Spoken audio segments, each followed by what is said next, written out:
Thank you. Pledge allegiance. I pledge allegiance to the flag of the United States of America and to the republic for which it stands, one nation, under God, indivisible, with liberty and justice for all.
Thank you, and be seated.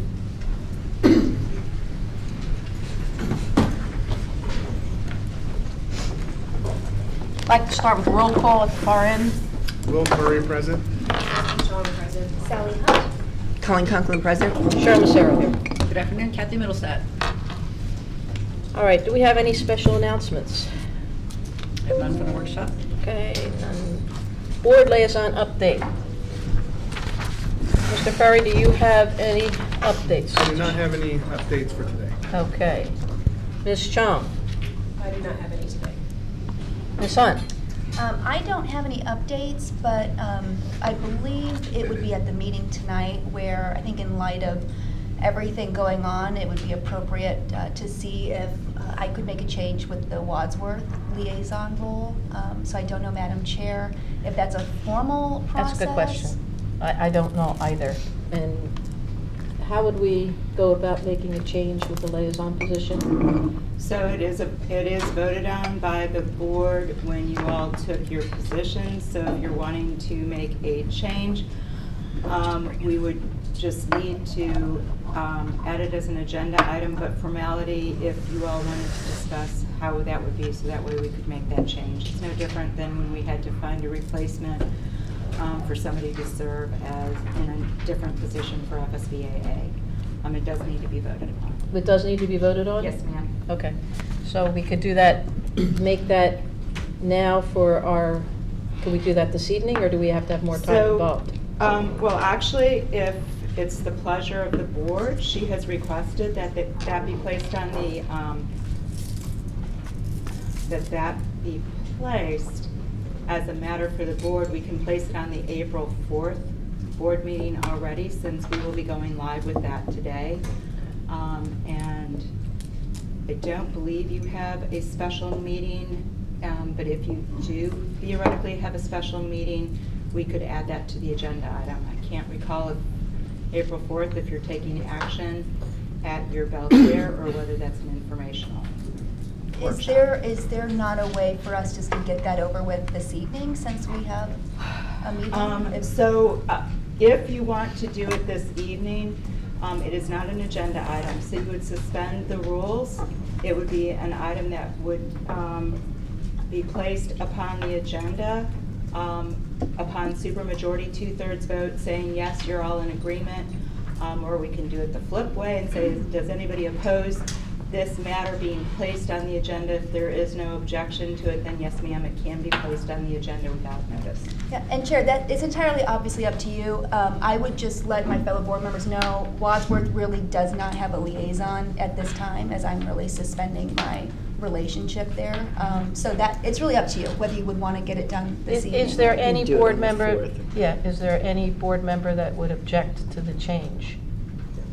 No. No, no, Okay, then there's we none. can, we'll add it, we'll just add it under the board attorney business that normally gets conducted, because that's usually where the liaison positions come in, and so we will add that to the agenda. Again, tonight, when it comes to actually the adoption of the agenda, I will need a motion to suspend the rules so that that item can be placed on the agenda. Somebody will need to say, I would like to suspend the rules for the purpose of the placement of the liaison position, and then, is there any objection? And then, of course, that would go by supermajority, and so then that matter would be placed on the agenda. Awesome. And the only other thing I would say about it is for you guys to be thinking about, if it's a swapping, you know what I mean? What you guys just let me know, I want to serve, to full capacity, so That's fine. whatever everybody's comfortable We will with. need someone to step into that Yeah. role too, to voluntarily step into that role, so you can all consider if you would be interested. Fair Thank enough? you. Okay, so we'll take care of that this evening. All right, Ms. Conklin, Dr. Conklin, do you have any liaison report? Give you a quick legislative update. It's only week 3 of the legislature, and it feels like it's week 10. There's a lot that has been happening and going on. Most of you probably know by now HB 1 and Senate Bill 202, the voucher expansion, has passed out basically along party lines. They are still trying to work it out through the budget process.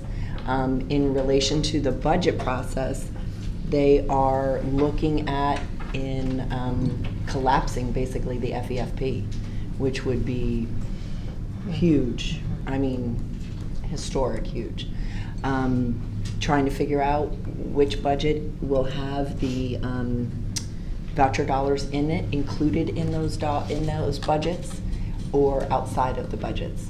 So all those details are being worked out right now. They have done preliminary runs for each of the districts, but right now it's almost really too early on to say one way or the other. The bottom line is, for years, boards, districts have asked for a little bit more flexibility in the categoricals, so that, remember we were talking about buckets, so that you could share those buckets. So sometimes, thankful for what you asked for. And so it'll be interesting to see how that all pans out, but it will completely change how dollars are allocated to districts across the state. So I'll keep you posted on that. It's just too early just yet. The other thing is the middle school and high school start times has been passed out of its last committee stop, so it's continuing to move forward. And again, just to remind you, the bill would require middle schools to start no earlier than 8 a.m. and high schools to start no earlier than 8:30 a.m. And the implementation date is the 26-27 school year. So there is some time. And then the Senate bill is being heard, actually, I think it was heard yesterday, and I believe that it passed out. So we'll continue to track that one as well. Senate Bill 240 expands the opportunity around workforce and CTE dollars, and we're kind of tracking that one to see where it goes and how that impacts our programs here locally. But tremendous amount of changes. Education is going to look very, very different. And like I said, I think week 3 just ended last week. So we're not even halfway through session. So buckle up, hold on. Buckle up. See where we go. That's it? Okay, I had 2 meetings. I had Flagler Technical College, we hadn't met for a while. And first of all, the A1A Center is doing very well. However, they've got one major problem, and I'm sure that our tech department is already on it, but they're having real trouble connecting. And that's really hard when you have a computer lab and you can't connect. And that's problem that I know our tech department is working with the city of Palm Coast, who is responsible for that connection. So that'll continue. FTC is waiting for a list of numerous programs. With the growth of CTE programs, classroom space is a major issue. Right now, they're actually having to not offer certain courses at certain times because they don't have the space. So I know that's something that this district has already stated they're interested in expanding. We need to, because that's where the money is going, into CTE. So hopefully it will continue. They have summer camp programs getting ready to register participants. So people out there with children and who would qualify. And this year it's going to be at Old Kings Elementary. Apparently there's going to be about 400 kids on Old Kings. It's going to be a very crowded summer at Old Kings, but busy. So anybody's interested, keep an eye out for that. Focus and Flagler Youth Coalition met. The Focus and SWAT sponsored a spring break sand volleyball and kickball tournament at Wadsworth Park, and it was they had a lot of fun. I heard they had good success, and it was a lot of fun. Flagler Drug Court is going to be sponsoring a family-friendly St. Patrick's Day celebration. They did sponsor it, March 17th, that was. And they've got a actual golf tournament coming up in April 29th. So if you want to golf and benefit Drug Court, keep an eye out. Virtual Teen Town Hall is set for March 30th, and the topic is power and manipulation. And it's a very big problem here because we deal with not only bullying, dating violence, and human trafficking, and sexting will be discussed by experts. So anybody that has high school kids going into college, I highly recommend they listen to this because it's something that these kids should all know about. It's real, and it is a problem. And that's it. That's all that I have. Okay, going into number 3 there, we have there's no changes in agenda items, so we're going to public comment. Do we have public comment at this time? We do have, and it is, give me 1 moment, let me go back to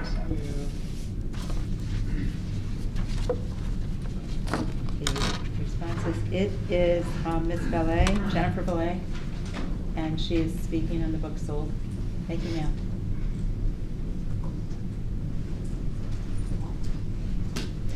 Just a reminder for the public, we don't respond to public comments, but we appreciate them, and we will listen. Yes, I know that it's going to be discussed this afternoon, or this evening, so I just wanted to bring it up in case I can't make it to that part. So I just want to make sure that you guys are reviewing the district committee and the high school committee's recommendations.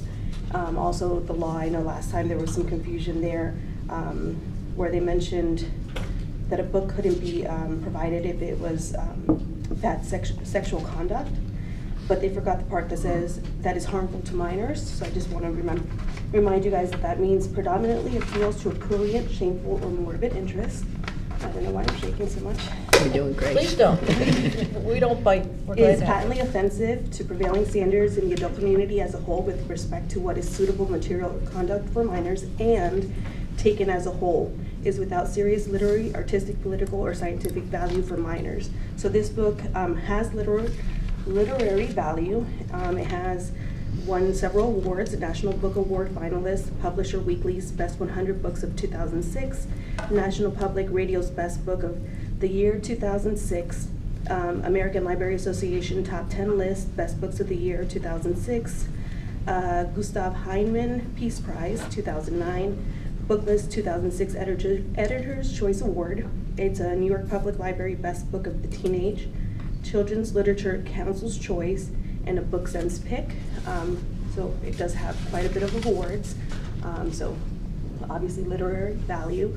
And you just mentioned sex trafficking, which is an issue we do see here in Florida. We're number 3 in the US. So it is relevant, even if it's not a story that happened here in the US, it's still relevant to the students here. So just that was it. All right, Thank you. Thank you very much. Thank you. Oh, I do want to add, will you guys, I know you can't answer this, but hopefully when you guys vote, you will let us know if you had the opportunity to read the book before making your decision, because I would like to know that as well. Thank you. Thank you. Next week. Okay, more? Next speaker is Greg Blase on public comment.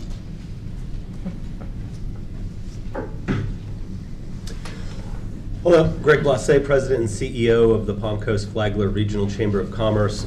Our board of directors took a vote on a statement that I'm going to read into record for you. We also emailed it, and it's as follows. The Palm Coast Flagler Regional Chamber of Commerce Board of Directors regards Flagler Schools as a cornerstone in involving our vision and mission to our community, in fulfilling our vision and mission to the community, rather. We envision the future of Flagler County as even more business-friendly, prosperous, and growth-ready, enhancing the overall quality of life for everyone who lives, works, or travels here. Our mission is to foster business growth and success at the organizational, individual, and business ecosystem level through education, advocacy, and connection. And to fulfill our vision and mission, we rely on Flagler Schools to be excellent, provide high-quality education, and be consistent. After all, the business community hires the result of the local education system. We expect great relationships and trust between administration and faculty, staff, students, families, and community members. We are not satisfied this is being accomplished in our district under the current leadership of Superintendent Middlestat. Therefore, it is the Chamber's Board of Directors' position of no confidence in Superintendent Middlestat, who has failed to reach these objectives successfully. The Palm Coast Flagler Regional Chamber of Commerce welcomes the change in leadership as Superintendent of Flagler Schools. And I'll share with you, because I think it's important that there's been a lot of political conversations. Tonight you've got quite a long meeting. Truly it has nothing to do with that. Our board voted on that specific statement. It wasn't crafted after the fact of some sort of vote. So I encourage you to take a look at our board of directors. These are people that are heavily involved in the education of our community. They fund it significantly, and they spend a lot of time doing it. And so I wanted to come and share that. I read it on record, and I chose the workshop instead of the long meeting tonight. So thank you for your consideration. Thank you. Anybody else? Those are all your public comments that have been registered. Okay. All right, we're going right down now to academic services. We have a number of our all-star administrators here this evening who are going to give us our school improvement plan mid-year updates. Do we have any? We do have Dr. Stefanczyk here that's going to kind of roll through the process and bring up each principal to speak on behalf of their plans they've been working on this year. Okay. Good afternoon, Chairman Saros, Superintendent Middlestat, board members.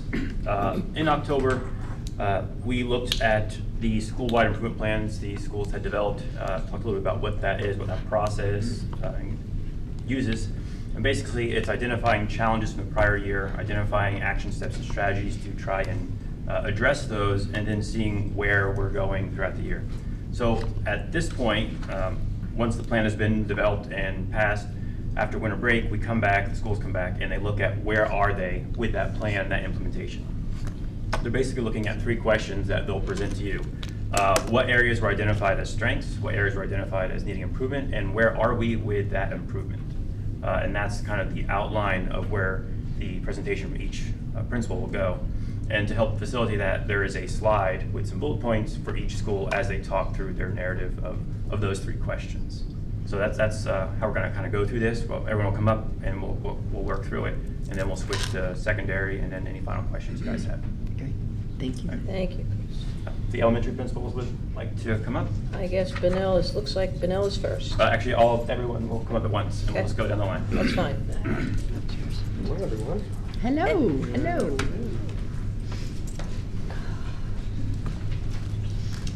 You said what, 60 to 90 minutes each presentation? Oh, yeah, there you go. Did you bring dinner?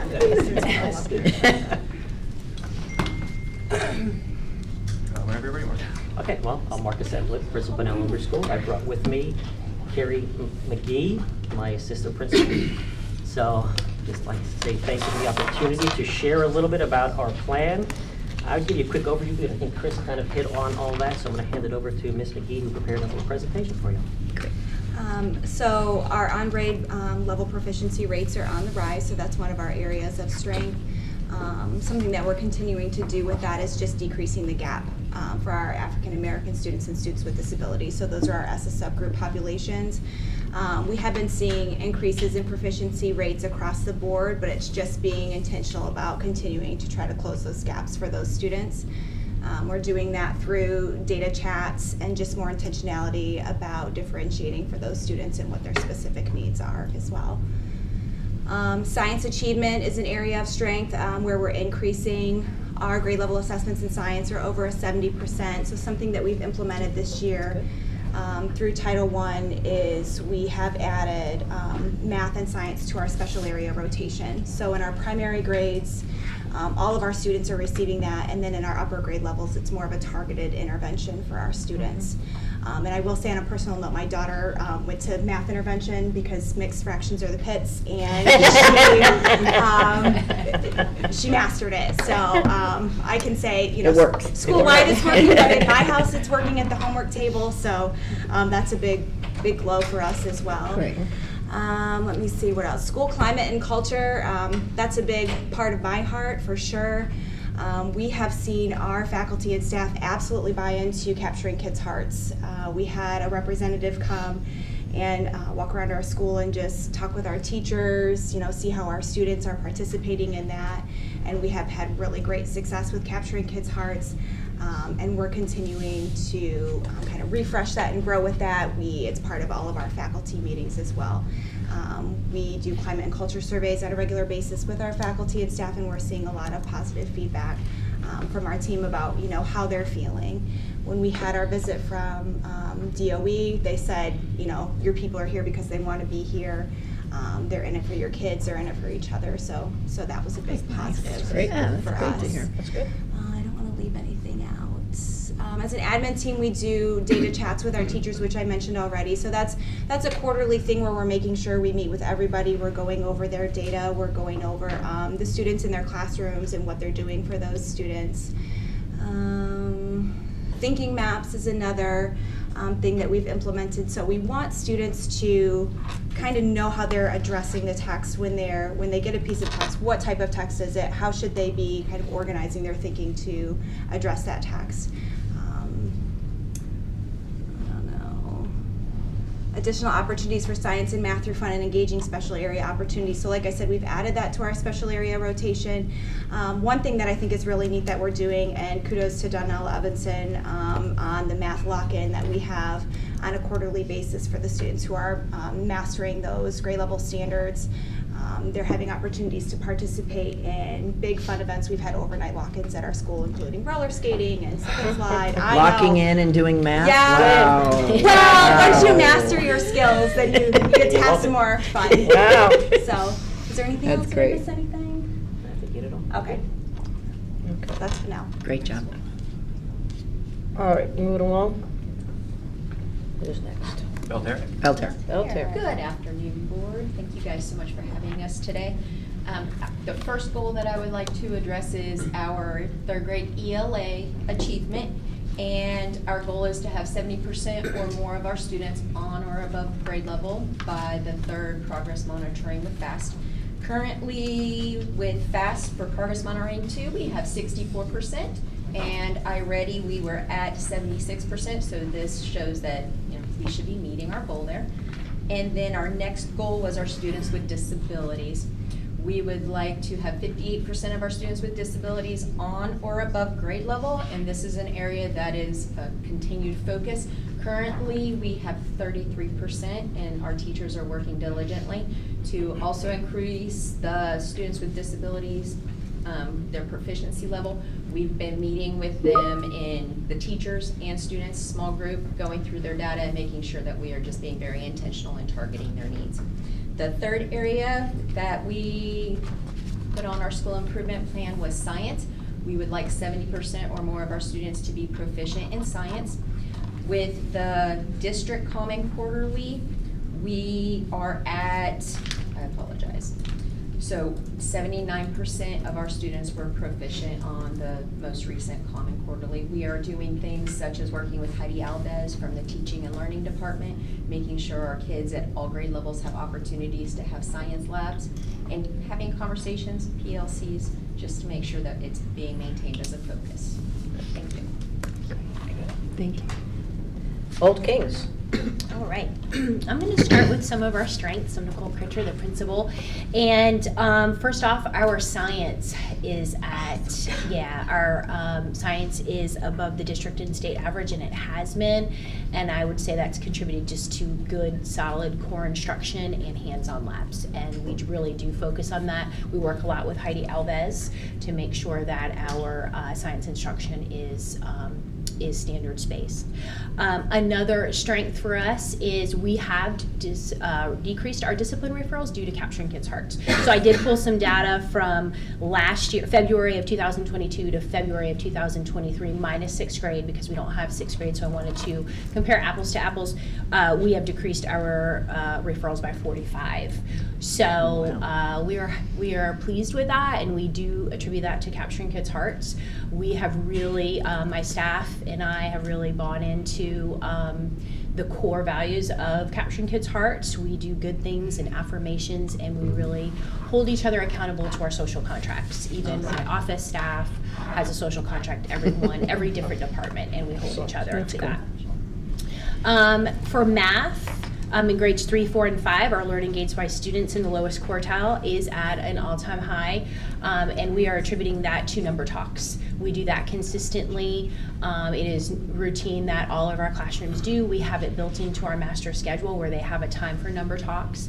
One of our math coaches had brought that to Old Kings prior to me becoming principal there, and that's just something that we have continued to do. And I really do feel like that has attributed to our good math, our lowest quartile learning gains. Now, some of our needed additional support areas are going to be lowest quartile in ELA. We are really working on that, being very intentional, making sure that when we do PLCs that we have standards-based instruction. We meet weekly on Thursdays to talk about skills that need to be covered and make sure the teachers fully understand the standards, and then can relay that into instruction as well. We also would like to increase our percentage of students with disabilities performing on or above grade level. Again, in our PLCs, we are targeting that. Each of our teachers made a mid-year plan and talked about how are we targeting these students, what are we doing in small group that is specific and intentional to their needs. So they turned those plans into me. We met with them one-on-one, my admin team and I, to talk about the progress with those students. And last, really our Black and African American students as well, just making sure that they are performing above and beyond, above the standards. And we are again meeting with teachers and making sure that they have a plan for those students as well. So. Thank you. Rimfire. So I'll start with our strengths as well. For Rimfire, we definitely wanted to have positive culture and positive impact with our students. As some of the other schools have indicated, we also participated in capturing kids' hearts. With our implementation of capturing kids' hearts as well as positive behavior intervention and support, that we've seen a huge increase in the number of discipline referrals due to relationships that we've been able to build with our students. Our staff morale appears to be at a much higher rate than it was previously. We've seen the impacts of this looking at our discipline referrals. Last year we had 1,153. To right now, today, 372. Wow. So Wow. That is a huge decrease. That is Major huge. shift in culture. Good We job. definitely feel excited about that. And obviously, that's happening, and the kids are in class more. Yeah, that's great. So as a result, as we took a look at our standards, or our instruction, and how students were performing at the PM2, we had an increase in our ELA for students showing annual typical growth from 53, which is where we were at the PM2 last year, to 82%. So that's a nice jump, 29 percentage points in ELA. Then in math, we had a similar result. We went from 54% to 70%, so a 16% increase. So definitely seeing the results of students being in class more and just having a chance to show that growth that we need our students to show. Wow.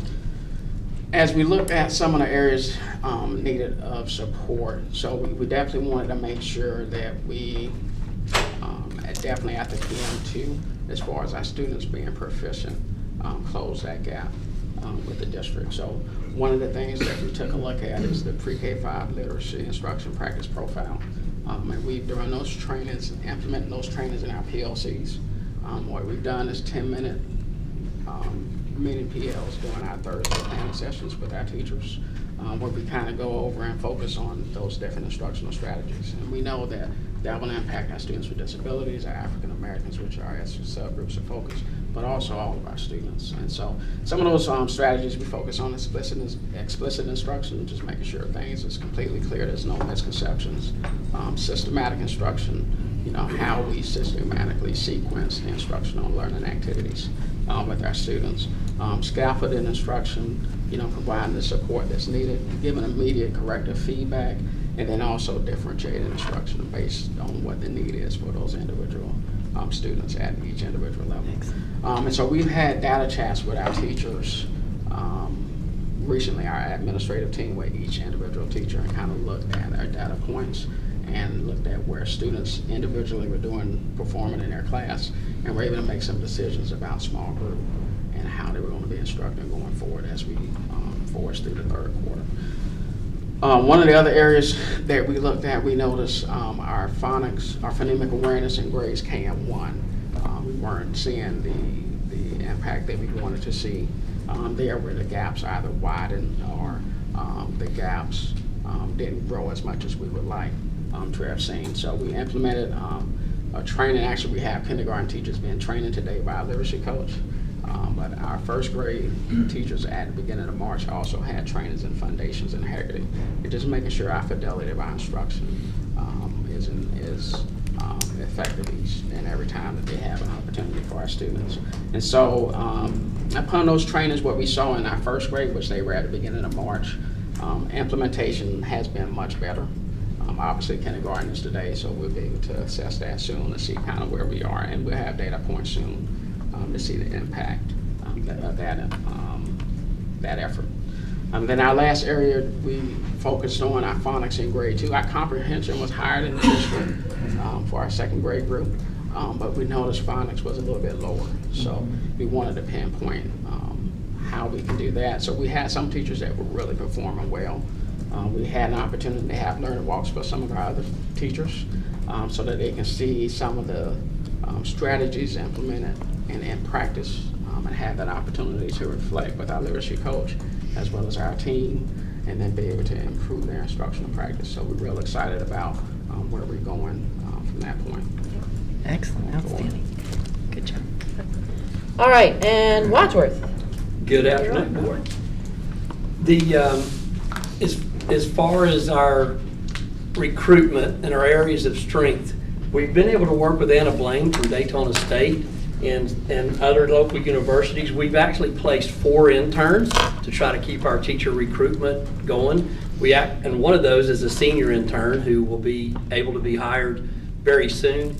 But by having those emphasis on just trying to recruit the best and the brightest teachers that we have, we're going to continue to strive to have the absolute best that we possibly can. So that's our main focus when it comes to our teacher recruitment. And Mr. Tincher is going to get into some of our students with disabilities and lowest quartile regarding our math and reading. So I want to start with, I'm actually going to start a little different in our areas of need support, because what we started with at Wadsworth this year is we hand-placed every student who goes to school at Wadsworth Elementary School, and started from day one trying to look at individually what are their needs. We've also included, we need to build foundational math skills. So at Wadsworth, we now have a full 90-minute math block that is planned weekly with our math coach, with foundational math skills at the base of that. We've seen tremendous growth, which I'll talk about as one of our strengths in a minute there. They meet every week, they do that. Teachers also have an option to earn a stipend and come before school for backwards planning PLCs there. Our goal is for K&1 students to be math proficient moving forward as we get into fast scores, and we find that to be on the rise at Wadsworth Elementary School. We also want to develop grade level specific vocabulary comprehension skills in grades 3 through 5. The way to do that is to make sure every kid leaves kindergarten and first grade reading. So we have had a huge emphasis on phonics in those grade levels as part of our 90-minute reading block, being taught systematically through the guidance of Miss Frank and the Curriculum and Learning Department, and Miss Moore has helped me a lot there. We are differentiating phonics instruction at every grade level and making sure kids can read as they move forward. And then we want to continue, as Mr. Peacock said, recruiting new teachers going forward. Wadsworth is set to have 4 or 5 teachers retiring this year. 2 have actually said, hey, we've had a really great year. We want to extend our time with you guys, which meant a lot to me because 2 of them were mentors of mine as I was coming up through the ranks. So that was really, really awesome. Our areas of strength, I'm very, very proud of the efforts our academic coaches and our teachers have done. So we set a goal for mathematics for our bottom quartile students because we saw last year that only 40% of them showed growth. So we set a goal to raise that. We right now have 64% of those kids on target to be showing growth based on FAST. That is a testament to the amazing differentiated instruction that the professional educators of Wadsworth are doing under the guidance of Candace Billick, our math coach. It's been truly amazing. Warms my heart to kind of talk about that. The goal we set on our school improvement plan was 57%. So according to iReady, we're more than there. And we've seen a 17% jump for those kids who are our most in need learners. So that meant a lot to us at Wadsworth. Our second area is near and dear to my heart. I'm an old reading teacher and a reading coach. It's a passion of mine. And last year we saw that of our students with disabilities, who I've worked with for most of my career, only 38% of them showed growth on the state assessment in reading. So we wanted to do better there. So we set a goal for 50% of those kiddos having that 12 percentage point jump. After the second FAST and looking at iReady, we're already on trend with 44% of those kiddos showing positive growth, moving in that positive direction. Again, I truly believe that's been a testament to our teachers really drilling down into phonics and vocabulary for kids who can't read and them learning to read so that we can focus on comprehension skills. So we're very, very happy with our year-to-year progress. Things are moving in the right direction, and we're just very excited to be at Wadsworth. Excellent. Nice job. All right, does anybody have any questions? Are we good? It sounds great, you're all doing a great job, there's no doubt about that. Can I ask one Ms. Conklin. thing? For the benefit of the public, there were some metrics that were released in the last month or so, and it was basically progress monitoring and looking at where we were this year. And I know some folks in the community were really upset about some of the scores and the things that they heard. What people are missing, the piece of it, and so maybe I'm hoping some of you can explain it a little bit better than probably I can, but that assessment is an end-of-year assessment, but checking to see where students are today, that they are assessed on material they have not even seen yet. So when people are upset about educational metrics, they have to actually look at the whole picture and the conversation. Is that interpretation correct? Yes. 100%. Okay. Colleen, I think that if you look at, we're trying to reach our goal, so we've increased to that 44%. Yes. Yeah, no, that's good. But good. we're not Not there. done. We have the fourth quarter, Yeah. and we are going to be very strong in our fourth quarter. So I have no doubt. I'm just Yeah. trying to share for the benefit of the public. There's no need to panic. You all are doing amazing work, Right. and you're tracking in the right direction. And the student achievement is evident in what the progress monitoring is showing, and that we have to be patient and wait for that fourth quarter. And that's the same conversation that we continuously have with parents, especially that first time we take Yes. that assessment, because like you said, it's an end of year assessment. So we're looking at math skills that we haven't even introduced yet. So of course they haven't mastered those skills yet. 100%. But at the end of the year, it will be a different So if story. you're taking an assessment midway through the year, you should be looking at 50%. Right, correct. Right? That doesn't mean our schools are failing. It doesn't mean our students are failing. It doesn't mean any of that. So it's in context. So I just wanted to get clarification on that. We've had a couple of family engagement nights, and the numbers of folks coming to those has actually doubled this year, which has made me really excited. And at those nights, we have our academic coaches there. So if the public wants to come to Wadsworth, Yes. we actually sit and show them exactly what Dr. Conklin is talking about. here's where your student was, here's where they are going, and that really reassures folks having that communication. Yes, thank you for sharing that. And thank you for the clarification, because I think it's critical when anybody is putting into context academic achievement in Flagler County Schools. One other thing I'd like to add too, Colleen, is for the public's sake, we added new standards, new curriculum, Correct. and new assessments on top of the teachers, and they're still performing this well. And I tell my teachers all the time, you're rocking it, considering we have changed all 3 of those things on you in the last 2 years. And that's hard to do. So You just gave me cold chills. Yeah. I swear to God, because people don't realize, and everybody's quick to point a finger and say, you guys are doing a great job and focused on elevating excellence. You really, just kudos for keeping the focus on where it belongs. Really appreciate that. Well done. Well Good done. job. Thank you very much. No pressure for fourth quarter. Chair Massaro, before we go on, there is someone in the audience that their phone, there's an alarm going off. If somebody could please check their phone and silence it. I realize it's very faint, but I'm hearing it here.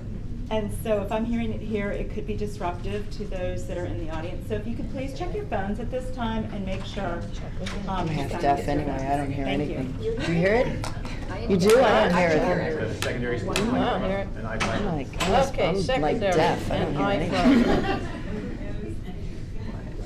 I'm usually pretty good. I'm not good at reading lips, though. All right, we're going to move ahead now with the secondary schools and iFlagler, and it looks like we're starting with iFlagler. Here she comes. Here she is. Good afternoon, board members, superintendent. Thanks for having us today. Excited to share the growth of iFlagler. We continue to change and flex as the needs of our community change. So some areas of strength that we wanted to celebrate were our overall ELA scores for students in grades 3 through 10. Even though we didn't receive a school grade, because that's based on the amount of students who actually test, of the students who did test, all iFlagler students outperformed the district proficiency levels in all grade levels, 3 through 10. So we were excited for that. Also, as our Algebra 1 EOC, the graduation rate, as we know, students have to pass that exam in order to receive their diploma. And we had 70% of our students, first-time testers, pass the Algebra 1 graduation rate. So we're super excited to share that news and celebrate our students. A third celebration would be the year prior, so the 2020-21 school year to the 21-22 school year, we had a 35% gains in our geometry EOC.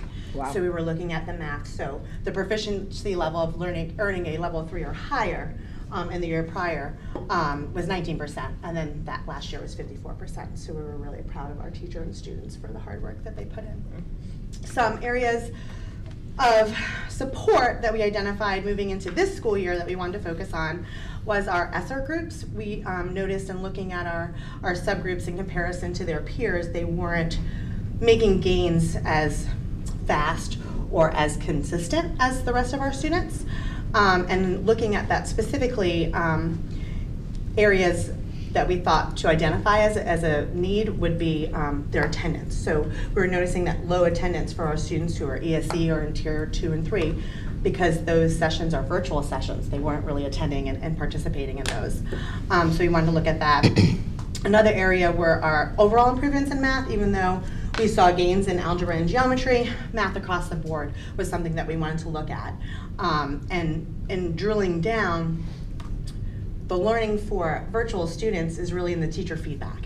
And so that's kind of where that engagement piece comes, where the students perform and then the teachers give feedback on what's submitted or how the exam is. So we really thought we needed to build capacity amongst our teachers on how they provide feedback and make sure that feedback was purposeful and actionable for the students. And then our third was building school climate and culture, which I'm sure you're aware we've got a school mascot now and we're really trying to brand ourselves. So we wanted to keep that flow and momentum going. And some of that challenge is that students and staff members are separate and remote. So we wanted to kind of look at bringing us all together. So what we did from the beginning of the school year to now, and where we are, we're super excited. We have built in some strategic school processes to help achieve those goals. So one of the things that we started was a PBIS store. So through grant funds and getting creative, we've implemented a school store to give incentives for students, because we do service K through 12, so it looks a little bit different amongst elementary and the secondary level, but awarding them points for participating in their sessions, coming to their sessions. What does it look like? Getting free, if I can win a free hamburger to McDonald's if I come a certain amount of times. So just really getting the teachers on board on selling that communications and getting the buy-in from the families to show up. We also implemented something called Fortress Fridays. So every Friday we invite our students to come to campus for one-on-one instruction with the teachers. So the teachers are there all day and the students can come and go, but it's purposefully 2-hour sessions for specific subject areas. So math, 8 to 10 and so on and so forth throughout the day. So it's a very busy day on Friday, but it's a very great purposeful day. Students are coming for one-on-one instruction, extra help, completing the DBAs, and a lot of them are coming just for fellowship and peer interaction. They're meeting their friends in person, and then you can kind of see them really being engaged together as a school community. We're also growing our relationship with our Palm Coast Bible Church. That's our church partnership, and they provide a large enough site for all of our students and staff to be together at one location. So we strategically put in each quarter an event to bring the community together, and that's been very purposeful and very great feedback from the families who do participate, and they like being able to come together. To address the feedback, the actionable feedback for the teachers, we created a book study. So the book is called Coaching Your Classroom. And so what we did is we kind of changed after speaking to our team members, but it's a self-paced book study presented through Schoology for our teachers to kind of go through as they can at their leisure. Also receiving some points if they want, but just very purposeful in digesting that material and then what it looks like. And we figured self-paced would be better because each subject area is very different and what it looks like virtually. So just getting the most out of that. And then the third would be our school climate and culture. So in addition to the PBIS store and Fortress Fridays, really just taking hold of the Capturing Kids' Hearts initiative that's been district-wide. Surprising to me, my team loved it. They loved the training, they enjoyed it, and they just really latched onto it and thought, how can we get this in the virtual setting and make it work? So that kind of encompasses all those other things that's been helpful. And just really working with the Capturing Kids' Hearts liaison on getting some creative ideas on what it looks like in a virtual setting. Neat. Excellent. Excellent. Thank you. Okay, going on to Buddy Taylor Middle School. Dun, dun, dun.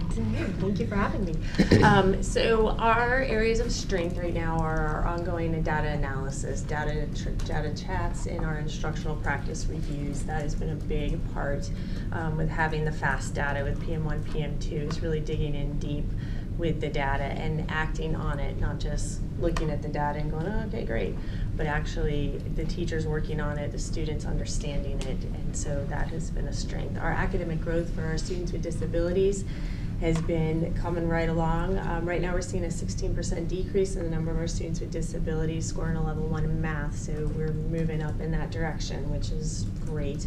50% of our students with disabilities have already on their iReady within the midterm met their typical annual growth, so they're on track for exceeding that, which is great because normally they are 1 to 2 or more grade levels behind, so we're seeing some growth there.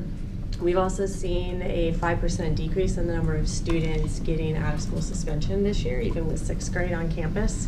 And I attribute that to our implementation of Capturing Kids' Hearts.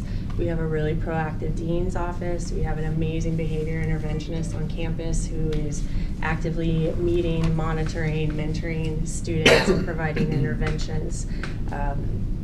In our house system as well, just getting kids to have a middle school experience and feel a part of something. So our area in need of support school-wide is literacy. We are doing a lot of different things, but with the data, the fast data, we were able to restructure our Eagle advisory classes and really put students in with interventionists, our support facilitators, our coaches, every one of them has a group of students, MTSS students, that are based on how they did on their FAST. What are the foundational skills that they're missing? What are the prerequisite skills that they're missing? So that has really helped us in getting that targeted instruction to those students. We've also established a common planning in which the ESE teachers and the gen ed teachers and the interventionists and the coaches are all meeting together. So it's not just one teacher at a time or a content area, it's a whole team effort. You know, how can we make this content more accessible to all of our students? And so getting all those brains together has been seeing some progress there. Data chats are taking place consistently with the literacy coach, with the teachers, with admin, groups of teachers, with the students. I think that has had an impact on our progress as well, as the students are understanding what does this FAST data mean, why is it important, what do I need to do, where do I need to go? So they're setting goals and actually wanting to reach them. So we're making sure we celebrate them a lot throughout the way, any growth that they're showing. And that is pretty much Buddy Taylor Middle School. Good job. Great job. Okay. Now we're going to the other middle school, Indian Trails Middle School. Good afternoon, everyone. Yeah. So I'll kind of follow the order here and start with our strengths. Skip around a little bit and start with our academics. Indian Trails has typically and historically had high academic success, and that was no different last year. We surpassed the state in many categories as well as the district. But knowing that, and knowing that many of the standards and curriculum has changed in a lot of different contents, we provided support to our teachers, making sure that they understood what was, about to be placed in front of them, and we're still continuing to do that through our redistricting or rezoning. We also knew that going into this school year, we were going to have an increase in student population, so we inherited not just one class of students, but both Buddy Taylor and Indian Trails inherited 2 full grade levels of students this year. So 2/3 of our student population was new. So we spent a lot of time, as well as a third of our staff was brand new because of that change. So we spent a lot of time focusing on school climate and culture. Again, really embracing the capturing kids' hearts processes, procedures, and supporting what the typical Indian Trails philosophy was and has always been.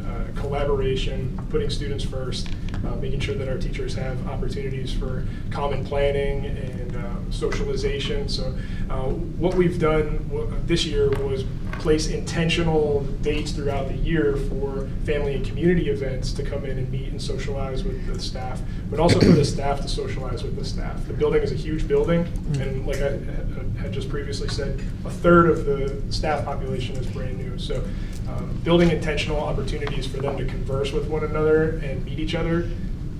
There may be, several weeks go by before you meet someone on the other side of the building. So we've done bowling nights and we've done picnics and parties and things like that. So it's worked out very well. Areas that we need support in currently are our attendance. Our student attendance is the lowest that it's ever been. We are averaging around a 90% student daily attendance rate, and typically it hovers anywhere between 95 and 96% in my tenure at Indian Trails. So that's concerning. One of the things we did to target that is make more intentional reasons for students to come to school. So as you all know, that we have had sports introduced or reintroduced into the middle school level.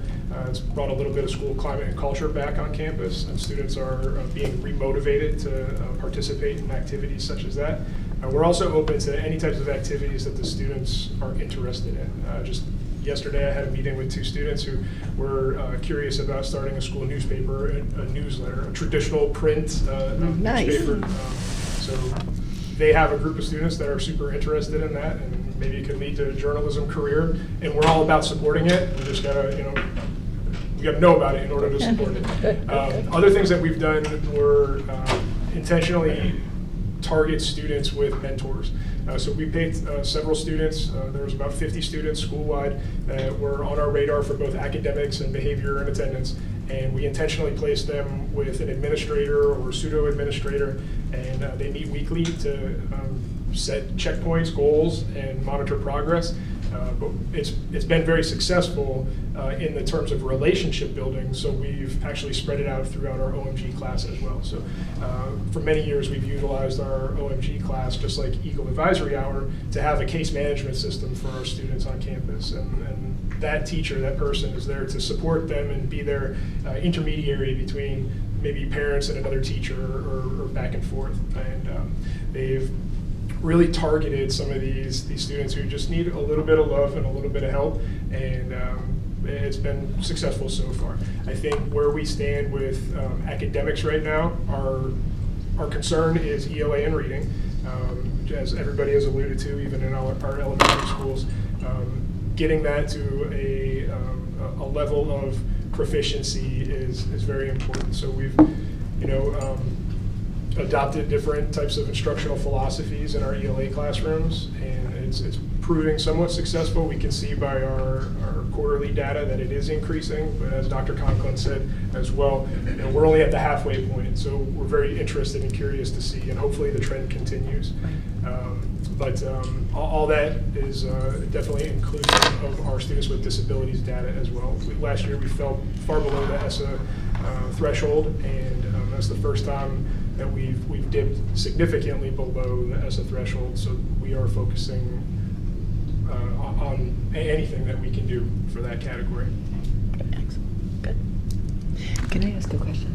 Yes, go ahead. I'm just curious, any thoughts around your attendance rates? And is that a trend we're seeing across the board? I haven't looked at attendance rates to know. You guys want to chime in on where you see your school? Are you guys, is everybody kind of seeing an issue with attendance rates? We see an issue with attendance. Any thoughts on what that would be, what's contributing to that? It's tough to say what the root cause is. We did see a dip come out of the pandemic. So whether we're still seeing repercussions from that is hard to tell, but I think it is systematic, and it is district-wide. Okay. It feels like it's never recovered, honestly, from those levels pre-COVID. Yeah, that's just interesting. Okay, thank you. Okay, go on ahead to the high school level now. High school level, Flagler Palm Coast is up. Good afternoon, thank you for having us here. We have so many areas of strength at FPC, but I want to touch on a couple that we're really proud of. Our biology and U.S. history achievement has really gone through the roof in the last couple of years. We've had our biology proficiency grow 12% in the past year. We're seeing those common labs and the common assessments and the work with Ms. Alves really making a difference in our science classes. Biology works together, and we see that in our scores. We've also made gains in Algebra 1 and Geometry. We're not quite satisfied with those gains, so I'll talk a little bit about what we're doing there. It kind of ties in with our needs of support. We are laser focused right now on learning gains in ELA and reading, and specifically closing that SWD achievement gap.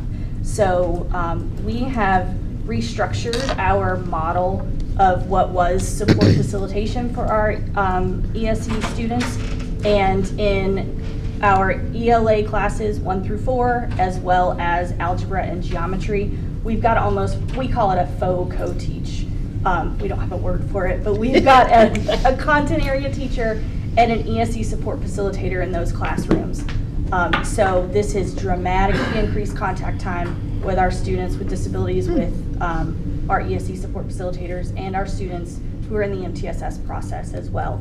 So we've got 2 trained adults in the room with a normal class size of 25, which has just made wonders. The students don't know who is ESE, who isn't, and this teacher is the support facilitator and this teacher is the English teacher. Doesn't matter. It's really blossomed into something where we've got co-teaching going on in most of these rooms, and it's beautiful. So we've increased that contact time. The ESE students, their case manager is that teacher, so they're seeing that teacher all period for English or math every single day now. And we have intentionally created plannings where the content teacher and the ESE teacher are planning together. They have the same planning every day. They follow the same schedule. So when they sit to plan for the week or sit to plan for the unit, that ESE support facilitator is working on where to pull out small group here or where we might remediate here. So we're capturing everybody and the learning for everyone. We really hope to see some gains here. And when we do common planning as a large group, grade level wise or course wise, both teachers come to the table equally.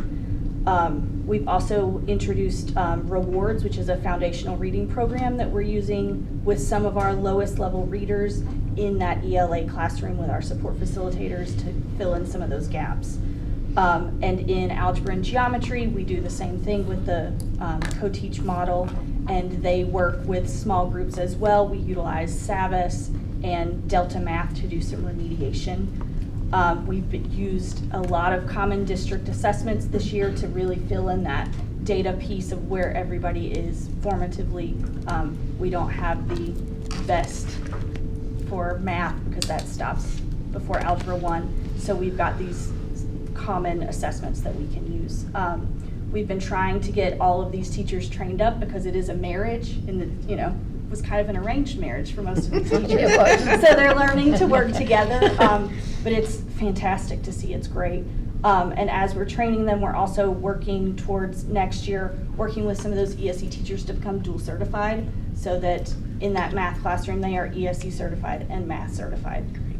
So a little bit of data that we've got so far with the ELA PM1 to PM2, which, like elementary said, brand new test, brand new achievement levels. We're not quite sure what it all means yet. But based on the first PM to the second, our students with disabilities increased 18 scale score points. Wow. So, Wow. Which can be an entire level. Yeah. So. That's awesome. Great. Right direction. Okay. Next, and I believe last, Matanzas High School. Well, good afternoon, everyone. So sharing our areas of strength from last year, these are our 3 highest performing areas in the school grade components. First is student participation in college and career acceleration. And in all 3 of these areas, we feel very confident that we are going to hold or improve on the results that we had last year, particularly in this area with our CTE industry certifications. Our industry coach, Jeremy Osler, has been doing a really fabulous job. I believe we already have more past industry certification exams at this point than we had last year at the end of the year. So we're very confident about this numbers. This is our ACE, AP, dual enrollment, and those industry certifications as well. So we're optimistic about that as well. Additionally, biology was a strength for us as well. And again, wonderful biology teachers, great support from Heidi Alves here in teaching and learning, and we anticipate that to continue. And then graduation rate as well. Our graduation coach has been working hard with those students to get them on track for graduation. We got some SAT scores back yesterday that we had a couple dozen more of those seniors meet that mark. Very exciting as we get much closer to that graduation date. Areas in need of improvement at Matanzas. First was student performance in Algebra 1. So the Algebra 1 EOC, which is a graduation requirement, very low performing area. Overall performance, echoing my colleagues here, overall performance of students with disabilities, and then our students that are Black or African American. So those were our 3 areas that we targeted on our school improvement plan.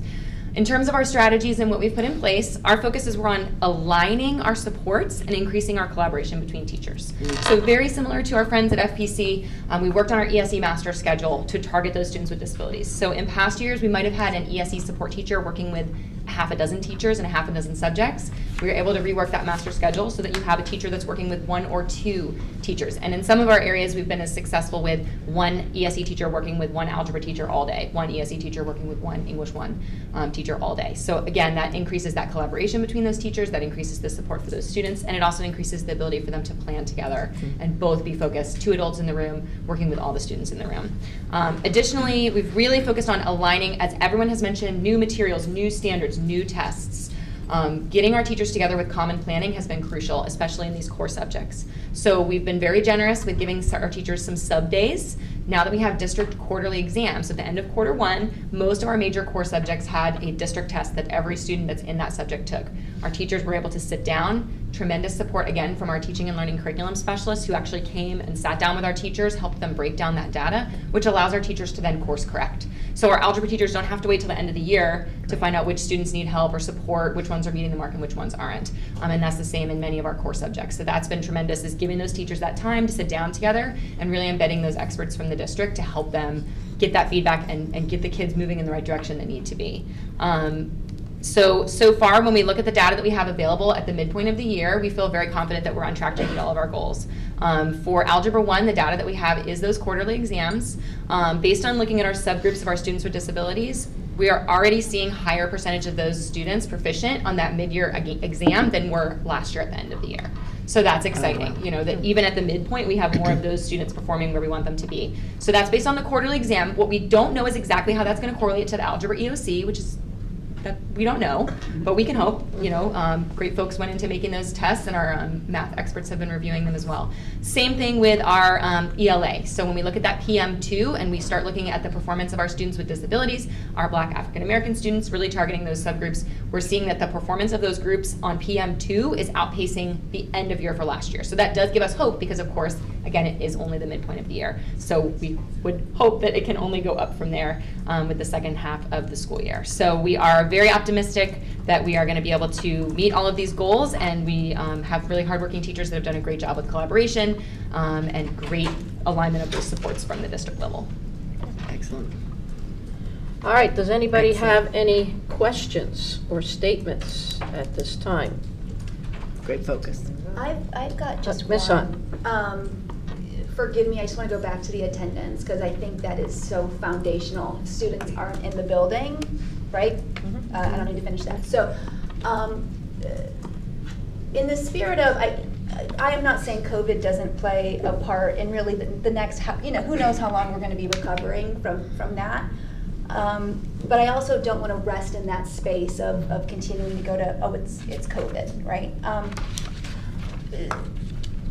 Because that's part of the improvement plan, none of you said, well, we think it's this. It's a safety thing, it's a mental health thing, it's a parent engagement. You know, no one kind of stepped up and said, we think it's this. Some of you got to have some conversations with parents or somebody to know something about why are students not coming. I would be interested in a little bit more of a data dive into if you're at a 10% not there on any given school day, and forgive me if I don't remember exactly the metric, but is it about the same students all the time? Like, do we just have, you know, this kind of 8% group that are just consistently not showing up? Is it different students at different times? Have we surveyed those parents? Have we had conversations with those parents to say, you know, what's going on? I think now, not only for our students, but as we, Dr. Conklin brought up the legislative session, we are going to be expanding vouchers, educational choice dollars.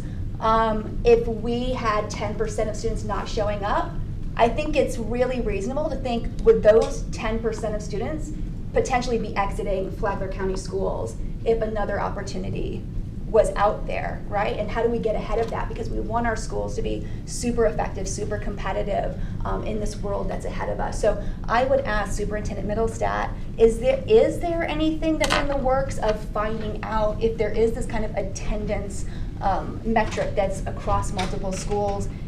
Any kind of I don't hate to use the word investigation, but a little bit more of a deep dive into the specifics around that data. Well, each school tracks their data, and I think at the elementary level, you heard they were doing different parent engagement opportunities for kids to be at school, and some of the elementary schools have seen an increase in attendance. So I think it plays itself to perhaps some of the lack of motivational stamina that some of our middle-of-the-road kids leading into high school have experienced over the last couple of years. But just listening to the conversations today, we always want to take feedback and go back and look at each school individually to see, okay, where is attendance having an impact? And then what is that leader doing at each one of those schools to try to address that? Whether it was parent surveys, conversations with guidance counselors, whatever that interesting component could be that is not hitting that threshold that the school's desired. Yeah, no, and you mentioned sports programs, or, you know, I mean, it sounds like it's perhaps a campus by campus strategy or whatever. So that's one that I really appreciate you bringing that to the conversation today. But that's one that I certainly, as a board member, would love to stay on top of in terms of being very specific and deliberate about a growth metric, specifically around attendance. So, thank you. So I would add, the school improvement plan process starts in August, and they make their goals and strategies and action plans for approval in October. So this part is the media reflection. So at the start of the school year, we don't have a lot of attendance data to make determination that, hey, maybe this is an issue. Yeah. The reflective piece in the mid-year is where this comes up. So I wouldn't say any school wasn't observing that, or they didn't, they intentionally just left it off. It's something that they didn't notice until they had the mid-year data in to know there was a trend happening. No, I think and then that's why this is in some ways a living document that you can adjust that as you go. Just keep that in mind in the process. I appreciate it. I just, so you guys kind of know how my brain works as a board member sitting on this side of the table. What I observed was this was shared. We went across the board. It was, hey, we think COVID, right? And so, and it kind of felt like that's where it was staying. And so I just wanted to maybe expand that conversation. So I thank you for sharing. I just didn't want to leave it with probably COVID. I don't know if that's fair. It's a very important factor in everything we do. And I just want to clarify, I didn't mean that it's because of COVID. I just don't think we've seen the numbers bounce back since then. Got you. Yeah. Okay. Hey, it was not a fun 2 years. Yeah. Okay, is there any other comments? Dr. Conklin? No, that was great. No, the only Thank thing you. that I would say is I'd like to first of all thank all of you, including all of our elementary principals too, because it hasn't been easy. All these changes, it's difficult to react to, and we have no choice but to react to them and do the best that we possibly can. And I applaud all of you, and these kind of increases to, I'm writing down all the pluses that I saw. It's attributed to good leadership that starts in the buildings, but it doesn't happen in a vacuum. It goes with the administrative team, all of them, and it goes right up to top leadership.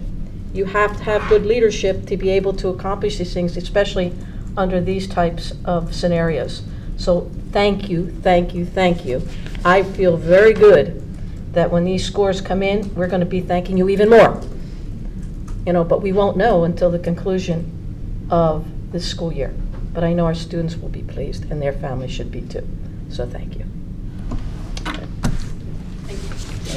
Thank you, guys. Okay, we're going to go on now to 6.02, Mental Health and Behavior Update.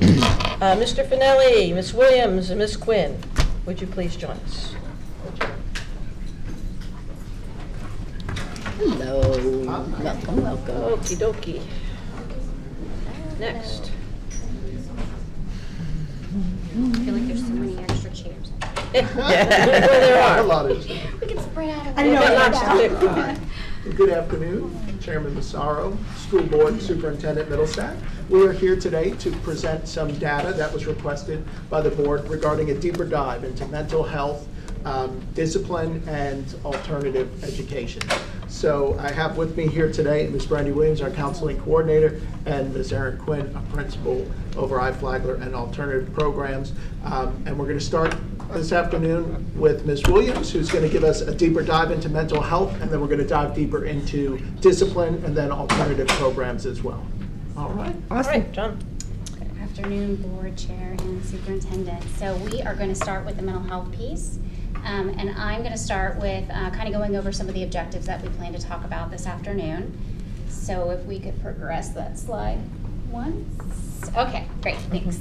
So for the objectives of the data that I gathered today, we'll start with going over the mental health plan again, as I know that you guys don't dream about it like I do at night. So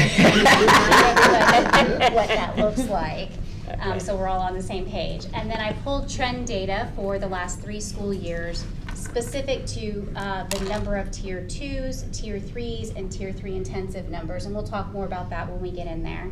And then I did an overview of numbers that are specific to really identification of students' mental health needs on campus and the services that they've been provided. And then lastly, in terms of data, I pulled involuntary examination data, which is also known as Baker Act data. And I did that from both the Flagler County perspective, so we can see it countywide, and then we can see specific to those numbers that are happening actually on our campus. And then I will end with an on the horizon piece around, you know, what we're seeing and noticing mental health wise with our students at Flagler County. So progressing through the, thank you. So here's the mental health plan and the visual. I know it's a lot of words and a lot of data, so I'll kind of map out what you see here. On the left-hand side of this slide are services that align with the tier level that's identified in the middle. So the left-hand side are examples of what would be a tier that's, again, identified in the center of that triangle. So tier 1 supports, tier 2 supports, tier 3, and then the very top, tippy top of that triangle are tier 3 intensive supports. 2:14 p.m. Oh, Suri's helping me out. Yes. The time. Yes, That's she awesome. Thanks. Well, Suri, don't we? Sorry. And then there's a brief description of what each one of those tiers mean underneath the tier number. And then on the right-hand column, what you'll see are staff or credentials of individuals who provide those services at those tiered levels. So starting at the bottom, tier 1 supports are obviously the universal supports that every student has access to. So in mental health, those look like programs that promote positive well-being and prevention of mental health and substance use disorders in our students. All staff support that process. And some of the examples of what would do that would be youth mental health first aid, positive behavior intervention supports. Youth mental health first aid is our statutorily mandated training for our faculty and staff to assist them in being able to identify a young person who may be struggling with a mental health crisis, and having a tool accessible to that faculty and staff member that they can use to interact with a young person until they get them linked to appropriate care if necessary.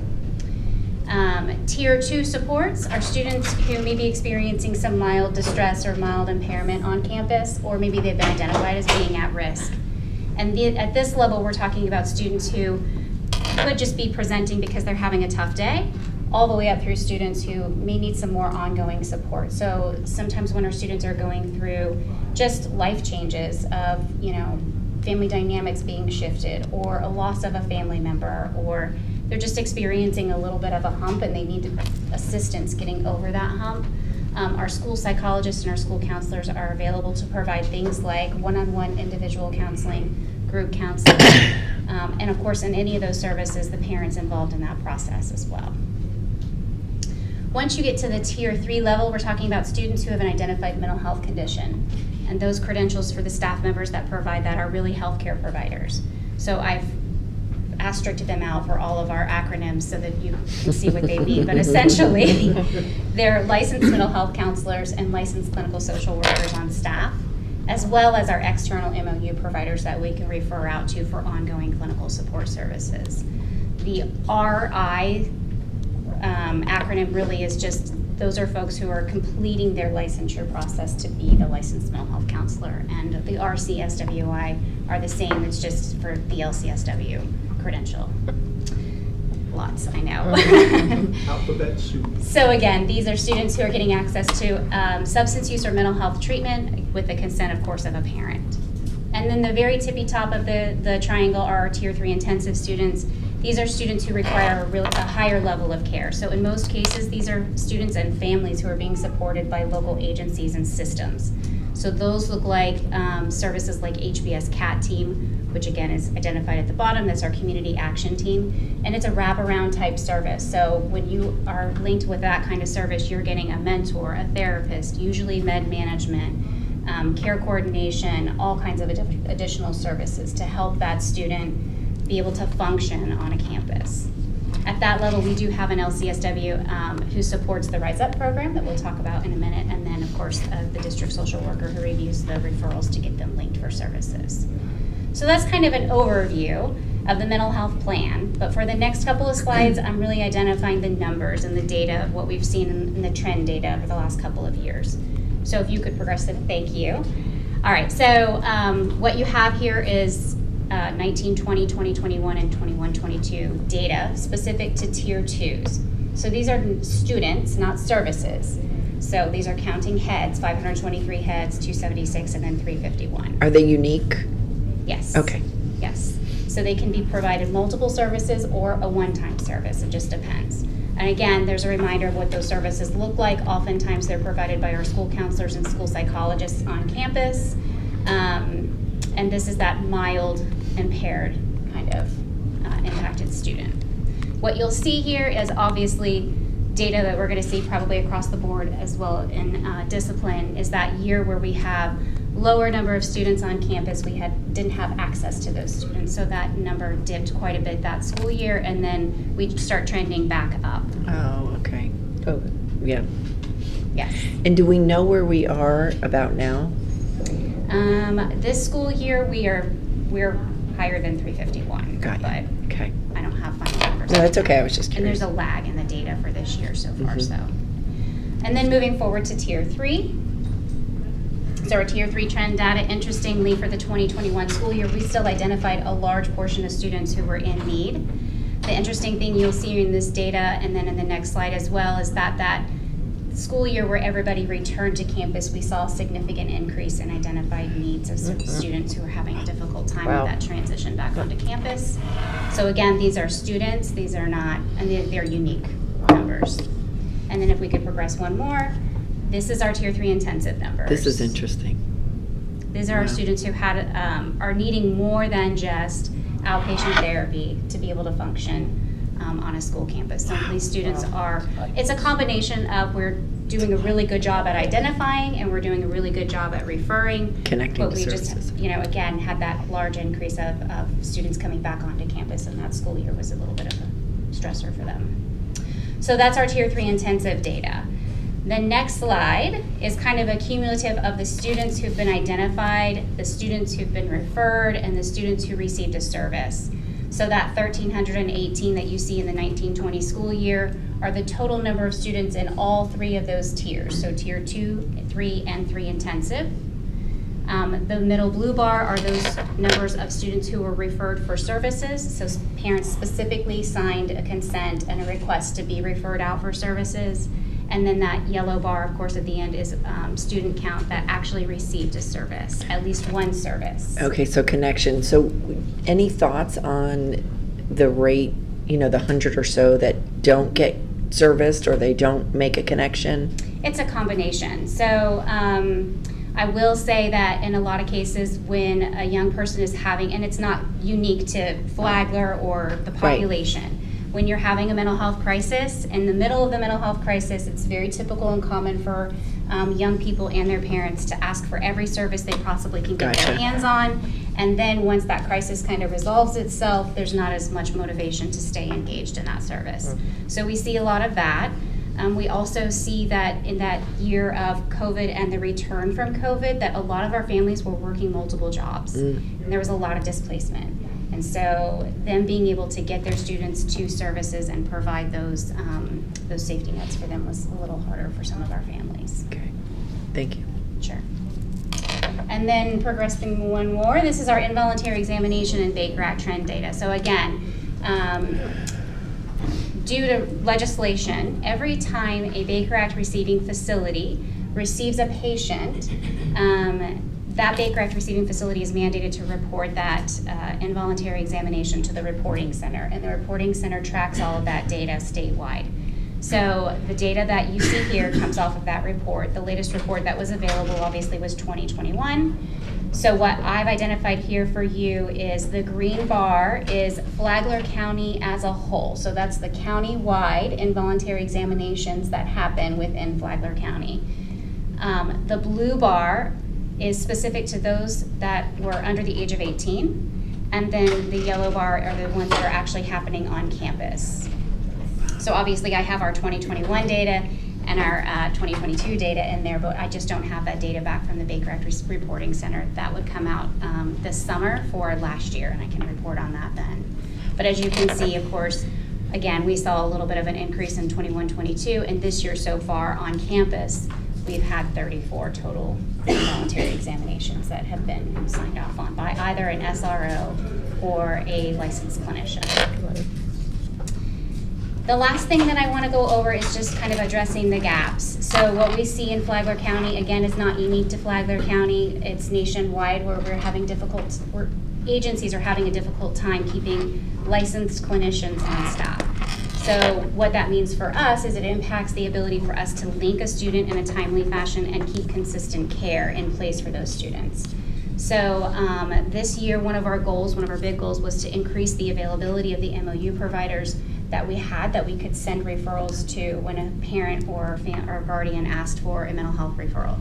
You guys graciously approved those two already, so we're on track this year, but continuing to explore additional options for families is only going to help decrease that time that it takes to get linked and continue to assist with consistent access to that mental health care for students. And then the other big piece that we see is, again, as you get closer to the top of that triangle, the Tier 3 and Tier 3 intensive services, Flagler County lacks access to a lot of those programs that can really support the students who might benefit from those programs. So a lot of our funding goes through Volusia Flagler, as you all know, and so things like HBS day treatment is a service that's available to our family, but the families have to get their students there. And same with PACE Center for Girls. It would be a great program for a lot of our students, but unfortunately, transportation to that program is an issue. So continuing to work with those agencies and collaborating with them on some creative ways that we can minimize those gaps to get those students linked for services is something that is definitely on our agenda for addressing. Is our population, are we at the point now where our need for that service is large enough where we really need our own facility or program? That's a really great question. I think it depends on the numbers and the funding that's available. That's why we are really working with those agencies to try to find creative ways to at least get that service available to our students we do see that there are some that have not only requested but would benefit from them. Yeah. They're eligible for those programs. Okay, and concludes my portion. So moving into the discipline data discussion, you'll see a lot of the same trends that you saw with the mental health, with the behaviors that we're seeing with our students. So we definitely, in a lot of what I'm going to share with you, we're going to see an increase through the 21-22 school year, and a lot of it now is starting to plateau or maybe even come back to where we were before. So we were heading in a really good direction prior to COVID. Pre-COVID, the data was moving all in the right direction. Everything kind of shut down. We pivoted to a new modality of learning, and now coming back, we have to start again reinforcing all of the rules and consequences with our students. And as we've done that now from last year into this year, we're starting to see that data fall, as well as you'll see the commonalities with the other districts in our circuit and then like districts in our state. So the data that I'm going to show to you today is, you can progress to the next, is our assessor data, because those are those high-level incidents. Those are those incidents that that you guys have been asking for data and information. Those are the ones that most of the time will involve law enforcement and are incidents that are required to be reported to the state. So those are the ones that, it's not the tardies and the dress codes, and these are those physically aggressive behaviors that we're addressing here today. So those incidents, which we commonly refer to SESR, which is School Environmental Safety Incident Reporting, those are those 26 incidents. As I'm sure you remember, back in January, the state legislature changed the reporting on some of those incidents, and I came before you with an updated student code of conduct that we then discussed and approved with the changes in the definitions of what and how we report to the state. So that should be pretty fresh in your memory, and that's what I'm going to speak to today, are those SESR reporting incidents. So the first thing I want to do is kind of bring some context to it, because sometimes it's hard to know what that data means unless you see it compared to others. So what I did was I looked at the third calculation from the 21-22 school year for the different districts. Thank you, Patty. I don't know if she's here right now, but Patty was able to help get me those numbers. So that was the third calculation from the state regarding student population numbers for the 4 counties in our circuit. You can see what the population numbers are compared to the SESR incidents that were reported to the state, and then I've calculated those into percentages so you can see how those percentages translate across our circuit. If you could. So I also wanted to look at a trend of the past 4 years, so you just weren't looking at last year's data, so we could see how we've trended through pre-COVID to post-COVID and where we're at right now. And not just for our district, but see how that data compares to other districts in our circuit. So you'll see that 3 of the 4 districts saw significant increases from the 2021 school year to the 21-22 school year. You will see an asterisk up there for 2021 because there was no third calc that year. There was a second calc and then a fourth calc. So I used the second calculation for enrollment numbers for that year because that year was an anomaly and a little different. I also put up there our current data, and that data is current as of today, our numbers. We don't, of course, have those numbers for the other districts, but again, contextually, I wanted you to see where our numbers are and how they're trending. So we had 555 reported incidents to the state last year. We currently have 371 for this year. Okay. Mr. Finelli, if you, if my word is extrapolate or whatever, if you take the month-over-month numbers and take them out to the rest of the school year, did you figure out where we would land? Yes, yeah, and I actually did. If you could go back one for a second. So we were looking at that. I just took the 371 and divided it by 3 to see. So we'd be looking at approximately 93 or 94 additional incidents, which would put us, significantly lower. I think it was 70 or 80 lower this year than we were last year. So we have seen those numbers kind of plateau, and we're moving in the right direction. Also, fourth quarter, with a lot of students preparing for graduation and things that are going on, that usually is not the quarter where we see as our highest level of incidents. It's usually leading up to spring break, where everybody's ready for a little break, and we see a spike in behaviors. So usually, fourth quarter, we see it dip down even more. So it could be even lower. Yeah. Thank you. But great question, thank you for asking. This is comparable districts. So we didn't want to just look at districts in our circuit because they range in different size and different population numbers. So we also look at counties that are similar to us in population and in enrollment numbers. So we looked at Hernando, Highlands, and Nassau counties. And we saw similar trends there as well. Again, all districts in these, the districts that we're looking at here saw increases from the 2021 to 21-22 school year.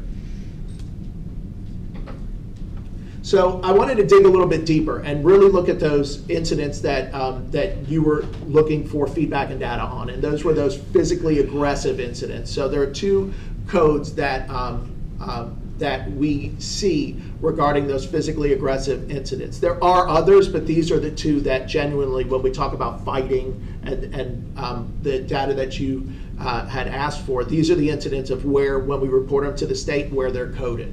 So you can see the first one is assessor physical attack. The state just changed that terminology from physical attack to simple battery. So now the term is simple battery. But the reporting and the definition for it is very similar. So you'll see where we were at pre-COVID compared to other districts in our circuit, and you'll see across all of the districts in our circuit that again there was an increase from that 2021 to that 21-22 year, and that we are currently below that number.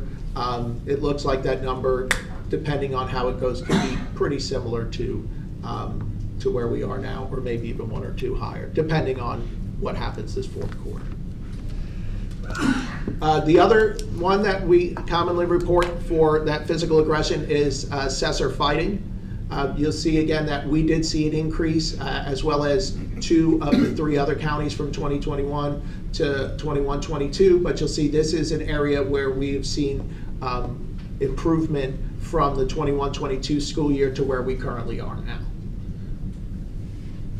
So one of the things that we did to help support our behavioral initiatives, both mental health wise and behavior wise, is we sought out a grant, and it's called the Criminal Justice Mental Health Substance Use Grant.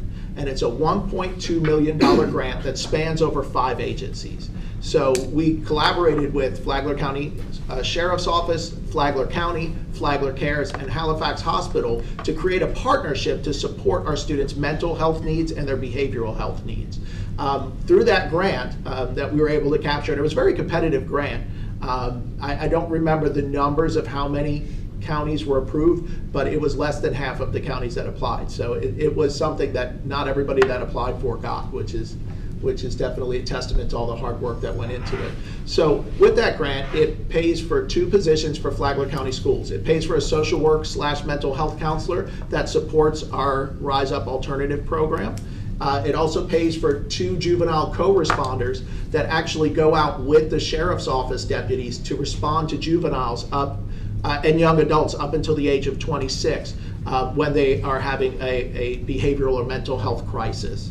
And it also pays for 1 position for Halifax Hospital for a case manager that works here at the Government Services Building side by side with Ms. Williams to support the behavioral and mental health needs of our students and to increase communication between Halifax Behavioral Services and Flagler County Schools.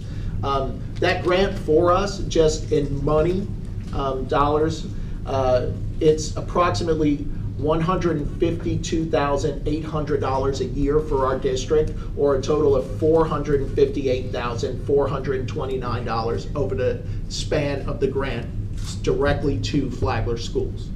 So it's a good chunk of money. And then with the rest of the money supporting the positions with Halifax and with the Flagler County Sheriff's Office. Good. All right. All right, we're going into, I believe, Rise Up. Are there any And now questions we're so going to far? Rise Up. Is it John's question? Anybody? At this point? No? Okay. No, but after this, could we take a little Yeah, bathroom break? Well, after we get, yes, after we get done this I'll be session. quick, I promise. No rush. It's not my thing. No rush, I was no asking. rush. Okay. So Rise Up, as you guys know, is our district alternative program. The agenda items to discuss today are an overview of the program. Some of the entry criteria, how students get assigned to Rise Up, what our current numbers are this year and what they were a few years ago, and then our current staffing. So, next slide, please. The alternative program, as a model of a program, there's 3 ways for students to be placed in the program. One would be a felony hearing, the second would be an IEP change of placement meeting, or the third is we call it MDT for short, but it's a multidisciplinary team meeting. It's a short-term discipline placement, so students with open felony charges are placed at Rise Up until the completion of their probation or the charges are closed. And students who don't have felony charges but come through the IEP change of placement or the MDT meeting are generally there for 45 days with review, which means compliance of the program and what we've set in place from the team to include attendance, behavior, coursework, and completion of their probation if they are on probation.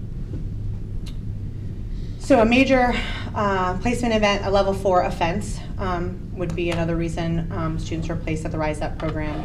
Violent or disruptive behaviors as indicated by the multiple level 3s. So that's where students are coming before the MDT team, level 4s or multiple level 3 on campus.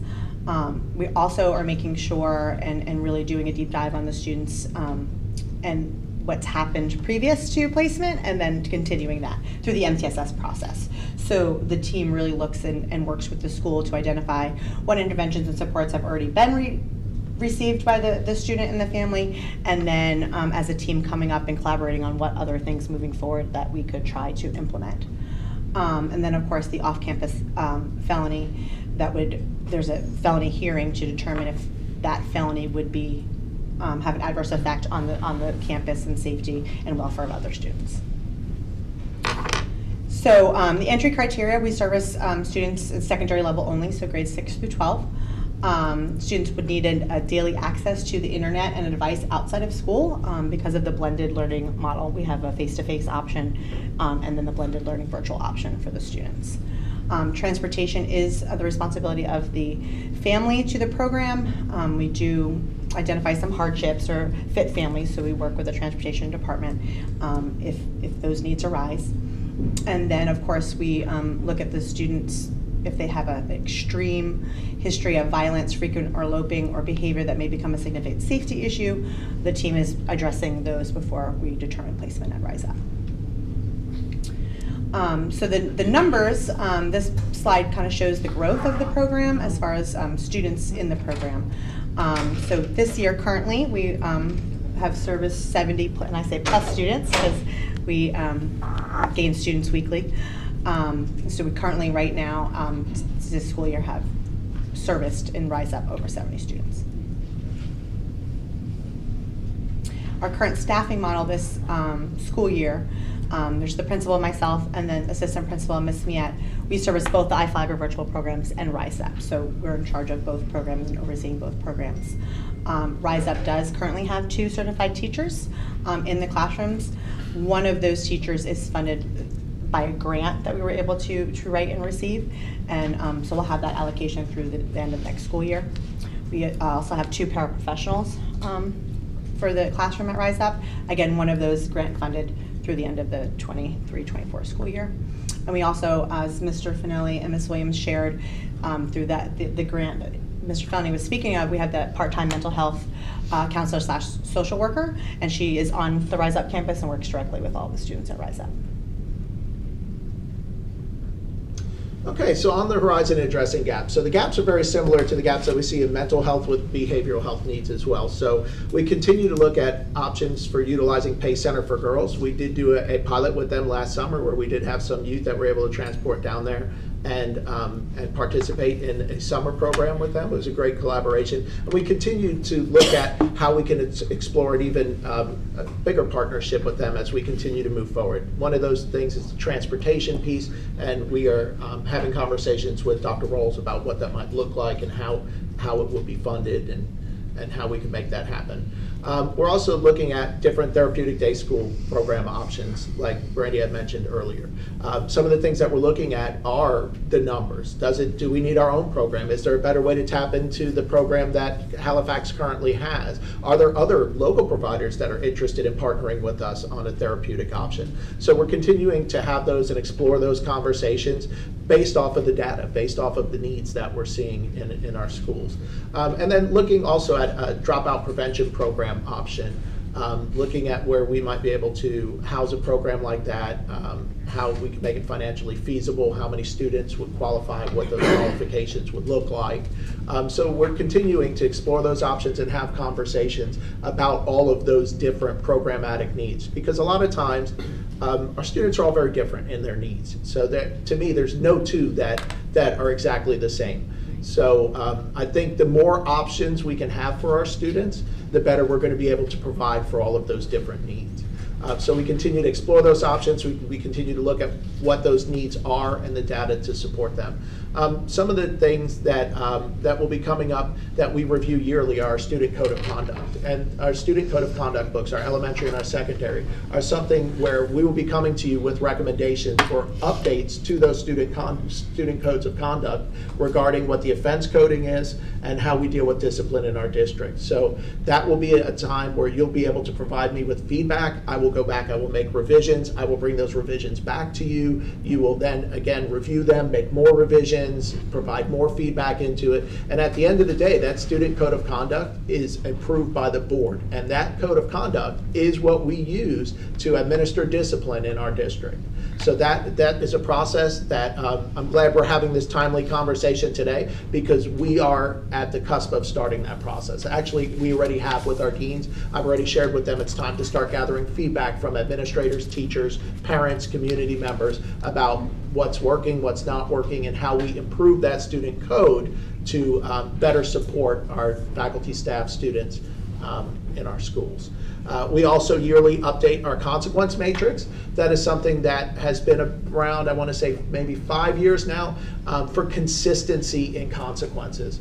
So when a student violates an offense in the student code of conduct, we have a discipline matrix which outlines consequences to be administered for those behaviors.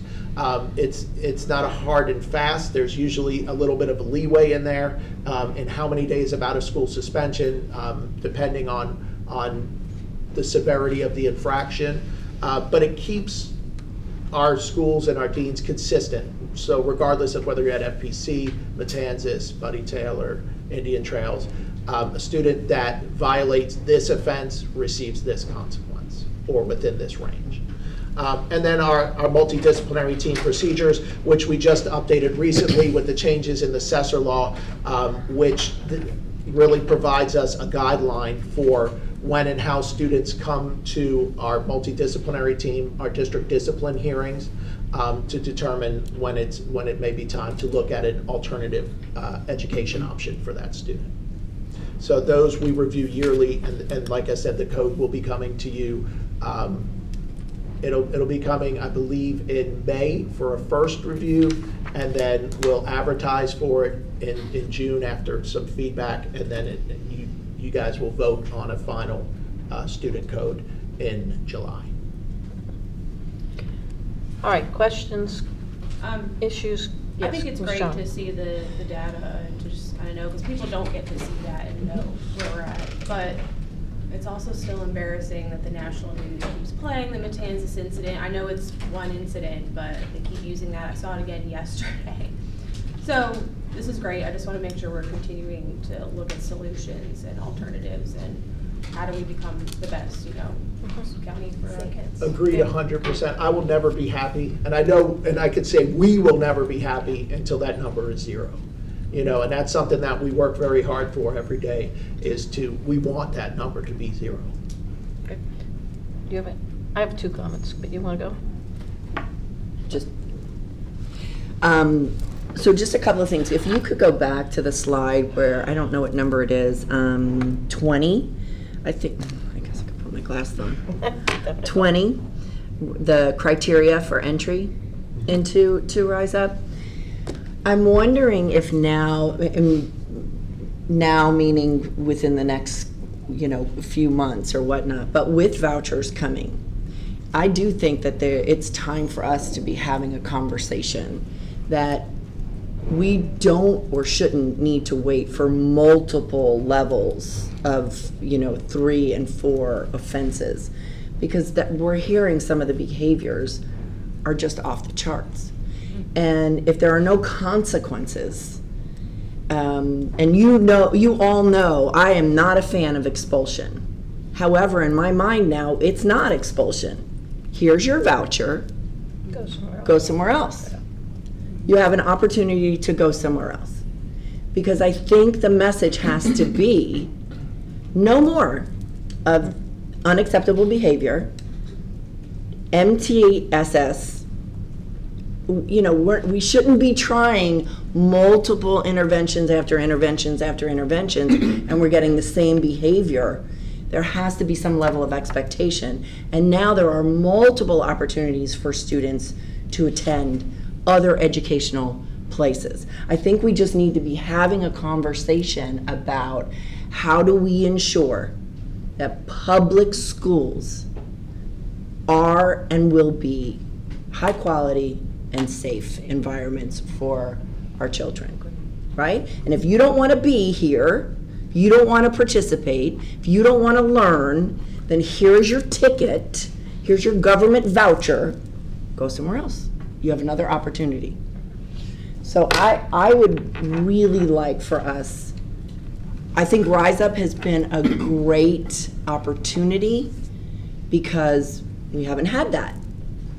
But I think we need to start looking at the voucher piece a little differently to utilize it so that learning and education on our campuses can be the priority. Right? So if you don't want to be here, understand. Go. Here you go.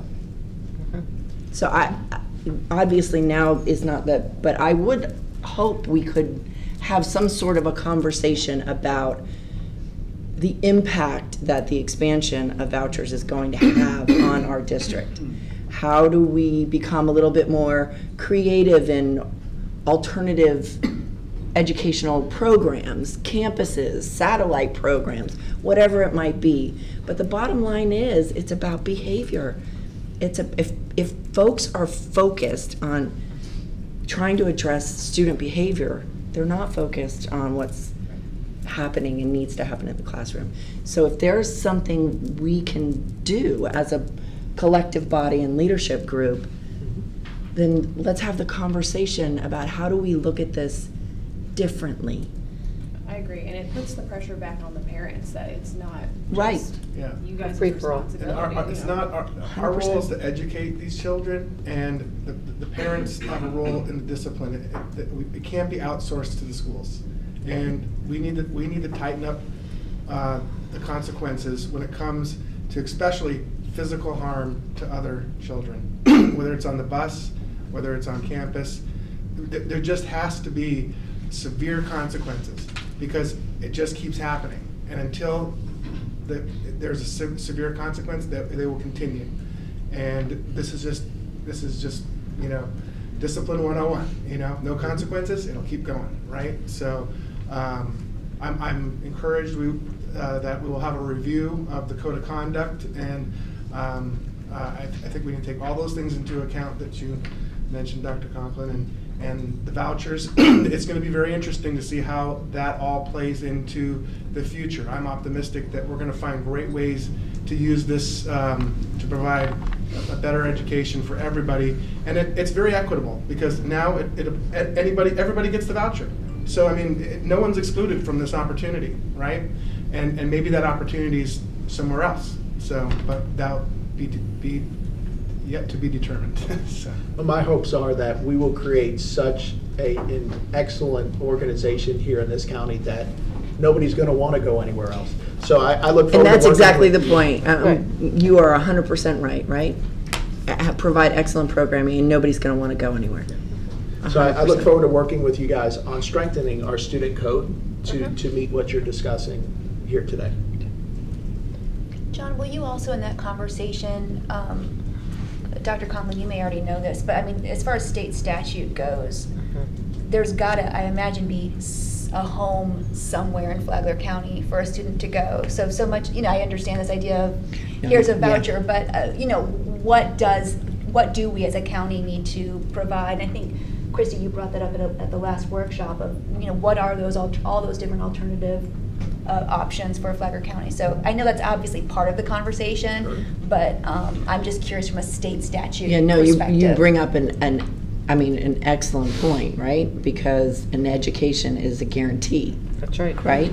So we're talking about students that would meet the criteria of expulsion, but we don't typically expel. But then where do they go? Right. And so is it, are we then, as taxpayers, do we need to then have somewhere within Flagler County that those expelled students, so if you have this charter school or this charter school or this private school, and all of them say, not here, not here, not here, we've expelled them, do we as Flagler County with taxpayer dollars need to then have a facility or some type of program where they do go? So this is just a really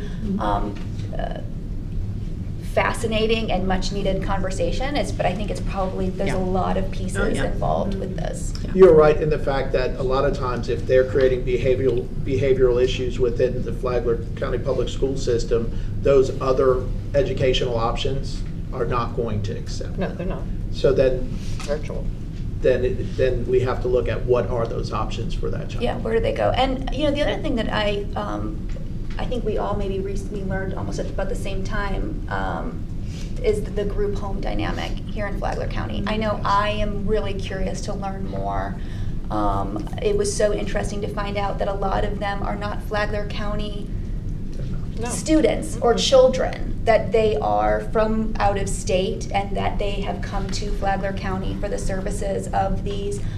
Are they for-profit group homes or are they non-for-profit group homes? They're for-profit. Do we know the numbers, They're John? Because I know it's grown. Do you know what the number of homes we had, say, in 2017 and the number of homes we have now? So I've been working with DCF on that, and there are different types, whether it's APD group homes or so we don't have hard numbers on them, but we are looking at all of the different programs that are here and how we can work to serve all these.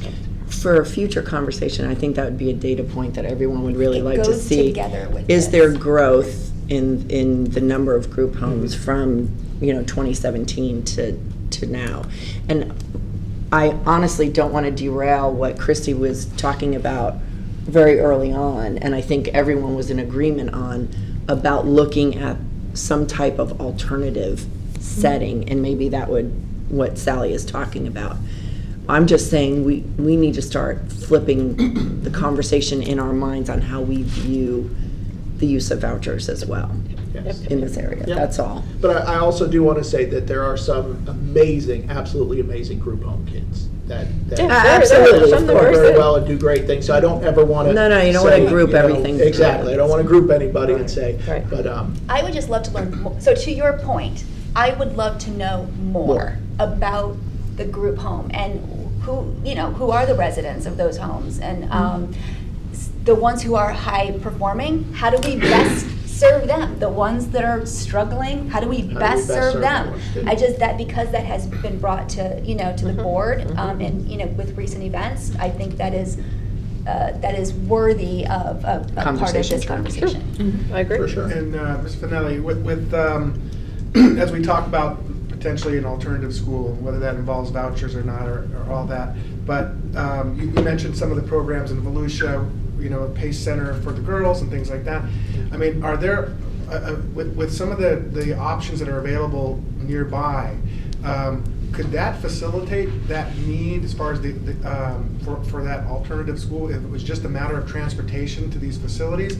Or is it to the point where we would have to actually have our own facility? Could they handle Flagler County if we could just get them there? So that's a great question, and that's what we're exploring now. Like, what are the numbers, and what would transportation look like, and how would we be able to fund it? So we are looking at, a perfect example is Epic Behavioral Health. So we saw that there was a need for students in our district to get substance use prevention help. So we looked at what other counties were doing. There's a great model to the north of how they were providing that substance prevention program to their students, and we said, hey, can we do something similar here? And so we were able to bring that here to us. But like you were saying, sometimes it is more cost effective to just utilize a program in an adjacent county and transport the students there instead of standing up our own facility here. So those are the conversations, and that's why we put exploring options, because we're talking about how many students are there, how would we fund transportation, are they willing to form a partnership with us? Because we have to see if they're willing to accept students from an adjacent county. And do they meet the criteria of their program? Yeah. That's one of the things that we're at the mercy of as well, is they have to accept that student into their program as well. I have a couple things here. First of all, PACE is a wonderful program. PACE, we have been for the last 15 years trying to figure out the transportation issue with PACE. 15 years. I mean, that is the answer. I can't tell you, I myself know a number of young women were unable to attend because they couldn't get transportation, they couldn't get back down there. And you think that's such an easy fix, it is not. It is not an easy fix. And they would certainly accommodate the students that we have. They're big enough and they can expand. They would love to have a partnership. They've always have. It's a transportation issue. It has always been the transportation issue. It is still the transportation issue. That's PACE, okay? Flagler County finds itself in a unique location. We are not large enough to stand on our own, so consequently, you're correct, we always get tagged with Volusia. Volusia has so many kids and so many programs, they get majority of everything that's out there, and we get a tiny little sliver of funding and things to help us. It has always been that way. It's gotten better. It's getting better. It's getting better, but it has always been that way, which is problematic. That's why when there are groups that want to provide services, they're in Volusia. Come on down, you can do it, but we don't provide transportation. Again, it's a transportation issue, and we don't have public transportation. They do, we don't. So that's an ongoing issue that if you can figure it out, I, for one, would be most grateful, because I've been seeing this for too long. Okay, too long. All right, Rise Up. A lot of kids in Rise Up love it. They absolutely love it, and they never want to leave. This is the truth. I have met these kids. I have talked to these kids. That was like Pathways. It's the same thing, exactly. They didn't want to leave. They don't want to leave because they love the small group. They love the small group. They don't function well in large classroom settings, and they are successful in the small group. if there's a way we can figure that out, perhaps in an alternative program of some type that is financially feasible, those are the kids who would survive well, and they do well, and they would do very well. You know, that's just the way that it has always been, and it has not changed. And I mean, that's how the kids like it so much. I was trying to think what else. There are so many conversations. I know I have discipline. Discipline, one of the biggest issues we face through the community is there's a lot of questions on how people register the assessor scores, like fighting. Please explain how and what constitutes a fight that doesn't get entered and a fight that does get entered into data. So with the assessor fighting code, there's a very specific definition, and if it meets that definition, it has to be coded as a assessor fight.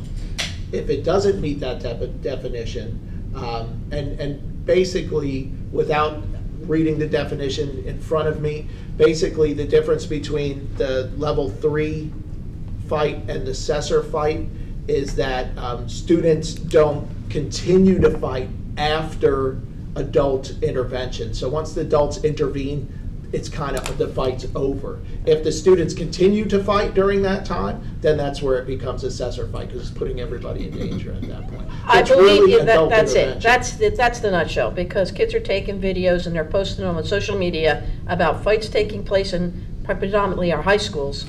And, you know, they're saying, well, that we're getting all these fights, we're getting all these fights. That's the difference. The difference is, do they stop when they're first approached? If so, it doesn't get entered. And that is a assessor issue, I think, to some degree. Yep. So, okay. All right, that's all that I have. Anybody else? Thank you very much. So where do we go from here? What do you mean, where do we go from here? I mean, so this was great, and the conversation that started is great. But like, where do we go from here? What is the next step? Because what I fear, or what I would be worried about, is that yes, we have had this conversation. There's shared concern. So what would be the next step to keep the conversation going? What do you think, Superintendent? Sure, I think Mr. Finelli teed it up for you. So your input, the stakeholders' input, looking at the discipline data at our schools, talks to our code of conduct. And to use Mr. Furry's point, do we need to tighten components to that? So it is now lowering our tolerance, if you will, of some of the nuances of misbehavior, right? So I think that's in play coming up in the next couple of weeks. The team mentioned the fact that we're tracking the student data. So enrollment right now always drives your decision as a board. We have a program in place. Does this program need to now turn into a separate school site or a school? And if it's going to go in that direction, and the team's already looking into it, there are more factors that have to be you as a board to make decisions on, because you'll get a school code. There'll be some grading components that are attached to that. So building that new school site per se has more complexities, which we'll work through if that's the direction we want to go. But I think it was discussed earlier by the team, let the student data kind of help us drive in that direction, with absolutely the safety in our forefront, right? Where are we educating all of our students in a safe place? And if they are going to an alternative program, what does that program look like? And how successful is it? Because if you go back to what Ms. Quinn showed, 70 students this year who've kind of been identified to go through that, and they've never been reported back to that school program. Right. So they are going back to their home zone schools and are being successful. So there's some good merits here, I think. Absolutely. Yes, yeah, absolutely. We'll continue to have, perhaps a May conversation when the student code of conduct, maybe that's how you tee it up on your workshops coming forward, to always kind of bring back to the forefront, where are we going? Okay, great. So May, I'm hoping we can just keep the conversation going with the code. So we don't. And there's some options too, that to have, like, I think it's referred to as a school within a school too, where it doesn't actually, it's not actually a whole new school. It's just, so I mean, everything on the table, I guess. Okay. All right, thank you very much. Thank you. We're gonna take a 5-minute break. Try to be back here no later than, we'll start at 3:15. Yeah. That gives everybody some time. Yes, that's what I figured. I was like, score! I know. It was a big success. Yes.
Okay, we're ready. All right, we're gonna reconvene our meeting.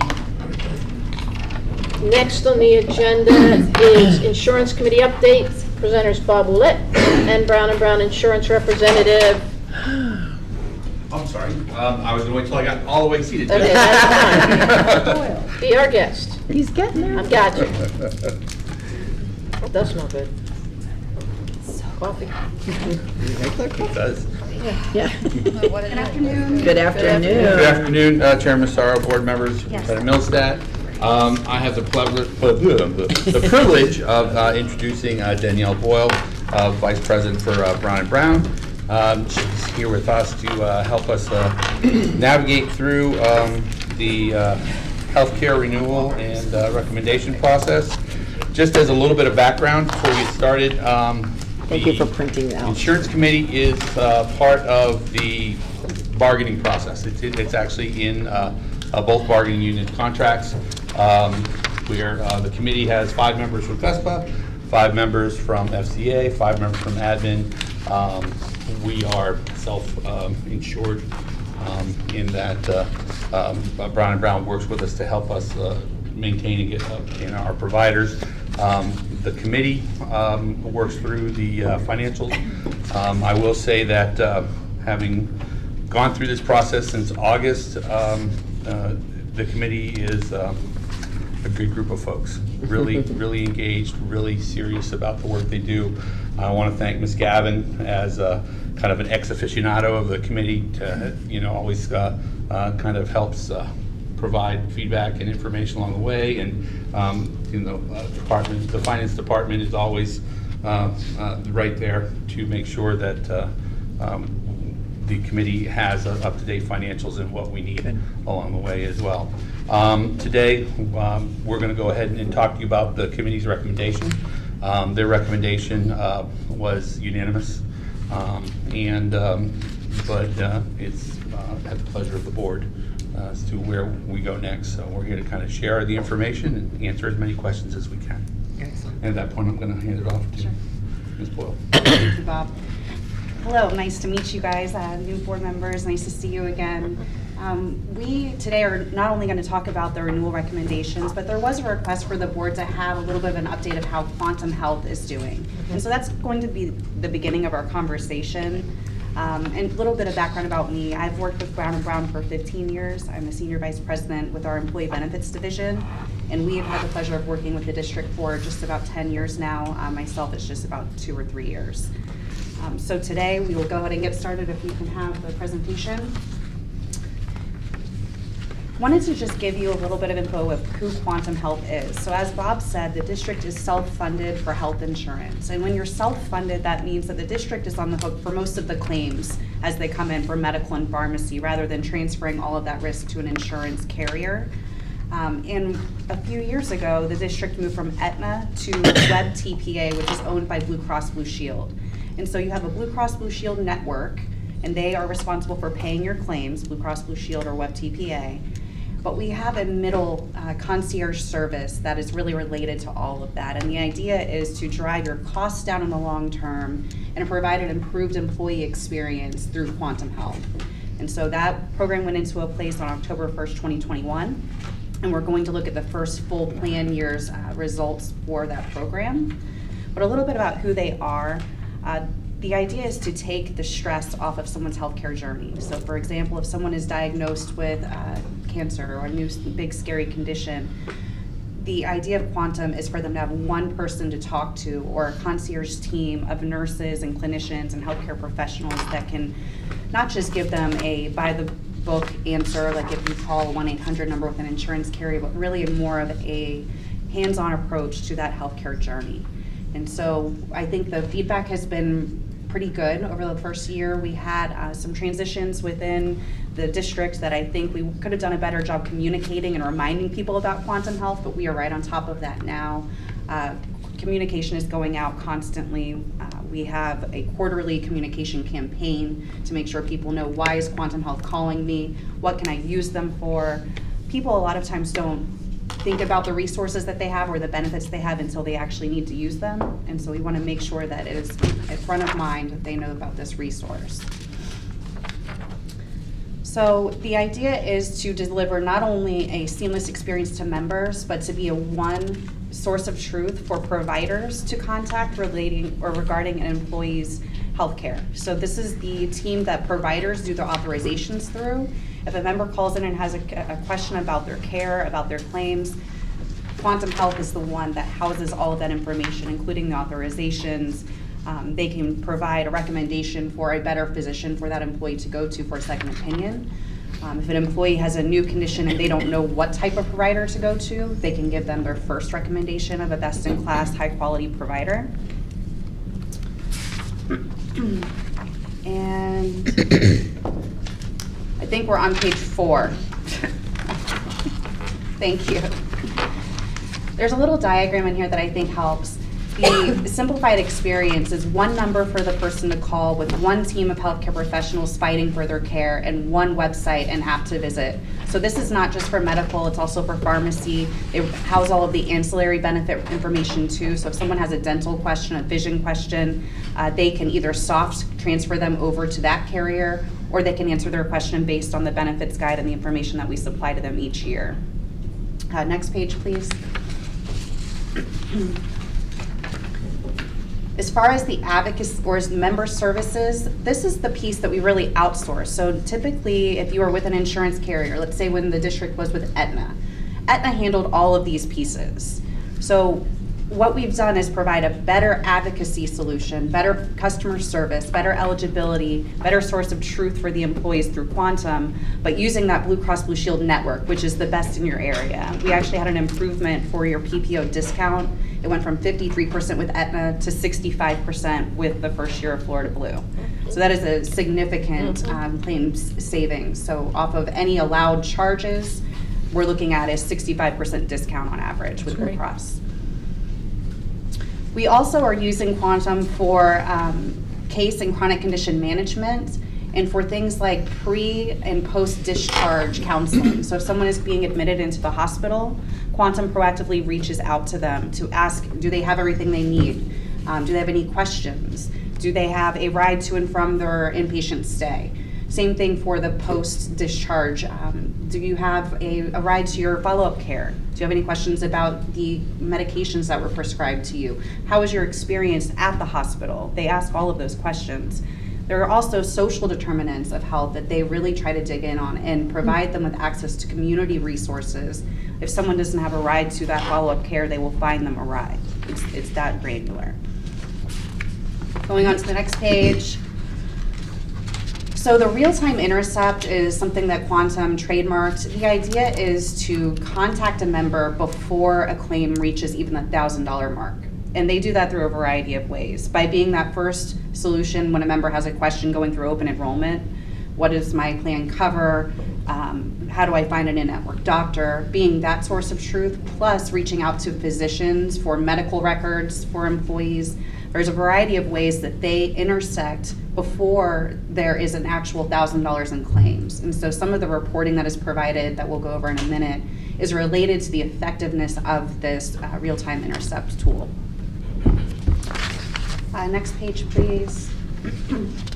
I won't read this to you. It's just some of how they help your members, the commitment, some of the services that they do provide, and we'll have some data points to support these different buckets in just a moment. Next. Can you switch to the one that says Quantum Health and looks like a PowerPoint, please? Plan performance review? Yes, thank you. This is a 37-page deck that I'm not going to walk you through every page of. You do have a copy, but I did want to hit some of the highlights for you. So this is what the Quantum Health team reviewed with the executive committee a few weeks ago, and then we did review a condensed version with the insurance committee as well. So going to the first page, it's an executive summary. Some of the highlights here, the engagement, and what constitutes engagement is a conversation between the member and Quantum Health, or the member's provider with Quantum Health on behalf of that member. So BOB stands for Book of Business. Since this is your first year with Quantum, or the first year that we're showing reporting, we're comparing everything to Book of Business with Quantum. So the engagement is in line with board members, you don't have a copy of this deck, but you do have it in board docs if you want to refer back to it at a later date. It's a PowerPoint. It's a PowerPoint, too. You want that? No, that's not okay. Anybody want a paper copy? If you need to drill down on anything, we're happy to good. provide them. We're good, Bob. So the engagement is in line with Quantum's book of business, meaning the total membership, and when we say membership, this is employees and their covered dependents and spouses. So membership in total is in line, and it's actually a little bit better than Quantum's book of business. At 51% for year one is a great number. 100% of your high-risk members and 90% of those with claims greater than $50,000 have engaged with a care coordinator. That's fantastic. Those are the people that really need that high-touch service, and we want to make sure that Quantum and those nurse care coordinators are the ones that are really doing that outreach to the members. Of the 305 members identified with a chronic condition, so things like asthma, diabetes, heart conditions, all of those things that are ongoing conditions, 100% of those that are high risk with chronic conditions are engaged with a care coordinator, also a great stat. Just under 69% of your high cost members, and on this bullet point it's over 10,000 in claims, had a real-time intercept 45 days prior to the month in which they had $1,000 in claims paid.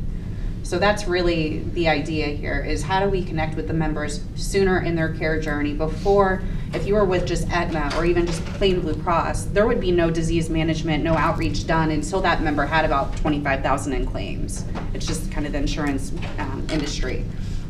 So by having this employees contact Quantum when they have questions, or providers contact Quantum for verifying benefits, they're able to intercept and lower costs in the long term. You had about 3,300 calls offered, and the average call handle time was 12 minutes and 13 seconds, with 3,100 patient advocacy conversations. Next page, please.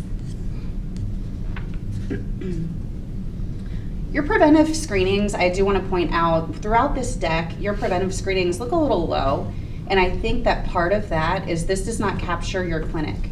So you have that partnership with the local clinic. A lot of your members do go there for preventive and ongoing services, and there is not a data feed that connects that. Oh, that's interesting. Yes.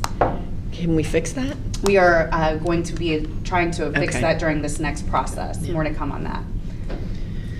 It says above Bob, but it's spelled like your name, Bob. Yeah. Sorry about that. On breast cancer, cervical cancer, and colorectal screening. So that is actually great.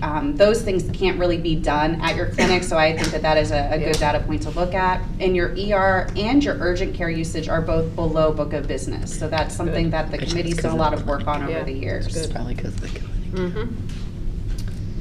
Appropriate utilization reduces costs. So that real-time intercept, they're saying that it is estimated avoided cost of about $218,000. We will look at some of the detail on that in a moment. 37 members were previously high or moderate risk, and they have lowered to a lower risk factor, and they can attribute about $58,000 in savings to that. Now, Quantum can't take the complete credit for all of these, but when we're looking at just kind of different buckets which are supported within the deck, the numbers do work out. They basically assign a number based on a risk category, and number of people that were moved from risk category to lower risk is where they're getting the 58,000. 126 members have one or more chronic condition, or have more than one chronic condition, and Quantum is engaged with 100% of the high-risk members in that category. Next page, please. And then we're looking at where did we come out as far as the return on investment. Overall, we're saying, or Quantum has said, there's a $429,000 in avoided costs, 1.79 return on investment, and of that, most of it is in the navigation for complex care category. I think that navigation for all members and navigation to specialized solutions is great. It's a little softer. The specialized solution is something like referring to a second opinion or to Teladoc. That does reduce your spend, but it's not as impactful as those chronic and complex care members. Next page, please. And I might take you through a few of these. Keep going until you get beyond this chart, and the board can have this kind of as an appendix. Right there, please. So looking at total members per 1,000 by cost band, you can see you don't have that many people that are in the 50,000 or more category. Only 2.1% of your members have claims more than 50,000. That is below Quantum Health's book of business. However, those members do drive the majority of your costs, and that's just the insurance 101, right? We have seen a dip in your high cost claimants over the past couple of years. We'll look at I brought big paper this year for our budget reports that we'll look at in a moment. You don't have a high cost claimant problem, but the ones that are there are expensive. And when we look at the book of business performance, you are sitting below Quantum's book of business for those more expensive claimants. 12.1% of your members have no claims at all. Quantum's book of business is 30% or just under. I will say school districts utilize their benefits more. Yeah, So this surprised is at that. overall Quantum book of business. This is not comparing just to school districts. We have asked them to try to slice that data a little bit better for you. Next page, please. This is something that I do want to point out, but there's more to this story than they're showing. So 1.1 million in total avoided costs.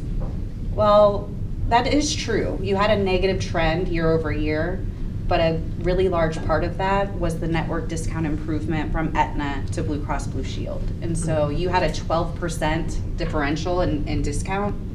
So a lot of that, of the 16% year over year trend, was related to that better discount that you're getting with Blue Cross. So I did want to put this in here since they provided it to us, but we were quick to point out that was not all Quantum Health that got that savings. To see any sort of a negative trend for health insurance is incredible, especially post-COVID, because we saw things drop off quite a bit during the 2020-2021 plan year, and then we've seen a significant rebound for most of my book of business. Flagler, not so much, but to see a negative trend is nice to see here. Next page, please. This just shows the different claims categories.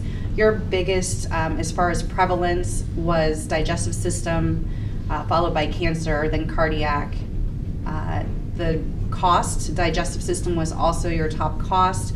That's related to two high-cost claimants, really. It's not a ton of people have digestive issues. It's just the ones that do are very expensive, similar with cancer. Can I? Yes. What is that? Genitory? What is that? The last one. That one is Bladder. Yeah, bladder and that type of okay. urinary. Thank you. Yes.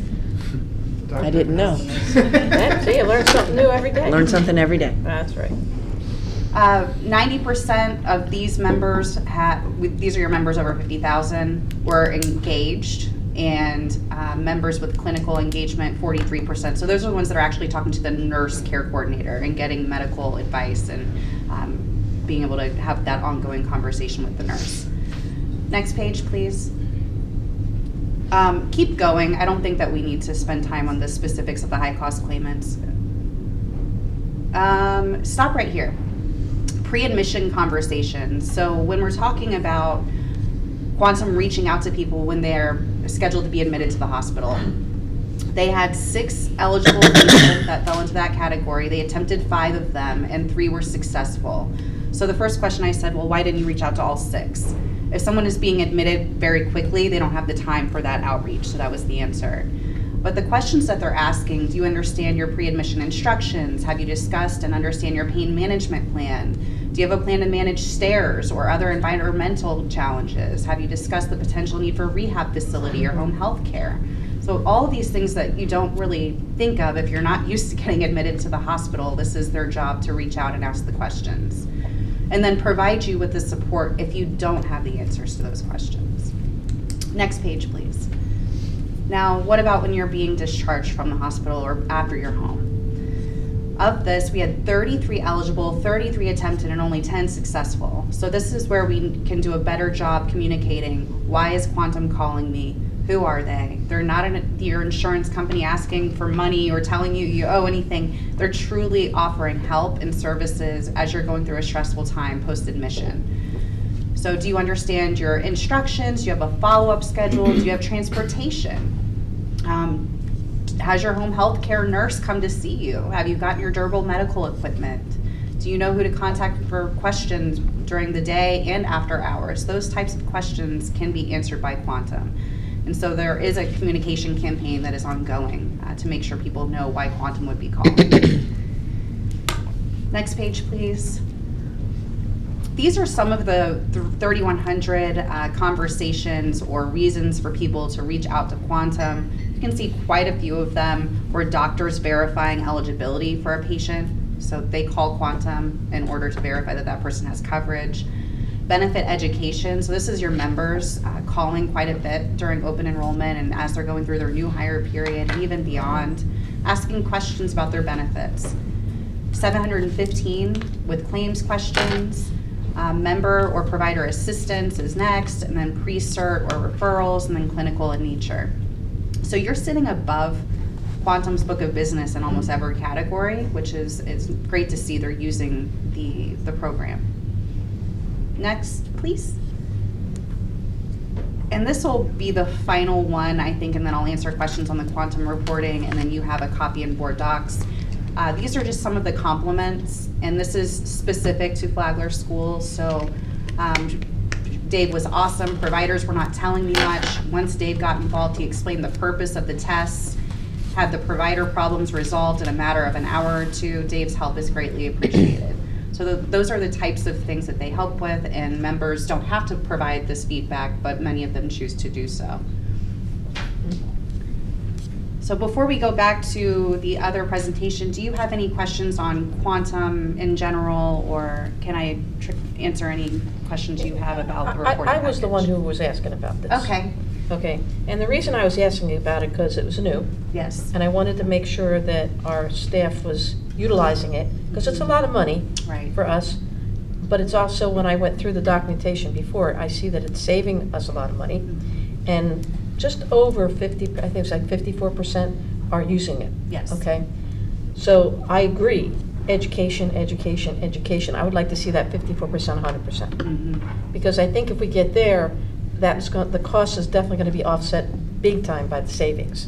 So that's the material that I want. I like what I'm seeing. We're heading and trending in the right direction, but it's really important, since we are self-insured, that we balance things. And by doing this and educating, getting more people involved, now that it's year 2 that we'll be doing, I think it's a big plus. So thank you for this information. I don't know if anybody else has. No, this is a great report, though. Yeah, comments. I have so many questions that I did. This is so new to me that I don't really want to take board time.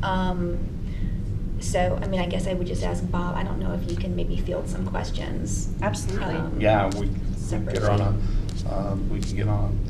teleconference call if we need to. Yeah, that's a great idea. Yeah. A virtual call, and you can then answer all your questions. Yeah. But this was new last year. Yes. And we just voted it in last year, and I had apprehensions about paying for the service if it wasn't being used. Is the cost lumped in with the monthly or paycheck premium? Yes, it is. Okay, because it's high.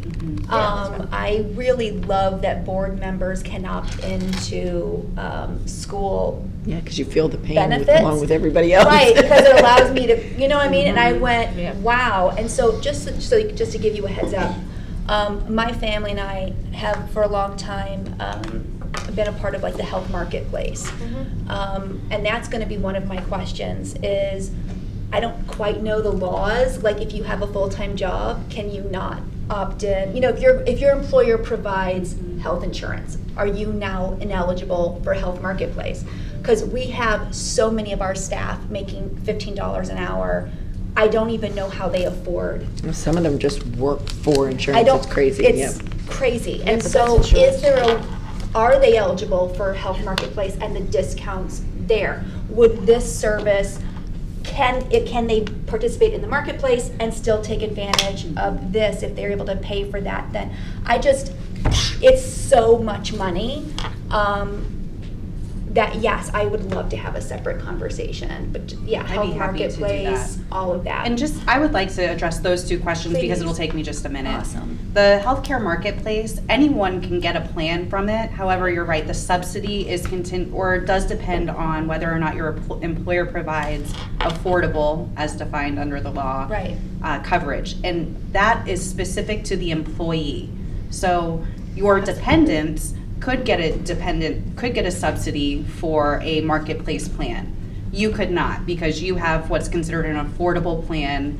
The district makes sure that it is considered affordable under the guidelines each year, because if it's not, then you could be charged a big Sure. penalty. Sure. So your dependents could get the subsidy based on income and all of that, but the employee could not. Now, you could still have a marketplace plan as an employee, you just would have to pay the full freight Right. of that. And I will tell you just a personal experience, Mhm. this year, I am taking advantage of, because it is, for me as one person, I'm getting great Good deal. coverage at a Good great price. So if we have all single teachers, all single Yeah, it's the custodial families staff, that's ridiculous. It's the amazing. family. But if I have a single kid or, then it's, and so thank you for saying that. Yes. I just, Dr. Conklin, I think it was you who brought up, or maybe Chair Massaro, education and knowledge. Yep. I don't know if our staff are even aware of the health marketplace. I don't even know if they're aware of how Well, they and could until maybe last do year, this. they could not get a subsidy. So this was something that was just fixed last year under new legislation Okay. as part of the CARES Act, I believe. Yeah. And it's called the family coverage glitch that they were trying to correct. Okay. So it used to be if an employee was provided affordable coverage, their whole family was disqualified from the subsidies. So that has However, changed. in October of Okay. 2022, this legislation went into effect. So now, and something that we can communicate during open enrollment too, that this has been fixed. You should absolutely check out the marketplace plans for your dependents because you most likely would qualify for a subsidy for that dependent coverage. So this is new. Awesome. And Okay. what a lot, I'm sorry. Go ahead. Well, I was just going to share, what a lot of our teachers will do, staff will do, is they'll put their kids under, say, Healthy Kids or Right. Florida Kids. Right. And they will take the coverage.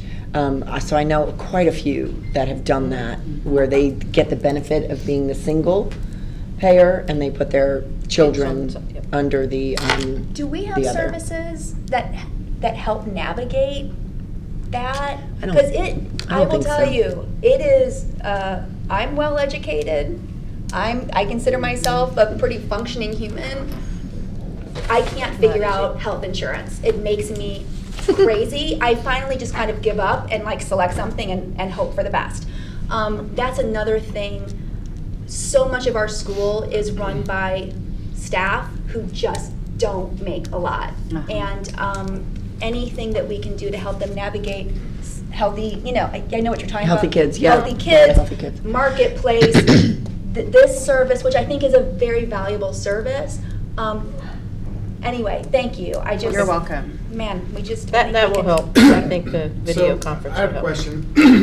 Since this is a self-funded health insurance, and I'm going to the next slide, and I see it says total membership is 1437. Is that how many people were participating in our program, that are enrolled in our insurance plan?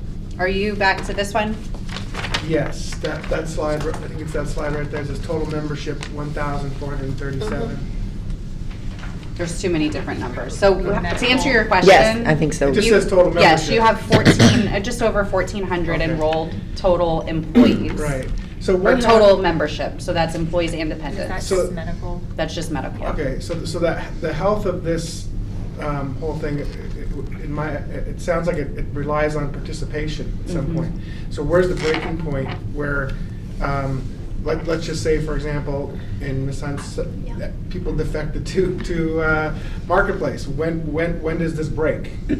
So your employees are the vast majority of that membership. There are 1,240 out of the 1,400. So they, I would not suspect, would be able to get a better deal on the marketplace. They wouldn't. I know 100% they wouldn't. Because of what the district is Because of what the funding. district is funding.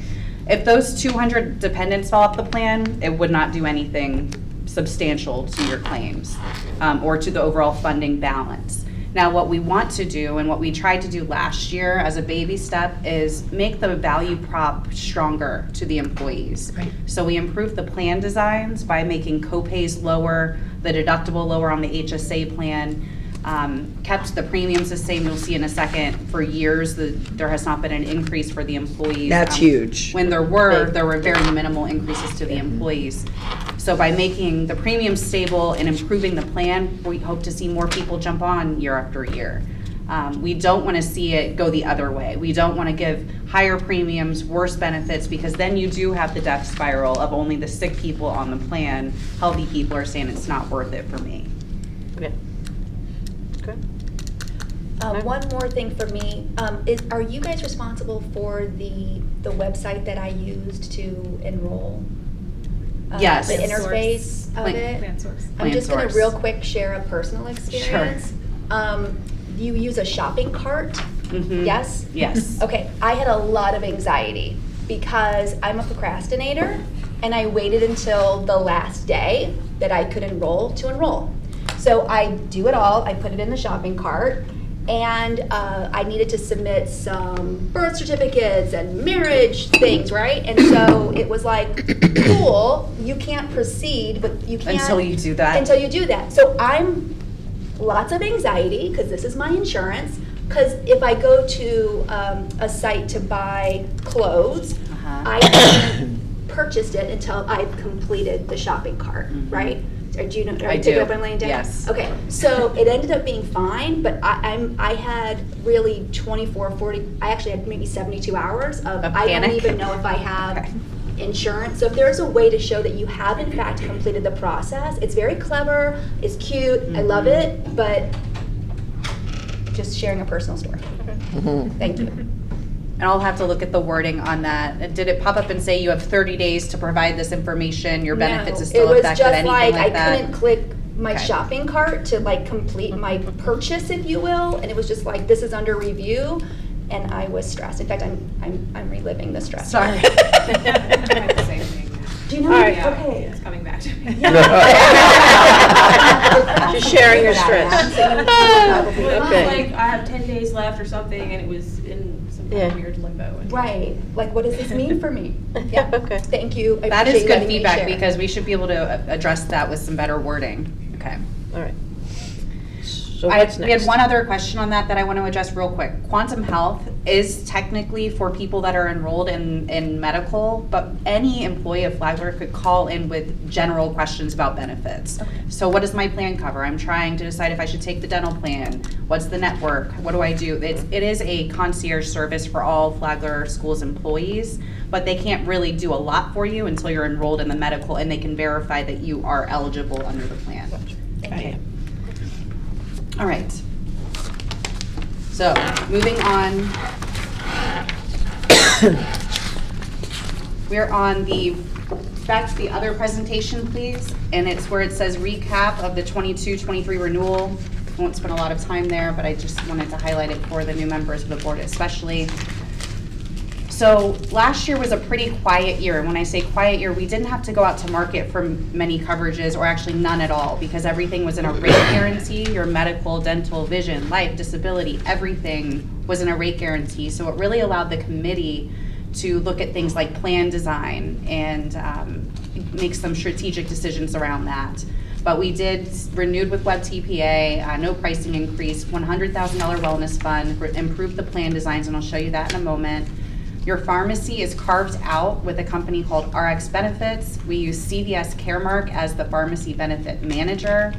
It's murky, but RX Benefits is a pharmacy benefit optimizer, is what they call themselves. They allow Flagler schools to combine for purchasing power with other similar sized groups. So there's no risk sharing, but you get better pricing on the drugs and better rebates on the medications by being part of RX Benefits, rather than going direct to CVS Caremark. Renew contract with Quantum. We just went through that's data that's on this page, so we can go to the next line, please, or next page. All this page is showing is your ancillary benefits. So renewed the dental with Florida Combined Life, renewed vision with Aetna, life and LTD with Symetra, and flexible spending account is with MedCom. Now, everything other than dental is in a rate guarantee through next year, so 8/30 of '24. So we'll be looking at vision, life, disability for next year. There's tiny font on this page, but you may be able to see a little bit better in your paper copy. We've highlighted what was enhanced for last plan year. So the HSA plan had a $2,500 deductible, $5,000 family deductible, and there are IRS rules around the minimum deductibles for HSA qualified plans, so we couldn't get it super low, but we did reduce it by $500 and got it to a $2,000 single deductible or a $4,000 for a family. No other changes to that plan. The middle plan or the standard plan and the premium plan, we were able to improve the co-pays for those most highly utilized services, things like primary care visits, specialist visits, urgent care facility, and prescription drugs. We put a $5 for generics rather than a $10 that was there before. So the idea, of course, is to take away any barrier or as many of the barriers you can for those that are managing chronic and complex conditions so they can see their specialists and keep out of the hospital and stay on those maintenance medications. Next page, please. To give you a little background on the medical contributions, I will say out of my entire book of business, this is incredible to see. Not only the board increases being pretty stable, but the employees. There was one year, 2019, that the employees had a tough year. That was prior to me working with the district, but there were some things that happened that made that increase there. We did not have an increase for last year or the year before, and we're not recommending one for this year either. Yes. Oh, yes. Good news. Very good news. Before we went self-insured, our rates were double-digit increases each year. It was horrific, horrific. So anything is better than what we used to deal with back in the day. Well, and I think the insurance committee's done a lot of work on that too by keeping an eye on utilization, making some strategic plan design changes. There were issues years ago with the emergency room, for example. We were off the charts with emergency room usage that wasn't warranted. People just didn't know where to go. And so partnering with the clinic nearby, really helped, making sure people knew about urgent care or to just do telemedicine, we have Teledoc. That's really helped with the ER, getting that back in line or actually below benchmark now. Next page, please. There's a lot on this page. The yellow is the district or the board's contribution to the employee premiums per plan. You can have this just for reference, but the idea here is that it stayed the same most years, and then we do show the changes that occurred year over year if you want to look at that. Next page, please. The current contributions on here, we do like to show how much the board is picking up of the total premium. So it is locked in at $562.11 for that the board contributes per employee regardless of which plan they choose. And then they buy up, of course, for the dependent coverage. The lowest cost plan is about $67 a month for the employee per paycheck. That gets a little bit less, or divides it by 2 in many cases. The highest plan, your premium plan, is $283 a month. There's a reason for that. It's much richer. It has a lower out-of-pocket maximum. It's where most of your higher utilizers are, and for them it's worth it to buy up to that plan. Next page, please. This is why I brought the big paper. So I only have one for how the plan year ended last year that you guys are able to pass around, but I do have this year's year-to-date for each of you. I'm laughing because as I came to last year's board workshop, I mean, everyone's going like this with a microscope trying to see the tiny font.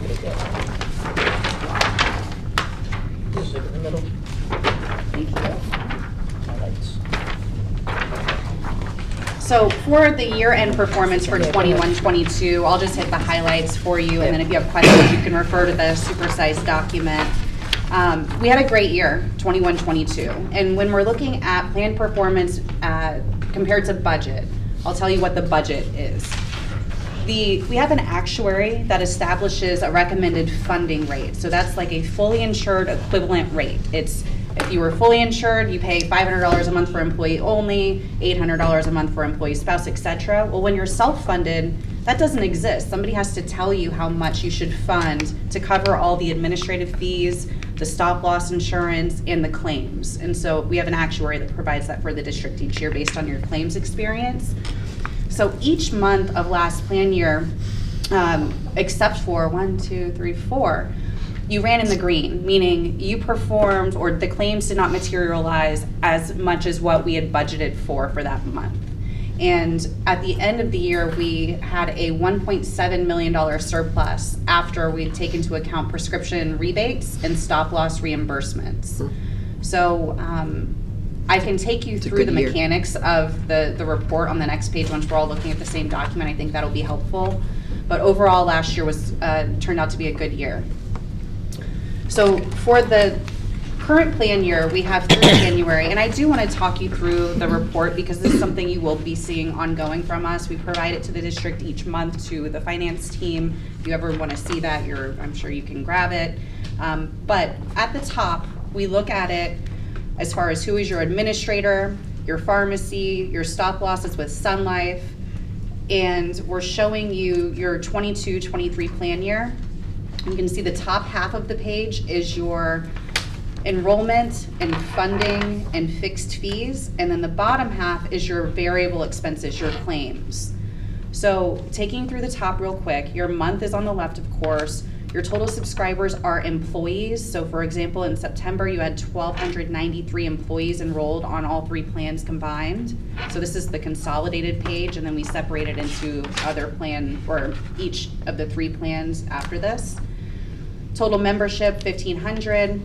Your total funding or budget amount, that is the sum of the employee contributions and the board contributions. So the board gives that $562 and change per month. Whatever the employees enrolled in, there's a formula that we have in the template that tells you exactly what was funded each month, and then the employee and employer portion of that.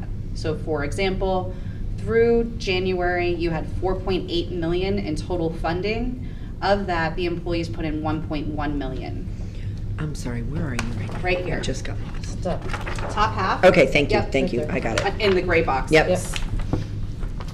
Moving towards the right, ISL premium, that is your individual stop loss premium. So you pay for stop loss coverage through Sun Life, and you have a $225,000 deductible for stop loss. And that means that for one person's claims, the district is only on the hook for the first $225,000. If it's $1 million claim, stop loss takes over at right over $225,000. For ASL premium, that is your aggregate stop loss. So you want to not only cap your risk on a per person basis, but what if the whole plan runs hot? We want to cap your risk as a whole for a group your size. You want to have aggregate coverage. And so that is determined by Sun Life saying we expect your claims to be X, but we cap it at 125% of X. So you're never ever going to pay more than 125% of what we expect you to run at. And you pay a small premium for that protection. You have not come anywhere close to using that aggregate protection since I've been working with you or anything that I've seen so far, but I have 2 clients that may have an aggregate hit this year that are similar size to you, so it is worth having. Clinic fee, we do capture on the report. That is what you pay for the near site clinic that your employees can go to for free during certain days and times. Your advisory fee is what you pay to Brown & Brown. Can I ask you a question? Yes. For the clinic fee, is there a way, like in other words, is there a way to see what it would have cost us if they were being charged Yes. at the clinic? We're actually working on that for the next insurance committee meeting. That would be really interesting. I can come back and present that to you or get it to you as a follow-up as well. Right, to see if It's it make been sense? an interesting project. Yeah. So that has taken a lot of coordination between ourselves, Blue Cross, and Advent, and my analytics team has run all the numbers. So we'll have that for you. Thank you. Can you ask the question again? So I was curious, right? We're paying 21,000 basically for the clinic fee each month. So I'm just curious if our employees were actually charged to use the clinic. Okay. what would the cost of that be for Or to them? put it If another we way, didn't have it. if you didn't have the claim. If we didn't have it, what would the If the employee went cost to the be? doctor's office or an urgent care center, instead of going to that fixed fee where the plan is not hit, are we saving any money? Right, Is the idea, right? So that's what we'll be coming back with. Your admin fees are what you pay to Blue Cross Blue Shield to pay the claims, quantum health fees, and then PCORI fee, that's an Affordable Care Act patient care, what is it? Patriot Center, I don't remember. But it's a fee that you pay to get more outcomes-based providers in the system. So you get all the way to the right, that's your fixed fee total of everything that was in the white next to it. On the bottom are all of your claims separated between inpatient, so someone staying the night in the hospital, outpatient medical claims, anytime that you go to the hospital but it's not overnight, professional office, that's your doctor's offices, RX, in total. So each month we look at you on a versus budget basis, and we make things green or red so it's easy for you to understand if you're running great or poor for that month. You can see we had a tough month in November. We ran $542,000 over budget for that month. That was related to 2 high-cost claimants, so it's not an overall utilization issue. It was somebody that hadn't gotten to stop loss yet and then did. Overall, the plan is running at $162,000 surplus after we take into account stop loss reimbursements.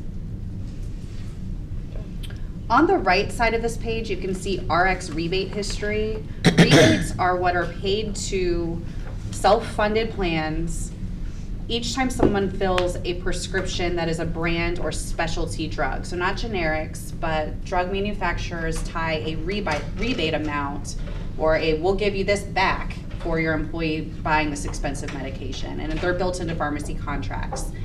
If you look That's interesting. If you look at the dollar amounts over here, you can see that towards the bottom there, it went from $54,000 a quarter to over $130,000, $150,000 a quarter once we moved to RX benefits. That's what I mean by the purchasing power of that coalition.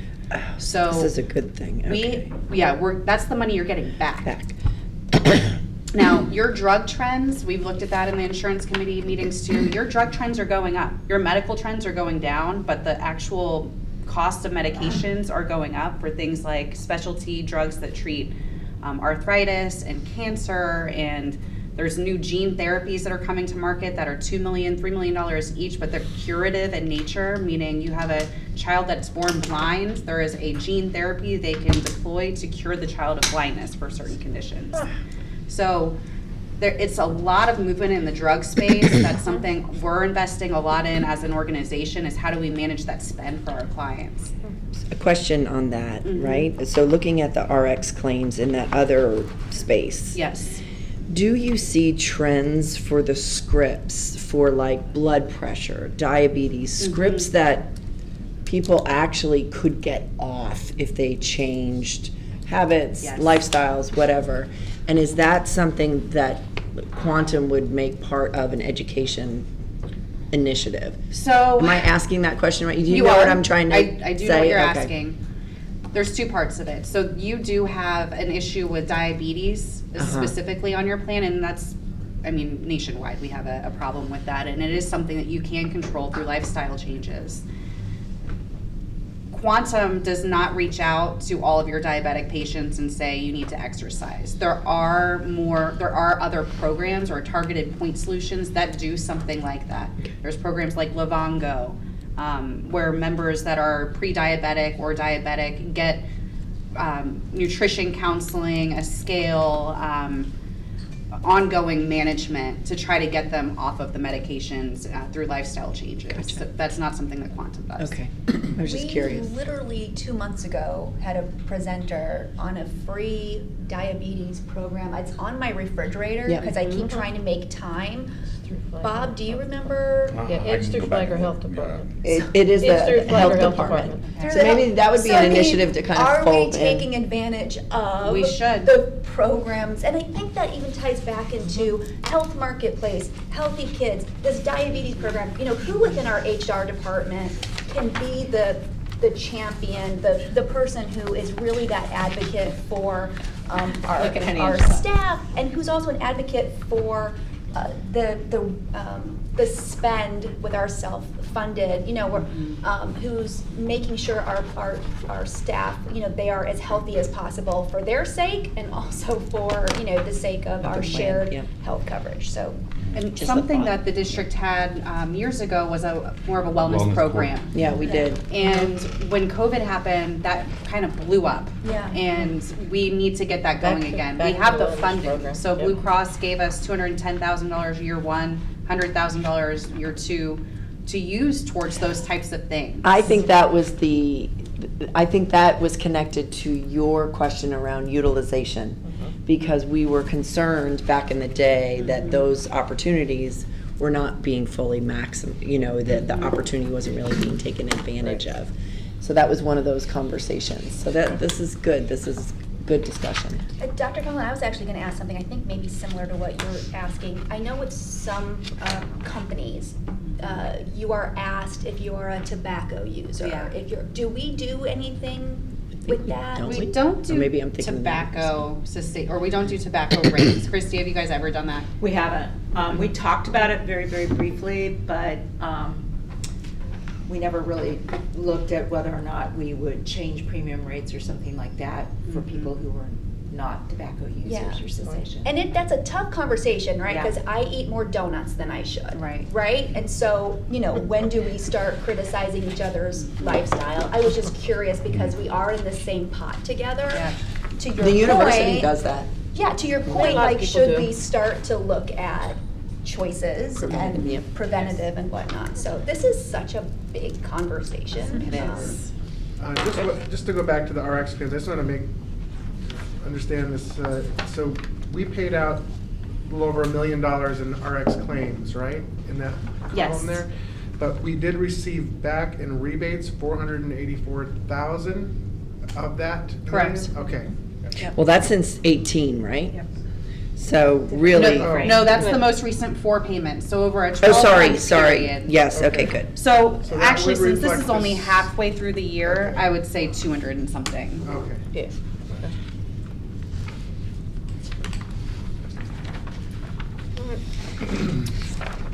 The way that the rest of the report is set up is the next page is your high-cost claimants. We have removed diagnosis information because we don't need to share that, I think, in this venue. But you do have some interesting high-cost claimants that Christy and I have talked about that are specifically pharmacy-driven. So there's 2 ways of looking at that. What's that mean? Meaning your number 2 claimant has $214 paid in medical claims, $186,000 paid in pharmacy. Drugs. So they're basically all managed through pharmacy. And what this used to be is that person maybe would have been disabled, unable to work because of that disease, things like rheumatoid arthritis, Crohn's disease, those things that are managed by medications, or cancer. These can be cancer claimants as well. So there are more medications that are expensive in nature, but they are still less expensive than somebody being disabled forever or in the hospital. And so there are. Help me understand that. So you've got the two, you've got quite a few, right? You've got the 214, you've got the 360, the 565, and all of them have, that's medical paid, and the prescriptions are over 100,000. So what would medical paid, would that be the co-pays? No, that would be anything that's not pharmacy. So surgery, testing, hospital stays, doctor's offices, anything that is not a prescription for you is going to fall in the medical bucket. And then the pharmacy are things like pills, injections, those types of things would hit the pharmacy plan. And then the total is the sum of the 2. That is wild. Wow. Okay. Interesting. I'm not going to take you through the next 2 pages except for the high level. You have your high deductible health plan on the following page. It's running $31,000 in the green. You've got about 334 employees on that plan. Speaking of the high cost claim, or I know at Walmart there was a period of time you had to wait to get coverage. Because they had you think about a company the size of Walmart, where you would have someone get employed, right? And then within a month or 2 months of employment, it's this really massive expense. Is that something, you guys, you know what I'm saying? Yes, what's our waiting period, do you remember?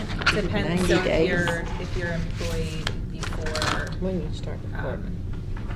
It's the first of the month, so it can go. Okay, first of the month following date of hire. Okay. And that's just, I would say that's just something, look, everybody needs to have coverage. But again, I think that plays into maybe Health Marketplace or COBRA or, and that would be interesting for me to learn as far as what is the relationship between date of employment And when benefits are effective. And when are those benefits being utilized? So if we have someone who's being hired September 1st, did they just submit a $50,000 surgery claim? Right Do you know what I'm after? saying? I do. Right after. So that's just something that I would find interesting. I'll That makes see if any we can sense. drill down at that level. I have never looked at that before. That is an interesting question of, and there's also something to think about. You cannot jump on and off the plan whenever you want to because of IRS rules. So you're not going to have somebody say, I'm not taking that plan. Oh, wait, I need knee surgery. I'm jumping on your plan. So that at least protects you from it. But I'm not sure if we can find how long after effective date did we see a higher cost claim. Yeah, that would just be really interesting. To your point, I need knee surgery. Where can I get employment? Right. In Flagler County that I can quickly get my knee surgery. So that's a good point. Anyway, I would appreciate any information. Sure. All right, the next page is just going to be your premium plan. So this is your expensive plan. You have 146 people enrolled on this plan, and they are running in the red. Every year this plan runs in the red. $323,000 over budget. Now, when we set up your pricing, we do not penalize this group more than the others. You balance it all out, right? So the high deductible and the standard plan balance out the red on this plan. It's so expensive anyway. It is. It is, yep, it is. So the standard plan is where you've got the bulk of your enrollment. You have 816 employees on average in this plan, and it's running $328,000 in the green.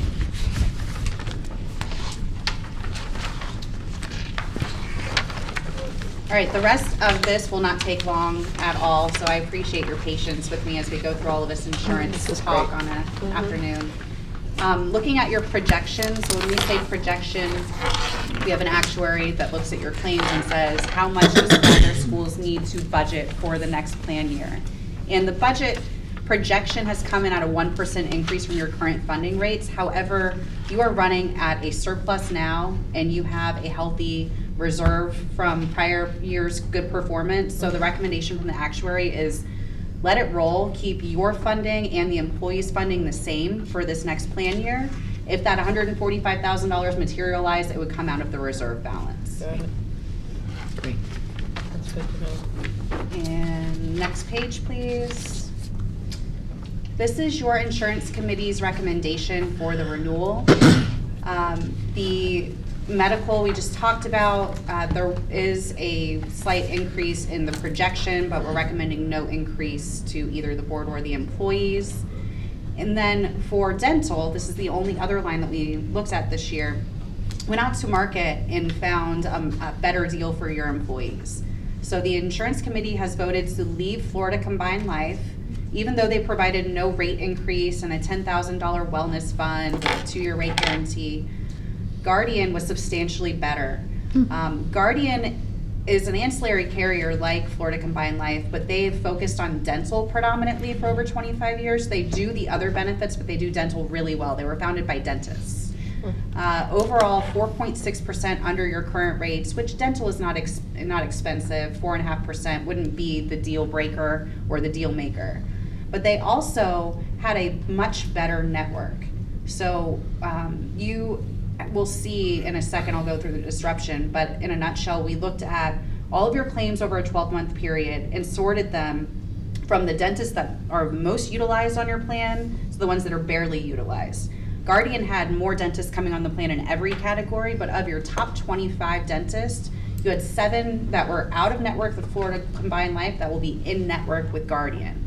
So what does that mean to your Save employees? They're gonna save a ton of money and they won't have to change dentists. Right, that's It's good. just a pleasant surprise when they get there and they're paying half of what they used to, or they're not getting balance billed for those cleanings. Nice. It also includes a rollover provision. So with dental, you have what's called an annual maximum. It's the most the dental carrier will give you towards your dental care during a calendar year. So let's say it's $1,500, which is your high plan, I believe. Under Guardian's plan, your first year, as long as you go for a cleaning and an exam, but you don't use more than $500 of that $1,500 bank, so you're just having a regular dental year, you can roll over $350 the next year. So let's say you need a crown the next year, you've got a higher benefit to spend on that, on the dental. We also have just an overall network improvement. So with all of that information, the committee voted to move to Guardian. There are some supplementary pages on the network, but it's super tiny print. I'm happy to answer questions about the dental if you want to drill into it. This is just the improvement on the plan. We had a couple of things.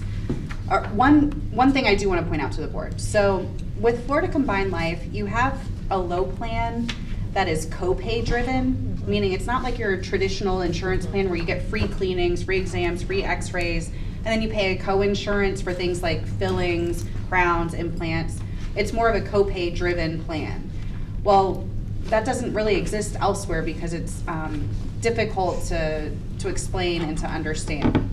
For Guardian, it's going to be a traditional plan. So those employees that were paying $17 for sealants, for example, or a copay, I'm just reading the very blurry print, for fluoride treatments, they're gonna have free services in those categories, and then everything else is going to fall into that 80 or 50% co-insurance, similar to what it does on the high plan. Your premiums went down on both plans, so that'll be great for the employees too.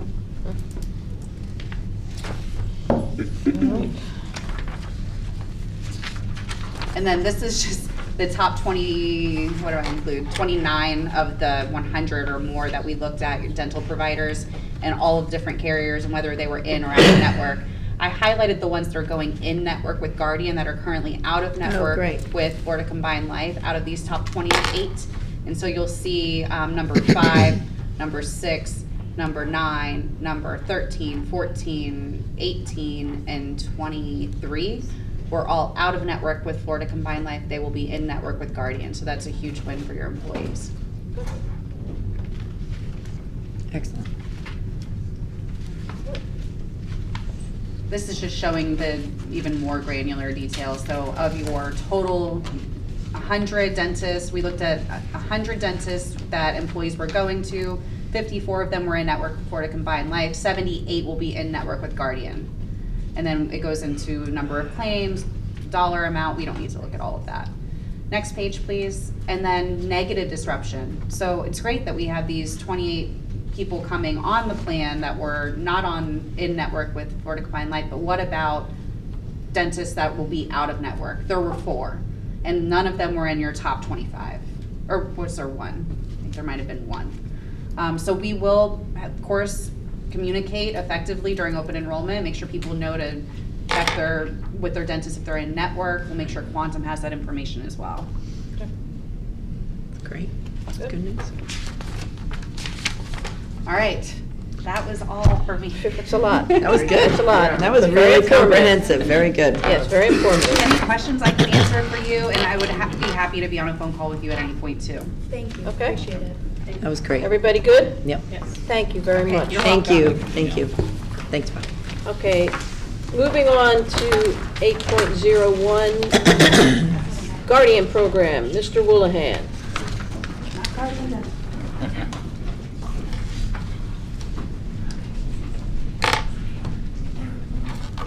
Hello.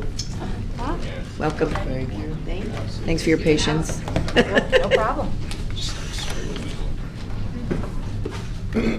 Don't mind Miss Jonathan and Miss Conklin, since you were not here. Last How's Axel doing in the bracket? You're the best. Thank you. You know, I've been looking for an update on the score, but I haven't seen it. I did my part. Good, well, thank you for that. Got in there and made my you. Did my vote. All right. Are we ready? Yep. All right. Good afternoon, Chair, School Board members, Superintendent, middle staff. I'm here to provide an additional update on, well, for now, the Coach Aaron Feist Guardian Program. When we get into House Bill, on one of the slides, we'll talk more about that. But for now, it's still the Coach Aaron Feist Guardian Program. Board previously, I presented information on August 16th, September 20th, December 20th, January 17th, February 7th, February 22nd, and I encourage the public to go back to flaglerschools.com and watch those presentations if they would like to gather more information. So this is kind of a brief information session. It's been a long day, filled with a lot of information. As we continue to move forward, we're going to continue to build policies and procedures if the board chooses to move forward with the Guardian program. So I appreciate Commander sticking with us today. I gave her a terrible estimate when I thought I would go on. You never guess. You can never trust me. So you owe her big time. We had good conversations this afternoon overall from the side. So if you could refresh, Mike, it should be on there.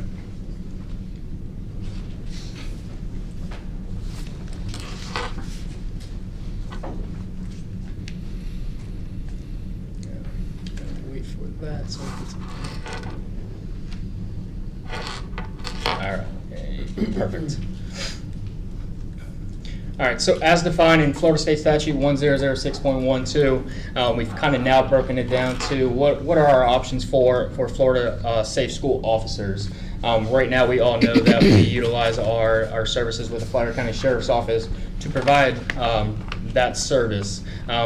That contract is for 14 SRDs throughout Flagler Schools and Imagine Charter. However, one is also paid by the City of Palm Coast, and Imagine pays for their school resource deputy as well. So we also, in the contract, we have a commander and a sergeant through the who supervises the school resource deputies. So the school guardian, in previous conversations, we've kind of already now eliminated the option of, the board decided it's not fiscally responsible for us to move forward with a uniform model at this time. So now we're looking at the non-uniformed school guardian, the concealed carry plainclothes guardian. Just a quick reminder, board, that a school guardian has no arrestable powers. Their sole duty is to prevent or abate an active assailant. They cannot participate in behavioral threat assessments or anything else that a law enforcement officer can do. So the plainclothes option is a school district or charter school employee or personnel, including teachers, who volunteer to serve as a school guardian in addition to his or her official job duties. Board, it will be determined by the local decision of the board on what that model does look like. Right now, we are looking to build an application process on a school guardian. There has been great conversations with our principals about what the guardian would look like. Who on their campus right now do they believe would best fit that role? Because our principals at each of our school sites know and understand their employees the best. They have conversations, relationships. They know if they're former law enforcement or military. So they would be a great resource when we're building this application process. This application process, we would utilize the sheriff's office to determine what, when we build it out.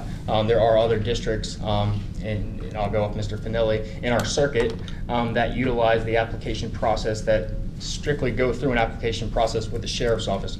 We have not made a decision on how we would create that application process yet. We are in great discussions on what that would look like, if it would come through our office. And then we would have conversations with the school principal about, hey, this employee did apply for a guardian. What do you know about this employee? Do you think it would be beneficial for this employee to be a guardian? So that'd be part of the application process as we build it out. Then we would work with our sheriff's office. Then we would work with the superintendent, make our recommendations, and then turn those recommendations over to the sheriff's office to start the psychological exams, the background checks, the drug screenings, as mentioned in previous discussions with the sheriff's office. Tommy, I know we discussed waiting until the end of presentations to ask questions, but I just got like a big wave of anxiety. You're talking about, are you currently building out an application process?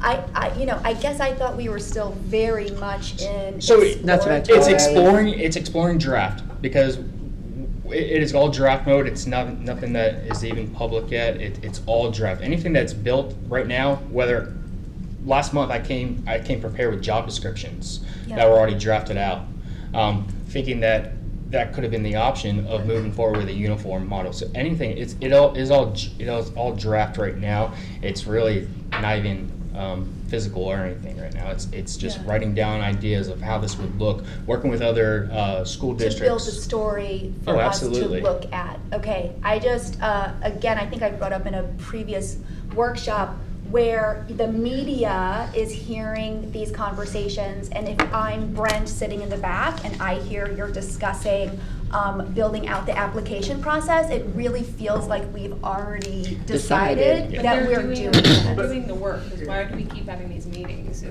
we're not going to go anywhere? I know, and I think I'm going to speak for my vote. I am open to the Guardian program, right? I don't come to this table closed off, right? I come to this table open.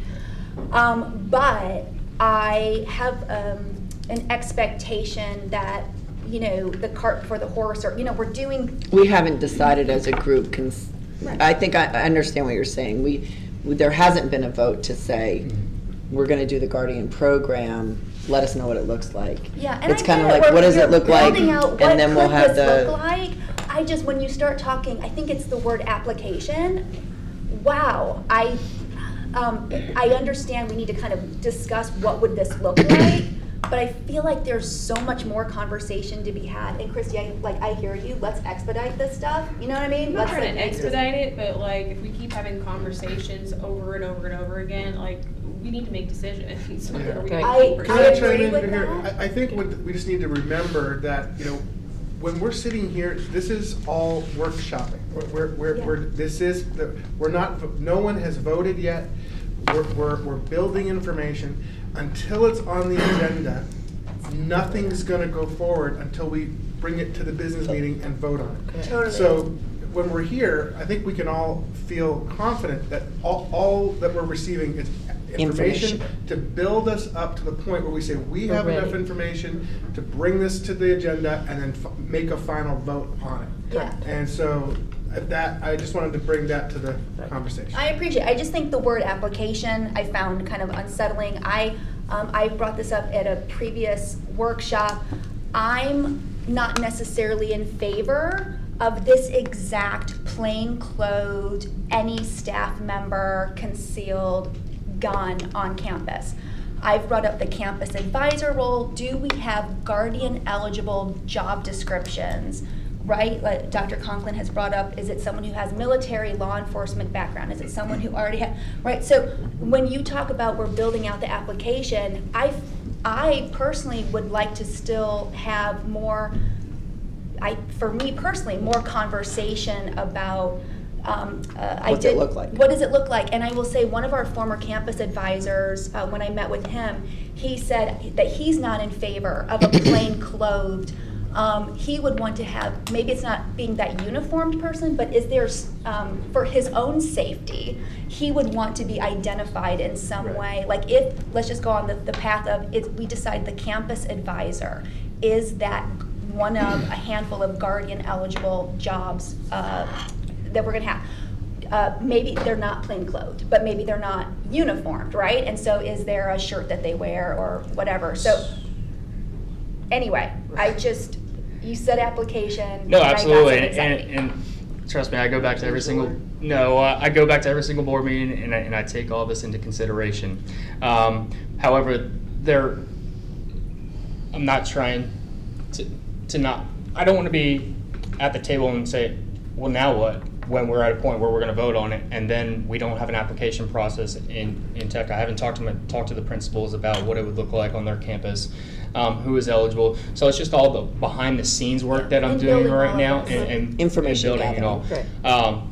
And I'll continue, and then we'll go. I do want to hit back on the point of the campus advisor role, but I will touch back on that. Absolutely. Sorry, it's no, just, you're good. this is a delicate conversation. So, next slide, please, Mike. So, previously I did mention House Bill 543. I'm not sure if everybody has had an opportunity to look at this House bill. It did pass the House with 76 yeas, 32 nays. So it has moved on. This bill is directly related to what you probably know as the concealed carry permit. They have the school safety information in there. What's important on this bill right now, it is now authorizing a private school to utilize the sheriff's office to implement a guardian program.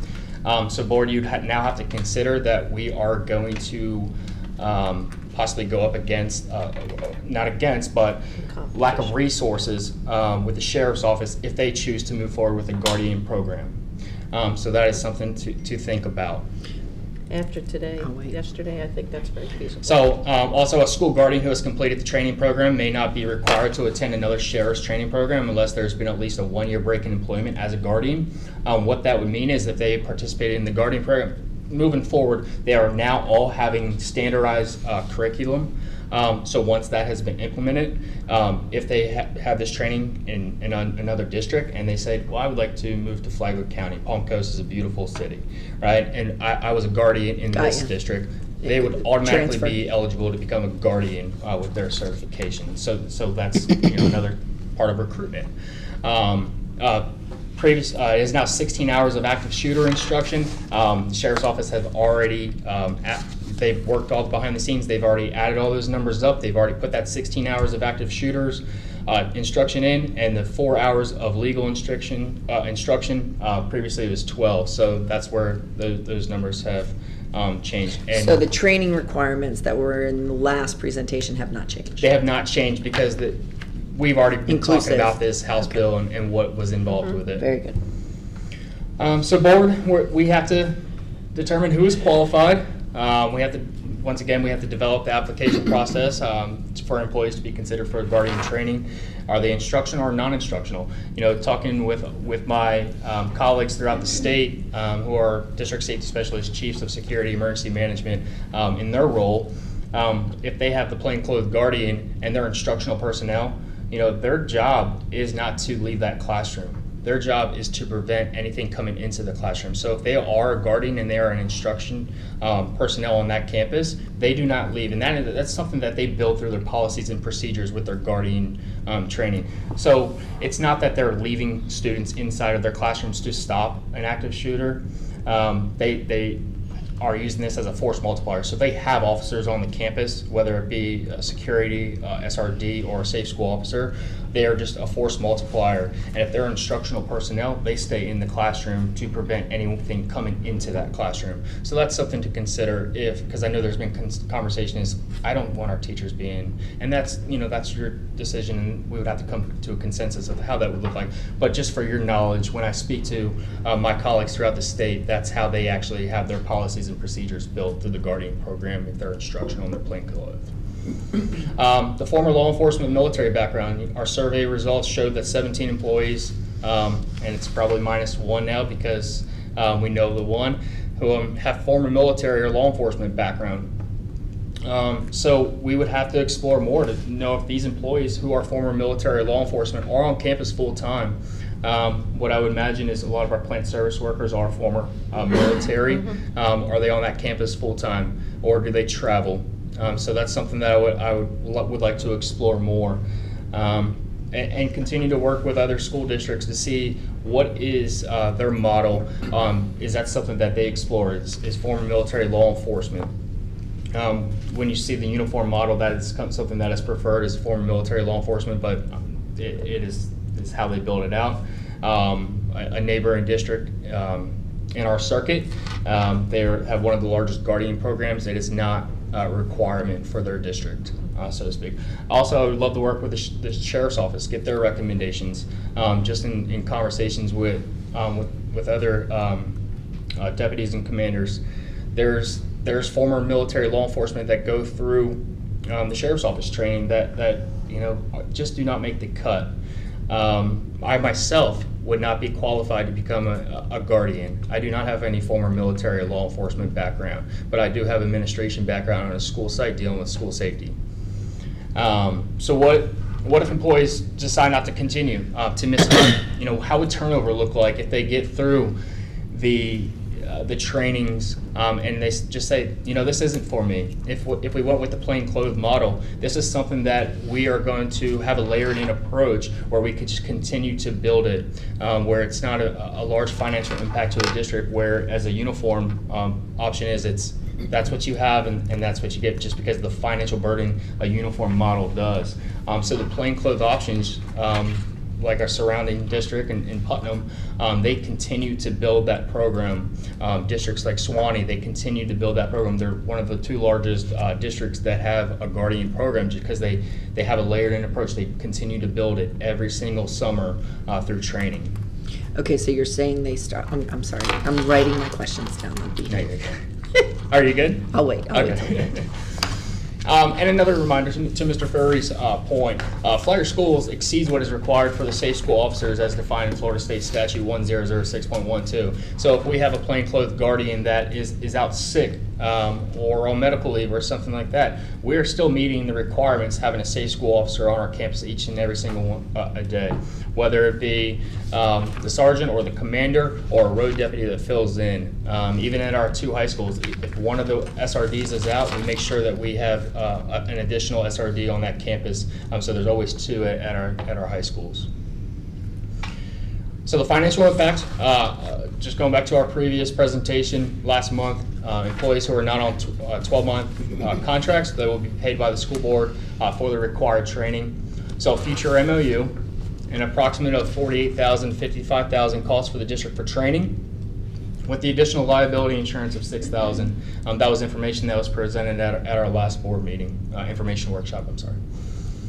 And as mentioned in the previous, in last month's presentation from the Sheriff's Office, the cost to train 12 guardians would be covered through grant dollars at a cost of $76,726.23, which is under the $100,000 allocation through the Coach Aaron Feist Guardian grant.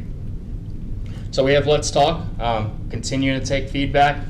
It's kind of died down in the last couple of weeks. I do have printed copies that I do want to share at the end with our board members, and principal feedback. Still working with our principals, finding what works best on their campus, what's their input on the Guardian program, how is it going to be utilized on their campus. Working with the Sheriff's Office on what policies and procedures, standard operating procedures would look like. And I think that might be. So next steps. I apologize, and then I'll go into questions, and I want to get to Ms. Hunt's point. I have it written down in my head before you guys answer questions. So to continue work with the Sheriff's Office and the training calendar, April 4th is an executive session on school safety that we all know that will be behind closed doors. April 18th workshop. Board, I gathered information from a district that is currently building a Guardian program, and they utilize strictly the Sheriff's Office. What their board and their district office came up with was a resolution or a proclamation regarding school safety. That was presented at their night agenda meeting, and it allowed for the public to get to the meeting, so to speak. So what I would like to present to you is possibly presenting information at our next information workshop on March 18th, a proclamation regarding school safety that would be presented at the night meeting the same night. So that's something that I would be interested in doing. We also have May 16th school board meeting. So if it gets pushed to May, whatever it may be, but we also have the Crime Stoppers Award Spotlight with the CSA at Stop It coming up. MOU, draft, once again I put the word draft in there, a memorandum of understanding between the schools and the Sheriff's Office. That's something that has to still be worked out. That would be presented to the school board. and draft an MOU for non-12-month employees regarding the pay. Once again, this is all stuff that needs to be built, and it has to be built and it has to be done before we present it. So I know there's a lot of anxiety and angst, and I'm not trying to say the board, you have made a decision. Yet it still there's work that has to be done behind the scenes and presented to you. And then our security risk assessments, our walkthroughs, board, you're more than welcome at any time to come to to my office, schedule time with me, and review previous security risk assessments that is completed by the Flagler County Sheriff's Office. I'll provide more information at our executive session on how those work. But we do have the month of June that we usually block out time to go to our schools and look at what we're doing, how we're working with our plant services team, and continue to harden our campuses. So, questions before I go to questions, Ms. Hunt. I want to go to your point regarding the uniform campus advisor role. If it was a plainclothes guardian who is guardian eligible, and the campus advisor fits the role of what it would look like, that would something that would have to be built through policies and procedures of how they are identified. That's something that we've had conversations about. And I don't want to put it out into the public, but it's definitely conversations that we are definitely having behind the scenes of what that would look like and how is a guardian identified in the event of an active assailant. Right, for their safety Absolutely, as well. yes. Is the part, go ahead. When it says who is qualified, former law enforcement, military, is that like a law or something we're deciding? It's just it's a question. It's something that I'm going to need feedback from. Oh, okay. Yeah. Yeah, it's not a requirement, but there has been a request from Dr. Conklin that be in there. And I think, in my mind, that should be, they should be sent to the top of the list, right? Again, if we restrict it to a small group of people that could be participating in our employment pool at any given time, that really puts some strain on the program in the long run, right? So, but again, that's more of a discussion we have to build policy around this, right? So, Okay, who else? Colleen, you have questions? Go ahead, Christy. No, I just had comments, but ask questions. I do, I have a bunch of questions. Let me ask this right. When they talk about plainclothes with the Guardian program, is the intent for them to be plainclothes so that so it's not known who is carrying? So there's no intent. It's what works best for your district. Okay. If we were a larger school district with different law enforcement agencies and we went with the uniform model, those districts go with the uniform model just because they cannot put a law enforcement officer on that campus. Got you. So what works best for your district is really what it is. They give you options now. Gotcha. And you touched on it a little bit, but I'd be super curious to see like a model district, what their plan looks like. Yeah. What's working, best practices kind of thing. To superintendent, we've had great conversations. We think Suwannee County is probably the best model for this. Yes. So there's definitely an opportunity for their superintendent that we could reach out to.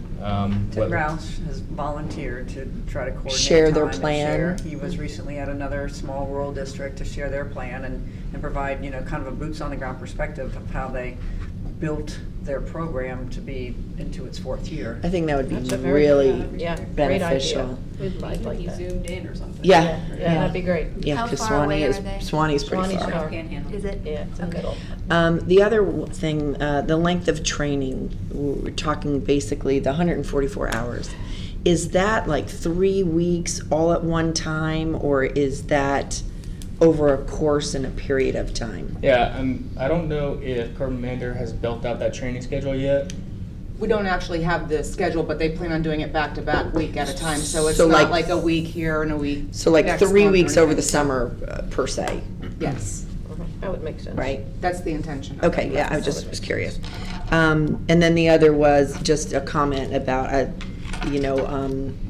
as we get further into this and seeing plans that have been in practice and looking at best practices, the idea of layering, piloting something and then layering on it to see kind of how it's working or not working.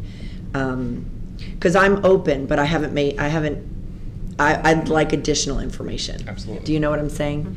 And if I'm understanding correctly, in year one, the goal would be that we would be looking at 12, one for each location. That's up to the. So, yes, it is up to the school. If I believe they have it in the sheriff's office presentation as well, is what is the cost per guardian that is trained. So there is a cost factor that is associated with the guardians trained.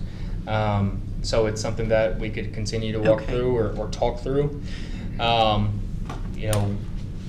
they can only do 12, right? We can do as many as you would like. So. Well, I'm just considering if the private schools do go that route, we're all going to be competing for those spaces. Would be a class, I would figure, right? And if you want to do 2, or if you wanted to do 20, I mean, we could do that. Accommodate but the reason for that was just because it just builds up because of the high liability. Yeah. It just changes the amount of instructors per ratio of students. Okay. So that's why that. Okay. That was. So That's I know the that's number a 12's concern. been thrown around, but we do not have a dead set. We will make happen whatever the school board needs to happen. But the numbers we got were based on 12? So I was just looking at 12 locations. Yeah, there is a chart in here that the sheriff's office provided. Really, it's what they provided was up to 15, but they could go more than that. They could build it out as lower or higher, whatever our needs are. But I'm saying that for the budget we had here, approximately 48 to 55,000. Like, was that using? To train these guardians would be covered under the grant. So the number that was associated, that the sheriff's office presented at our last meeting, that would fall under the grant dollars. Anything that goes over those grant dollars of what a school district is allocated, which is $100,000, would then fall to the responsibility of the school district. So just a couple more and then I'm finished, I promise. So I know the survey was anonymous, right? So we'd probably have to resurvey or somehow, because one of the questions that come to mind is, where are the 17 or the 16 employees located, right? Because we may not have, I'm just saying, if we continue to look at law enforcement or military or make that a priority, it would be helpful to know the location of those folks. On page, I don't know what page it is, the financial impact. So future MOU, and they talk about approximately 48,000 to 55,000. Yeah. Is that the cost that we would have to pay the employee to attend the training? Not the employee. What total cost would? We have to have approximates because we don't know what their hourly rate would be, so to speak. So we pay them for by their hourly rate. But that would be the cost to the employee, to pay the employee to go. All employees. And all the ammunition. The employees that we would select to go through the training. Okay. That would be the associated cost for the training. Yes. And then the 76,000 is what we'd have to pay the sheriff's department to do the training. That the sheriff's office would cost the sheriff's office to train them, which they would recover through the grant through DOE. Okay. So the 76,000 would be covered through grant funds, basically. Okay. I think that was it. All right, well. So this morning I watched the body cam footage from Nashville, which is like crazy. Absolutely. And the Nashville police are heroes. Like the way they handled that was amazing. But I can't help but think, what if a guardian had been there? Could they have saved time and lives? And that particular person, they chose that school because they knew there was less security. So. It's just something I want y'all to think about. I agree. As we talk about this. The concern that I have, though, along those lines, is we have not, plainclothes guardians. We have a disturbance in the building. Our SRO goes, our plainclothes go, and then we get this influx of mass humanity from our police department, our sheriff's department.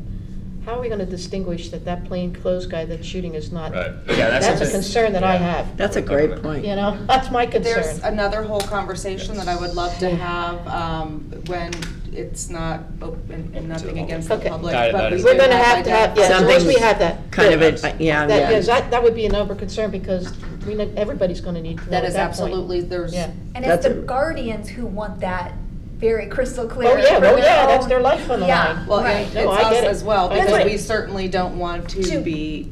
Well, I'm sure being there's an some innocent sort of person. Absolutely. So there absolutely identifiers. is, and Yeah. that, there's another You- conversation. I'm that sure we you'll would be able to be think that more than open through. to have. 'Cause it'll have to Absolutely. be We are- kept we are top working on on the that. different wraps. agencies Okay, as good. well to That's, how as they long as do you're that. thinking about it, Oh, I'm happy. absolutely. Absolutely. All right, perfect. Chairman, sir, I Good. have one more Good. thing. Tommy, I just want to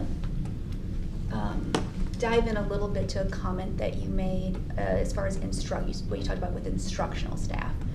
You said if there is if we would have instructional staff who are trained as guardians, they would stay with their class. Some districts choose to move, Have move to forward create with a that policy. procedure. Yeah. So if they have guardians, So I want to just speak openly as a mom, as someone, I think we've got a lot of people in our community who are very comfortable with guns, very comfortable. It's something that's just a part of their family. I represent a family that the idea of having a kindergarten teacher, a 6th grade teacher, a 12th, teachers now are in their classroom with a gun, right? Right? So I absolutely want our students and staff safe. That is my top priority. But it's also unsettling to think that is and I think I brought this up at a former workshop, is the long-term plan really to have every single teacher with a gun? Oh, good And God, but the reason why I say that is No. because you say if we have an instructional staff member who would potentially be able to be a guardian and they would just stay with their class. As far as the benefit, they are now responsible for 20, instead of being now a force multiplier for the campus, arguably now they are protecting their one classroom. And Superintendent Middlestat, I don't know how many classrooms we have in any building, but I don't know if I am making any sense at all. No, you are. No, I get it. I kind of But- thought if we were going to go that route, it might be best to stick with campus folks, Non-classroom teachers. non. Non-classroom So I just, when you Just said so they were that, available I went, to the okay, larger campus. that, like, Yes. wow, is the goal every teacher, every No. classroom, and that obviously feels just really unsettling. No, Remember, absolutely. we have a cost here. I don't think that was ever the idea of this program. That'd be so- yeah. But at the same time, we have control over it because we have to have these grants. It's not just going to be like, Right. oh, you want to carry a gun? Come on in. I mean, we have control as a board, and there's 5 of us to vote on that. Yeah. So. No, I think we're there's on the checks same and page. balances Okay. to make sure that doesn't happen if that's something that you're concerned about. Awesome, thank you. That All was- right, thank you very much. Thank We're you. moving along. I Thank mean, you. we're getting there. It's a slow process, but this is a very it's serious. critical. absolutely. Thank you. Madam Thank Chair, you. so just Thank for you. clarifications, we want to invite another superintendent to come back and Yes. join on the next conversation. That would be Is everybody good with wonderful. that? I Maybe think not it'd be April, or it great. might Oh, be that'd May, be- but whatever we can work out. Yeah, that would be wonderful. That'd be great. Okay, perfect. Thank you. Thank you. Thank you. All right, so we have our last business at the moment, Davis Demographics with Mr. Freeman. Hello. Good afternoon, School Board, Madam Chair, Superintendent Middlestat. I guess it was the agenda board meeting for the month of March. I had mentioned to you about Davis Demographic Study and the need to do a student forecast for GIS data preparation. And so I wanted to do a short brief to you on the Davis Demographic Study and the process, because you'll see this as a PO over $10,000 coming up on the April board meeting. So this is kind of a precursor to hopefully answer any questions on what this study might look like. And you can go back into board docs and you can see what the previous study, it would be a similar study to what we did. That was in June 16 That's what I was 2020. just searching for. Yeah. So if you could go to the next slide, Mike, please. So if you recall, we contracted with Davis Demographics in the fall of 2019 for a student forecast study to help guide us as we were discussing moving the 6th grade to middle school, and we were talking about rezoning, and so we used this study to help with that and to use it as a study for forecasting for where we would look at new schools. But COVID hit in 2020, so our forecast was very much skewed on what we were looking at, what we thought that what the housing market was doing at that time. Davis Demographics is used, as you can see, throughout the country. They're used widely in the state of Florida. Some of the larger counties, Osceola and Brevard, they're used there. Hernando, Sarasota, Lee, and Collier counties are just to name a few that they're used. We also use Davis Demographics school site locator on our webpage. And this is a visual map application that allows families to easily identify, using their address, what school zone that they're in, their neighborhood, their boundaries, their walk zones, all of those items. So we're using them already. Okay, next slide, Mike. Some of the data collection and methodology that Davis Demographics use, they are a GIS reference where they strictly use the student, where the student lives, and that's where they get their data from. So it's a geographic map data. When we did the last study, we went back to 2016 and did 4 years. This study is going to be 4 years of data from 2019, 2020, all the way from the current year, which is 2022 to 2023. We will look at our smaller zones. We'll basically divide the county up into smaller zones. We basically have over 278 small study zones, and in those study zones we have between 75 and 100 students in those zones, so that we can break those zones up to look at either zoning or whatever mission that we want to do, whatever operation that we want to look at. If we want to rezone or if we want to look at building a school, we can divide them up a little bit easier that way. Stay on this slide here. Some of the information that we look at are the birth rates that drives our growth and our decline, our growth or decline in the future kindergarten students. In our last study, we were capturing more kindergarten age students than were born in the district, so that possibly led to an outcome of there was construction going on and home sales, home resales or affordable rentals that was leading us to that conclusion. Some of the mobility factors that we look at, if we track students moving in and out of the district by grade, we look at 3-year average of students' migration pattern, and then Davis will reach out to each of the planned developers and talk to them about their forecast and how many homes are they going to build this year in that development, how many in this year.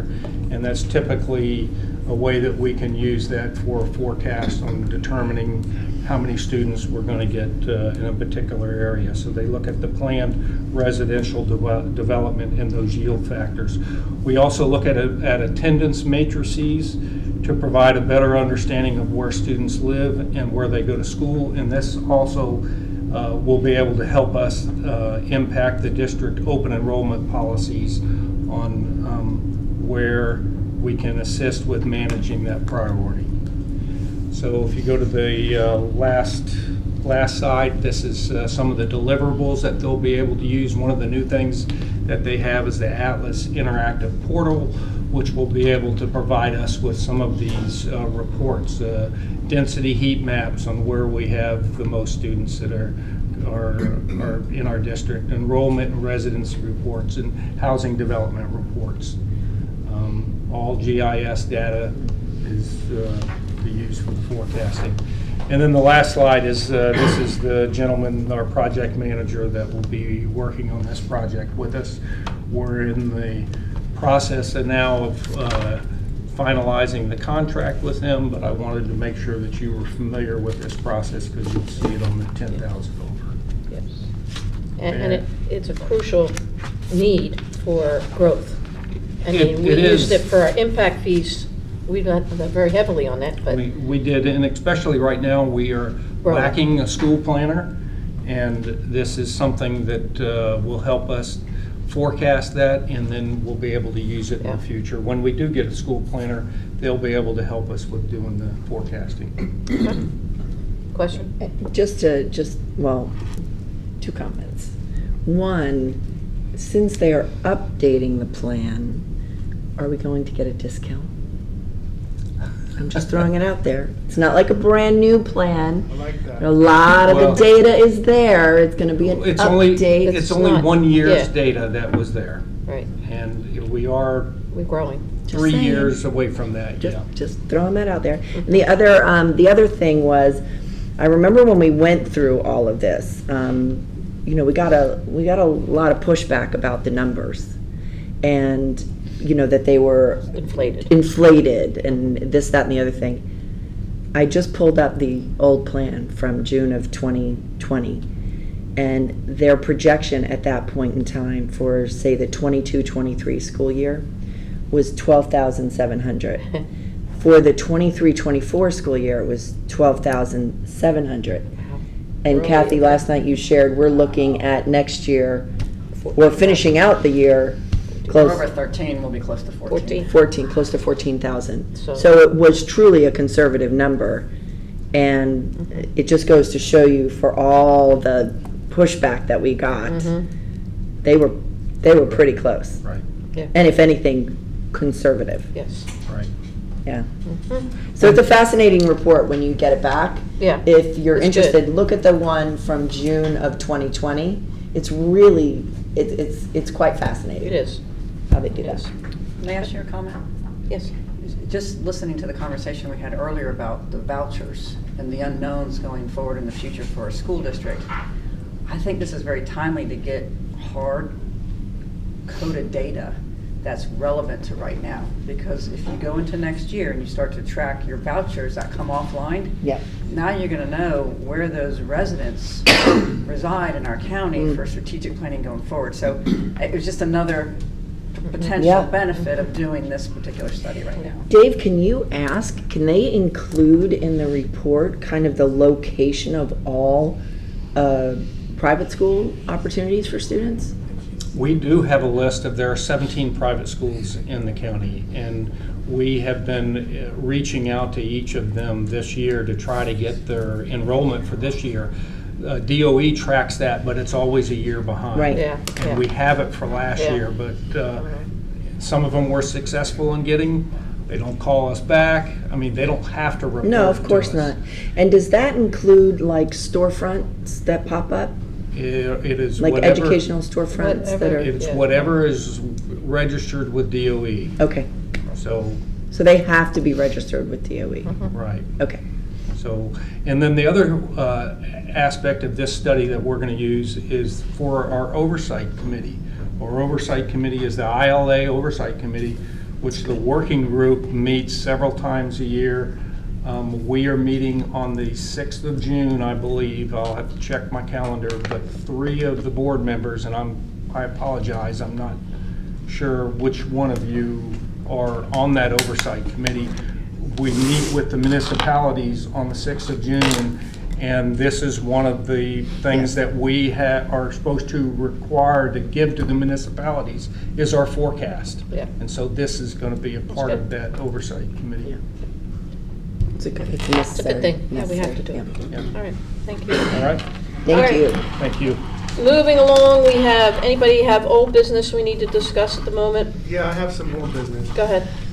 So, in light of a lot of things that have been going on in the media and the community and surrounding Superintendent Middlestead's contract, I'd like to get consensus here today to add, to put a special meeting on the 4th, to have the vote on the 4th. I think by then, we should be ready to make that decision, and I think based on the community response and other things that have been going on, I think it's also fair to the superintendent that she knows what's going on, that ultimately to delay it another 2 weeks, I just don't think it's necessary.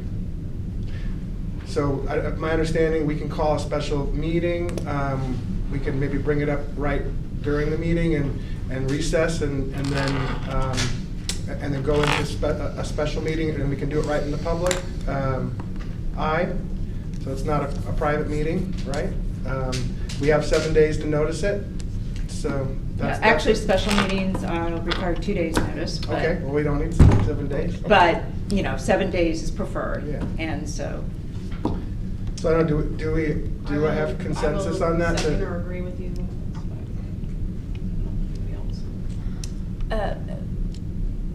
If I don't know if we're discussing for consensus, but yeah, I mean, I have asked kind of this whole time, really since the retreat. During the retreat, it was brought up that we need to expedite this for the sake of the district, for the sake of Superintendent Middlestat. She spoke to the ripple effect. So to be honest, I'm really good either way of whether we do it the 4th or the 18th, but I do think there's a lot of value. Well, can you consent to, so we can have a consensus here and get it on the agenda for, or? I guess schedule? to me at this point, it's just a logistics thing, because the 4th we are already jam-packed, loaded with, so I don't know if we would move then the Belterre Swim and Racquet Club discussion. I don't think it's not gonna take that long. We can have a discussion it's on the agenda already, so we can have our discussion, and then we can and then just do the then we can just recess, the way I understand it. I mean, I'm not trying to, I'm just telling everybody how I understand it. I guess my curiosity is, my understanding on the 4th was that all of us at that point in time will have had our one-on-ones with Kathy. We would have given Christy the written evaluation. That written evaluation would be compiled, all of ours together, and that we would be discussing that on April 4th. Well, see, I think that's the confusion in this here, is that we have to remember we got two separate things we're doing here. We have one is an evaluation that would happen regardless of the renewal, if the contract was up for renewal. It is something that would happen anyways. It would be data that we'd use to help guide the superintendent and see her performance based on the previous year. The second thing we have on the table is whether or not we're going to renew, extend, all those things. They're two separate items. One may lend to the other. Okay, because that's what I was going to say. One kind of drives the other one. But they don't necessarily drive. It may help us come to our ultimate decision on what we want to do as individual board members. And I'm just saying that from my seat, that by the 4th, I'll be ready to make that decision. And we will have concluded, all we'll be doing is waiting to make a vote and having the community wait for this decision to be made. When at that point, at least I'll speak for myself, I'll be ready. Meaning, I just want clarification. You're saying but you haven't had the input from any of the other board members. It's on the agenda, so we will have a discussion, because we got it on the agenda. What I'm saying is we add, once we're done with our discussion as an agenda item at the workshop, then we have a special meeting and have the vote right there. I mean, because the conversation's been had. And all we're doing is making the community wait for the outcome that we likely all will know ourselves. So at what point does the community get to weigh in? Well, we're going to notice it, so that. No, I guess what I'm saying is, if we have the discussion about the evaluation, we're just having that discussion. At what the community is going to be hearing that discussion as we're having it. So when will the community then be able to weigh in to provide input on each our of our conversations, collective right? When you gotta weigh evaluation. in, because people have been. I think it's been weighing in. pretty weighed in on quite a bit. That's the reason why I'm bringing this forward. I mean, this has been, you know, initially, I was in the mindset of doing it the way that we set it up, right? But it's very clear where the community has been vocal, whether it's been in the media, in social media, in emails, whatever it is. We're going to have it noticed. Those that are concerned either way on this here can come and make public comment, you know, during our special meeting, and we're going to do it out in the public. It's going to be, it'll be here with the cameras going, so it won't be behind the scenes. It will be open and transparent, and I just think that would be the right thing to do. I mean, as long as everybody can say that they'll be ready by the 4th to make this decision, I can say that I will be ready by the 4th to make this decision. If I can just tweak, you said ready by the 4th. I would say, just to clarify perhaps what Dr. Conklin was saying, ready, I think by saying ready ready by the 4th almost implies that we would come to the table already having made our decision. What you're really saying is, after that workshop where we, the 5 of us, have been able to discuss it, we on that day, after that discussion with one another, will be ready to make the decision. I know I'm like splitting hairs here. Ms. Hunt, I don't need anybody to correct my words. No. I said it That as it wasn't meant to is. be a correction. Yeah, so please, the words I came out of my mouth, those are the words that I said. So I said, I will be ready, however, whatever form or shape it is, whatever additional information I need on the 4th that I will acquire through our discussion. I will be ready to make that decision on the 4th. If there are others that can make that same statement and that they would be ready, I don't think it's necessary to extend the inevitable beyond that day, right? Because essentially we're having that conversation that day. We've done all of our due diligence. We have the self-assessment. Therefore, let's make the vote. If one can, so. Yeah, as from a consensus standpoint, I am on, you know, I am there where on the 4th, we have the workshop. I've already, to your point, Christy, yours, I don't know, whoever else, I mean, I have received lots of input. We heard from the chamber board today to, you know, hear from some prominent people within the community. So yeah, I mean, you know, if it is the consensus, I will add my name to the consensus that I would be ready after discussion on the 4th. I would be ready to have a finalize special the meeting. vote. Okay. Yeah. Can I get clarification because I have to build that, because we go live tonight, just to let you know, for that meeting. So are you wanting to do, and let's just say it's agenda item 10.01, okay? Let's just pretend it's 10.01. Are you wanting to, from the workshop, close 10.01, not go through the remainder of the meeting, or go through the remainder of the working agenda workshop? To make it the last agenda item maybe would be the best thing, and have it done. We'll have our discussion, we'll make the vote, and then we end the meeting. I mean, that's the format I think would make the most sense. Okay, I was just trying, I'm trying to, in my, you know, I want to build your agenda according to what you're wanting, is my question. So, so theoretically, it would come under, I would place it then under school board attorney, because I'm almost always the last item on an agenda, so it could come under me as school board attorney action. But Christy, it sounds like it would be a separate meeting. You would close your working agenda workshop, you would then convene your special meeting. As if I'm hearing you correctly. Yeah, so in your format, it would probably be a better, doing it after talking this out, that sounds like a better way to do it. We'll just, we can complete that meeting and then open our special meeting right after the end, and then have the vote, and then. Now, my question is, and so because it's a special meeting, I do need to make it for a time certain. Okay. Okay? I'm just sharing with you. So, we're going to start that working agenda meeting at 3 o'clock. I would say it definitely needs to be a night meeting if there's consensus from the board to do it. So people can it's a 3 o'clock and then. So, and give me a moment, because Sure. I'm actually under, I'm on draft agenda right now. And to my knowledge, we also have an executive session and the Belle Terre Swim and Racket Club. That Those day. are all beforehand. We have a workshop at 1:30, a workshop.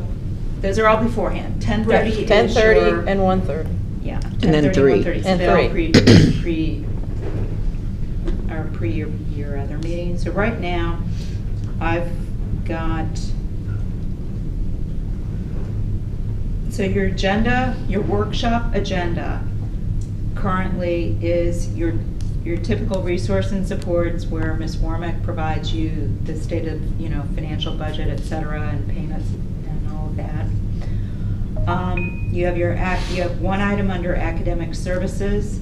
You have one item under operational services, which is actually a proportionate share mitigation agreement. You have your standard personnel items, which fluctuate and change. You have a placeholder for the certification of facilities data. You have Brown and Brown's update on insurance. You have 2 job descriptions. You have a youth specialist job description. You have school board policy on Narcan coming before you for a vote, so that'll be a discussion. And that concludes the meeting. So if I was playing guesstimate estimate, you are looking at probably 5:15-ish that you would conclude your business of your standard 3 o'clock meeting. So we could set it for a 5:15 special meeting.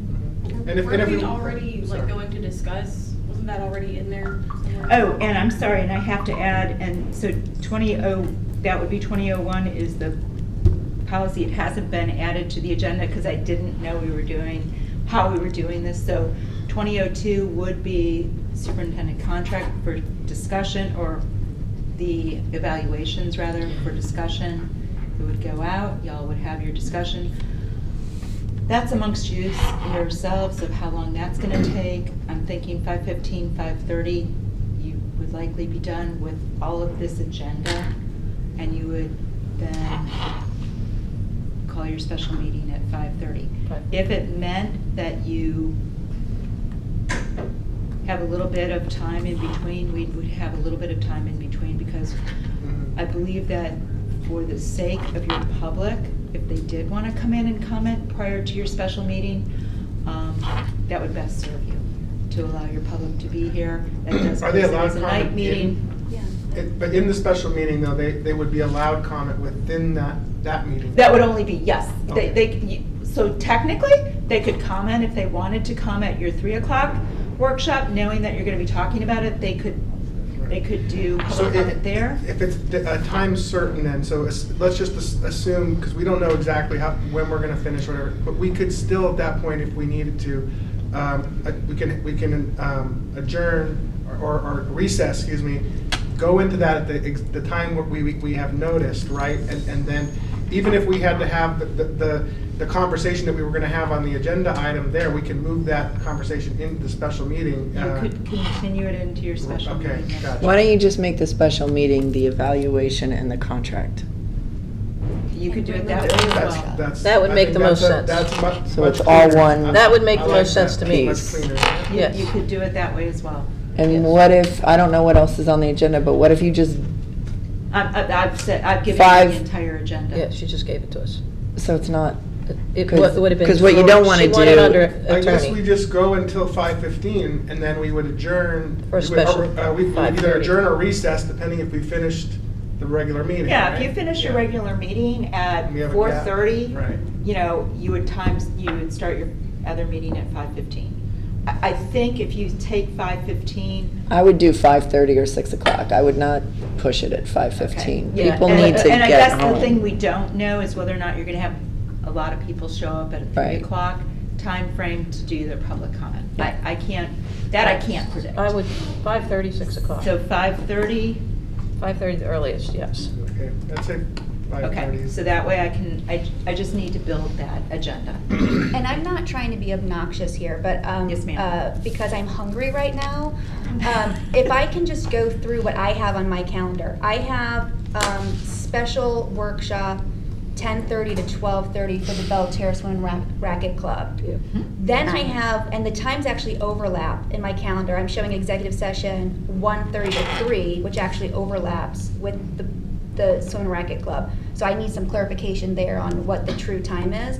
And then 3 to 5 or 3 to 5:15 for the workshop, and then straight into who knows how long that will take. I just want to be respectful of biology, and are there going to be moments in time where, as a board, we will be eating that day? My understanding was. Sorry, I'm not trying, Yeah, my understanding is the intention was we were going to have lunch brought in for you all, so that you would have lunch provided. That was the whole reason, if I'm misstating it, I thought it was 10:30 to 12:30 is your Belle Terre Swim and Racket Club, and then you would have a break for lunch, and then you would start your I have two 1:30. different meeting planners, thank you. You're right, 10:30 to 12:30. And then there's an hour. And then Let me there's an delete hour this in one. between, so Okay. that way you would break for lunch. And if that 12:30 goes to 12:45-ish, you'd still have at least 45 minutes of lunch before you start your executive session. Your executive session would go 1:30. And again, it's, you know, I anticipate should only take an hour, but you all, you know, might have a lot of questions, so it could be a little bit longer, but we would certainly be done by 3 o'clock for you all to then start your working agenda workshop. 3 o'clock would be your working agenda workshop. I will not place on the agenda.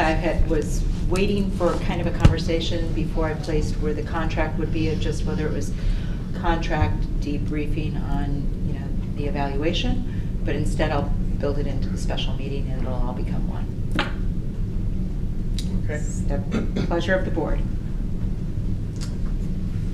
For me, yes? I believe we've got 33? We have consensus 3? going, at least in, I think Dr. Conklin also said. I mean, I would prefer to stick with the process, but I think if you're going to do it, having the 2 as the agenda item in the one meeting only Yeah. makes So sense. we will place it as a special meeting. We will notice it as such, and we will have that 7 days notice, although, you know, and we will call it a special meeting. So 5:30, we're done. 5:30, yes, sir. Again, the question I would have is, so are you still going to share? Yes. Okay. No, I will share it, but it will be at the 5:30 meeting. I will provide. But you're going to provide it beforehand? Yes, ma'am. Okay, I'm, okay. As soon as I have all of your evaluations and start synthesizing it together, as soon as I have that, I will share it back out to you. Okay, Yes, ma'am. okay. Very good. It's not going to be, I'm going to keep it and hold it until that meeting. That's what okay. There's no point in Okay, not doing no. that. No. It's your data, it's your information. Mm-hmm. So I will share it out with you, you will have it, but then it will be uploaded clearly so that everyone watching this knows there will be no data uploaded tonight. There will be the special meeting created until I have all that data and able to synthesize it. So again, it's waiting on those evaluations being provided to me. So meetings with Ms. Middlestat, providing those evaluations to me, and then I can do my job. Okay. Okay. Are we moving on? Is there any more old business? I just have new business. Okay, new business, go. I just kind of wanted to ask that when a book is challenged, that we all be made aware that that's happening and that we could get copies of the book. I know Ms. Moore's not here right now, But I know a lot of time and work has gone into this process to review the books, but I have my doubts. I feel like we've given the appearance that something is being done, and it's not really. The selected committees, they go through training and they review the statutes, and then they all just unanimously vote together. Like, we don't even all vote together, so I kind of am doubtful of the process, but I kind of just wanted us to be aware of the book challenges, that we get copies, that we start reviewing in case we choose to collectively together move quickly on a book challenge. So I don't think it should take 6 months and be dragged out in the community and the articles and all this stuff. So that's just my 2 cents. Any other new business? Can I ask a clarifying question?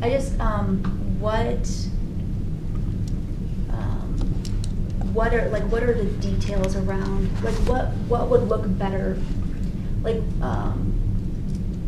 what could we do better? I think, like, let's say I wanted to challenge a book, I would let y'all know first, like, hey, I'd like to, take a vote on this, let's take some time, let's review it first, and then kind of go from there. But So not have built-in building or district teams? they can still do that, but Just go right to the I school don't board? have faith in the process. Because we are. I think we have to have that, actually, but Yeah, we can choose to also move quicker if we want. I know we have a limited time here, but I will say that, I received all this. I've read the book. We're gonna talk about it tonight. But like these forms, okay, basically, I don't even give them much credit because there's no name on it. It's not signed by anybody. It looks like an anonymous form filled out by anybody that could have had. This is the first committee, I believe. I too have some reservations about the process. So I guess what we have to do is revisit this policy and talk about changing it if we want to change it, because this is 411, right? Policy 411 that we have. So I mean, not for tonight, but we can bring this to another day. Ms. Conn? With all due respect, I think it's really unfair to say that staff and the committees have not put a lot of work into this. And I think they've put the work in a very, our policy is the model policy for the state.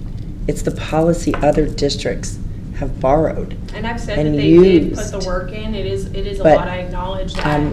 what but I'm- how are these committees being selected? Well, there are over, I think, almost 80 people that have volunteered, and they're being rotated through the different committees. Every person that has volunteered and offered to be on one of these committees has been taken as a volunteer, and they will rotate through the committees. There are people who are making the challenges who don't want to participate on the committees because they don't want to participate with the Sunshine Law. They've come right out and said that. So the people who are making the claims don't want to participate on the committee. I Every see different single narratives on social media. No, I understand that. But every person that has volunteered and put their name out there, I've asked LaShaka, they are scheduled to rotate through every single one because there are multiple books that are being challenged. And we are told when books are being challenged far in advance so that we can read the book and we can be prepared. I see another book's been challenged. Right. I only found out because of Facebook, not because anybody here told me. Well, So maybe you're not asking yet. And I guess that's what I was trying to get at. Would you like, as a board, that when a book is challenged, we are notified? Yeah, I just would like of Ms. that Moore to book? say, hey, this has been challenged, one email, Is that- that's it. But I think, and I hear your frustration because I think that this is an ongoing frustration. Something is shared on social media, right? Instantly. Staff hasn't even had an opportunity to share that with us, right? So I'm not saying this is the situation, but anybody could say, I put in a book challenge on book X, right? But then, look at that. I put a book challenge in on this book because it has X, Y, and Z, right? And they post it on social media at the same time that maybe they're emailing the actual challenge in. Staff just hasn't had And again, I'm not saying that's the case, but I know with other situations, right, with discipline issues, with other things end up on social media. We don't find out about it. I mean, unless you're sitting on social media all the time, you may not even know about it. Staff may not even know about it because it may be shared on social media before even an email is shared with staff. So as far as the committee makeup is concerned, because I asked the exact same question, and LaShaka, if you want to address that, Madam Chair, if that's okay. And probably these are great concerns that we probably need to readdress this evening when it's discussed. So board policy directs how this process goes.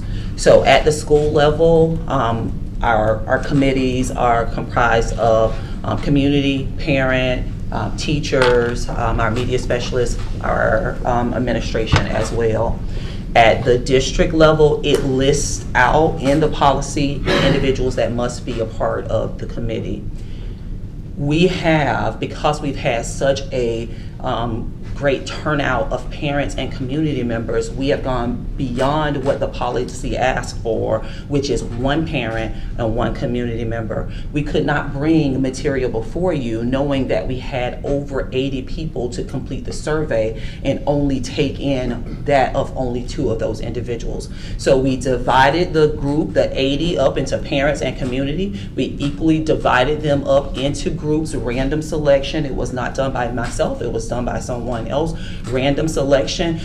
Through that random selection, they were placed on a committee, so committee 1 through 6. And so then that team was brought together. When that team came together, there was a discussion that was had with the team. The forms that you have is of the completed form that they come in and they do a part of the reading. You also have the collective form that the team discusses at the time, and you have individual votes for the district committee. There are individual votes that are cast at the school committee, but policy does not require, that was not something that we included into the packet. We can get all of that information for you, but we do individual votes that is then brought together to identify what is the recommendation of the entire team. These meetings are open to the public. We do have public that come in and watch, and those meetings, I think that anyone that comes in watches the district meeting, they would say that the 2 district meetings that we have had, that they have operated the same way. There's a script that I use that go through that process. Our school committee, they have been meeting every 15 days since the beginning of the school year. Our district committee, we paused our district committee awaiting the state's training release. We did that because the school committees do not make a recommendation to this board, but the district committee does make a recommendation to the superintendent and then to the board. So we did not do any, and we let everyone who challenged the book know that. We did not do any district committees until after the training happened. We trained everyone that was a part of that committee. They everyone that was a part of those Was there committees. anyone denied the opportunity to participate? There was no one was denied an opportunity to participate. There were individuals who names that were given to us to say that they want to be a part of the committee. However, once we did the training and we explained the entire process, those individuals did indicate that they did not want to be included, and they did not complete the form. They did not want to be included because of the restrictions of the Sunshine Law. There were individuals for like group 1, there were individuals that were on that list who responded to me and said that they could not participate on that day. My response to everyone is the same. I copy and paste every response to everyone, the same response, that thank you, we'll put you back into the pool, and if there is a group 7, you'll be assigned to that group 7. Well, I just want to clarify, I was not saying that they didn't do the work or they didn't do that. What I am saying though is the district review, they have a form, they signed it, they dated it, and they gave their comments. the review before that, all I have basically is a bunch of anonymous reviews about this book. No name, no date. I don't know if the person that read it wrote it. I mean, if I'm here, you're bringing evidence to me to make a decision on. I have to look at that for what I have in front of me, right? I wasn't present at the Do you meeting. really suspect that the district staff would share with It doesn't you matter a form about that, that is Colleen. fake? I will just say this, the board policy, does not indicate that we must provide to you the information the way that you are requesting it for the school committee. Because the school committee does not make a recommendation to this board.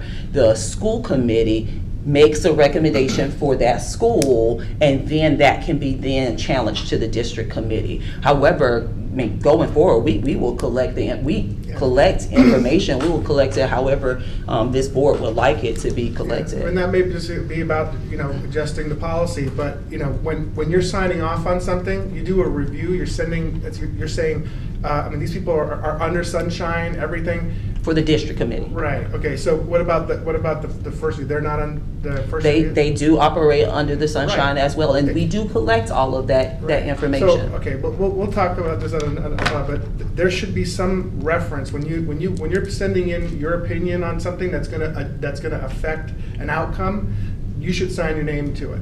That's all I'm saying. So, and none of the ones from before the district review have names or. No, for the school review. School committees, yeah. For the school committee. All I'm asking is that we get a copy of those books when they're challenged, and, we obviously need a consensus if we decide to move on books. It's not just me, but. No, and that's what we'll do tonight. I mean, I think Yeah. we all had the book in question, and we'll all have our say this evening, which is what we should do.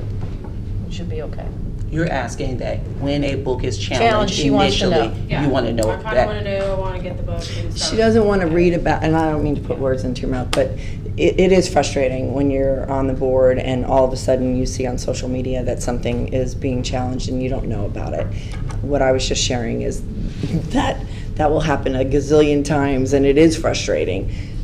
But staff may not have even been notified. It might have been simultaneous, or it might have been after the fact. So I can provide to you every when you book know, that has been challenged, and going forward, that's what we will do. Yeah, that's easy. That is definitely an easy Fix, I think. thing Yeah. to do. And the hard copy was great. I mean, I got the Audible and the hard copy, but of the last one. But yeah, That's good. All I'm right. going to read more than I've ever read in my life. Any other new business from anybody? I have one quick thing. Everybody at this table is aware of or has participated in a public records request recently. I don't know if there is budget, but I would like to request, at least for me, is it possible to get a school-issued cell phone that I can use to conduct I don't think so. or if someone is texting me, if someone is, when Christy has brought to me public records requests, and it's something that, it's communication with my school email. It's lightning fast. In fact, I will say on the record, when Flagler Live reached out for records, I think got them almost instantly, because all of my emails, ever since I received my school-issued laptop, all of my emails were done for school business on my school-issued laptop within my school Gmail account.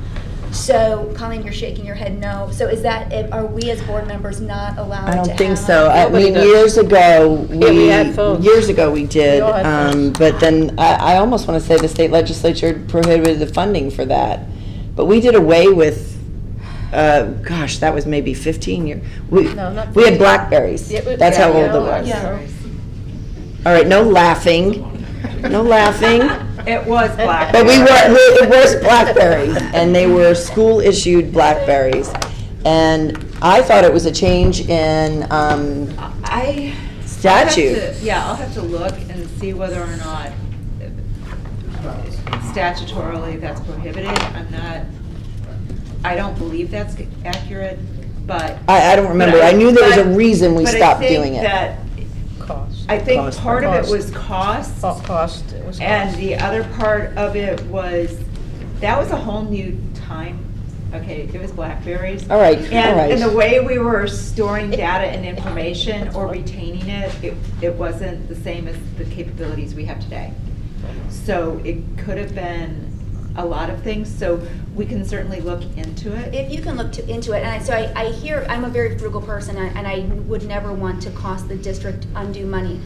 Right now, though, it's coming out of my time because I won't be connecting my personal, I have a personal phone, which is also my business phone. And so I'm having to manually capture, do a screen capture, upload it, whatever. So it's now costing me a lot of my time and an opportunity cost with my family and business. So Christy, yes, if you could find out, because there seems to be quite the appetite for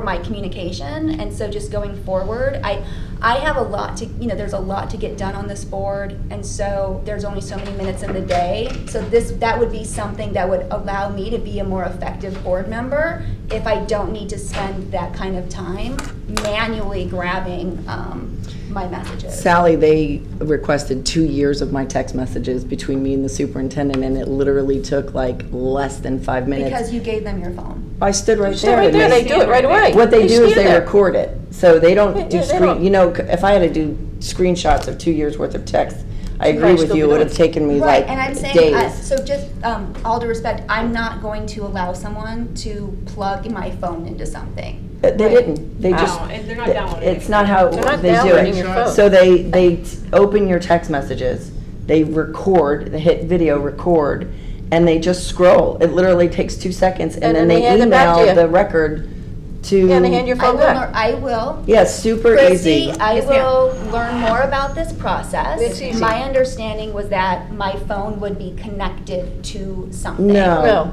So I will learn more. Sure. It's an app that Mike Pinto. Yeah, it's super easy. It's really fast. Is it an app that's going to be loaded onto my phone? No. No. No. Okay, No. so We've all done I it. will learn more, and I will learn more on that. So Christy, before you look into state statute, I will Absolutely. learn more. Sure. It honestly took like 5 minutes. Yeah, for 2 years. For 2 years. The thing that takes longer is the threading in between the conversations. He has to thread that together, and that takes longer depending on how. But How that's far from the back other it goes. person's text, so that you don't have to worry about that. Yeah, no, this is just All right. this is a bigger. Okay, I do have new business. Please. The new business that I have is that I'm very concerned about the fact that we're going to be unable to maintain coaching staff. Our coaches are going to be pretty much picked by northern schools that are paying more money and figuring out ways, and I mean, it's a national problem. Then they're taking our Florida coaches. What is this about? Because they're paying them far superior and giving them better positions north. So they're leaving, going to Georgia and the Carolinas to make money, and they need to. I understand that. I would probably do the same thing. But we've got to look at a better way to stipend, and it's not just Flagler. It's a Florida problem. It's a huge problem right now, and it's going to get worse. It's getting worse. They're giving them full-time jobs, some of them. So would that be, superintendent, would that be under? Salary. Contract? Supplement? Supplement. You'd have to go back to supplement. Yeah, it's something that's going to have to be worked on, but it's something that needs to be looked at, because we're going to have to address that in the future. So it'd be part of bargaining? Yep, they're going to have to figure that out. So I'm just bringing that to the table. Okay? Anything else? Then I'm going to adjourn this meeting, and we'll begin again at 6 o'clock. Wait. I'm sorry, public comment. Oh, public comment, I'm sorry. Yes, Wow. All day I've Yeah, waited. that's not fair. Wait, public comment. Sorry about I that. public comment until we talked about the book challenges. I'm the person that did challenge books. Okay. I understand that I'm not allowed to be on the district committee if I challenge the books, but I was told that I could sign up. I did sign up. So it's not true that the people who challenged books chose not to sign up. I did sign up. I was told that I would receive something by March. I did receive an email saying March 6th. We'll let you know. I haven't heard anything else. Okay. So So Well, I I've just only had wanted- one challenged, one book has been challenged at the district At level. the district, no, there's been There's two. two now. Two, there have been two, I've been to both of them. Okay. So But I we're just doing wanted to set the. You're in the system. Yeah, that I have done that. I was told March 6th I would hear Yeah. something, I didn't hear anything. I emailed again and saying, hey, what's going on? Because there is a book coming up that I did not personally challenge. Okay. So I Okay. just wanted to let you know that not everybody who challenged the books, we didn't get, some of us didn't get calls. You will. I know another person too. Well, I'm sure you will, in the Okay. process, yes. Okay. Well, I'm glad you shared though. But thank you. But I think that's the intent, you'll be called. All right, is there any other public comment? That was the only other public comment. The other two people who had signed up, unfortunately, had to leave, so. Okay. All right, well then I'm going to adjourn this meeting. We'll resume again at 6 o'clock downstairs.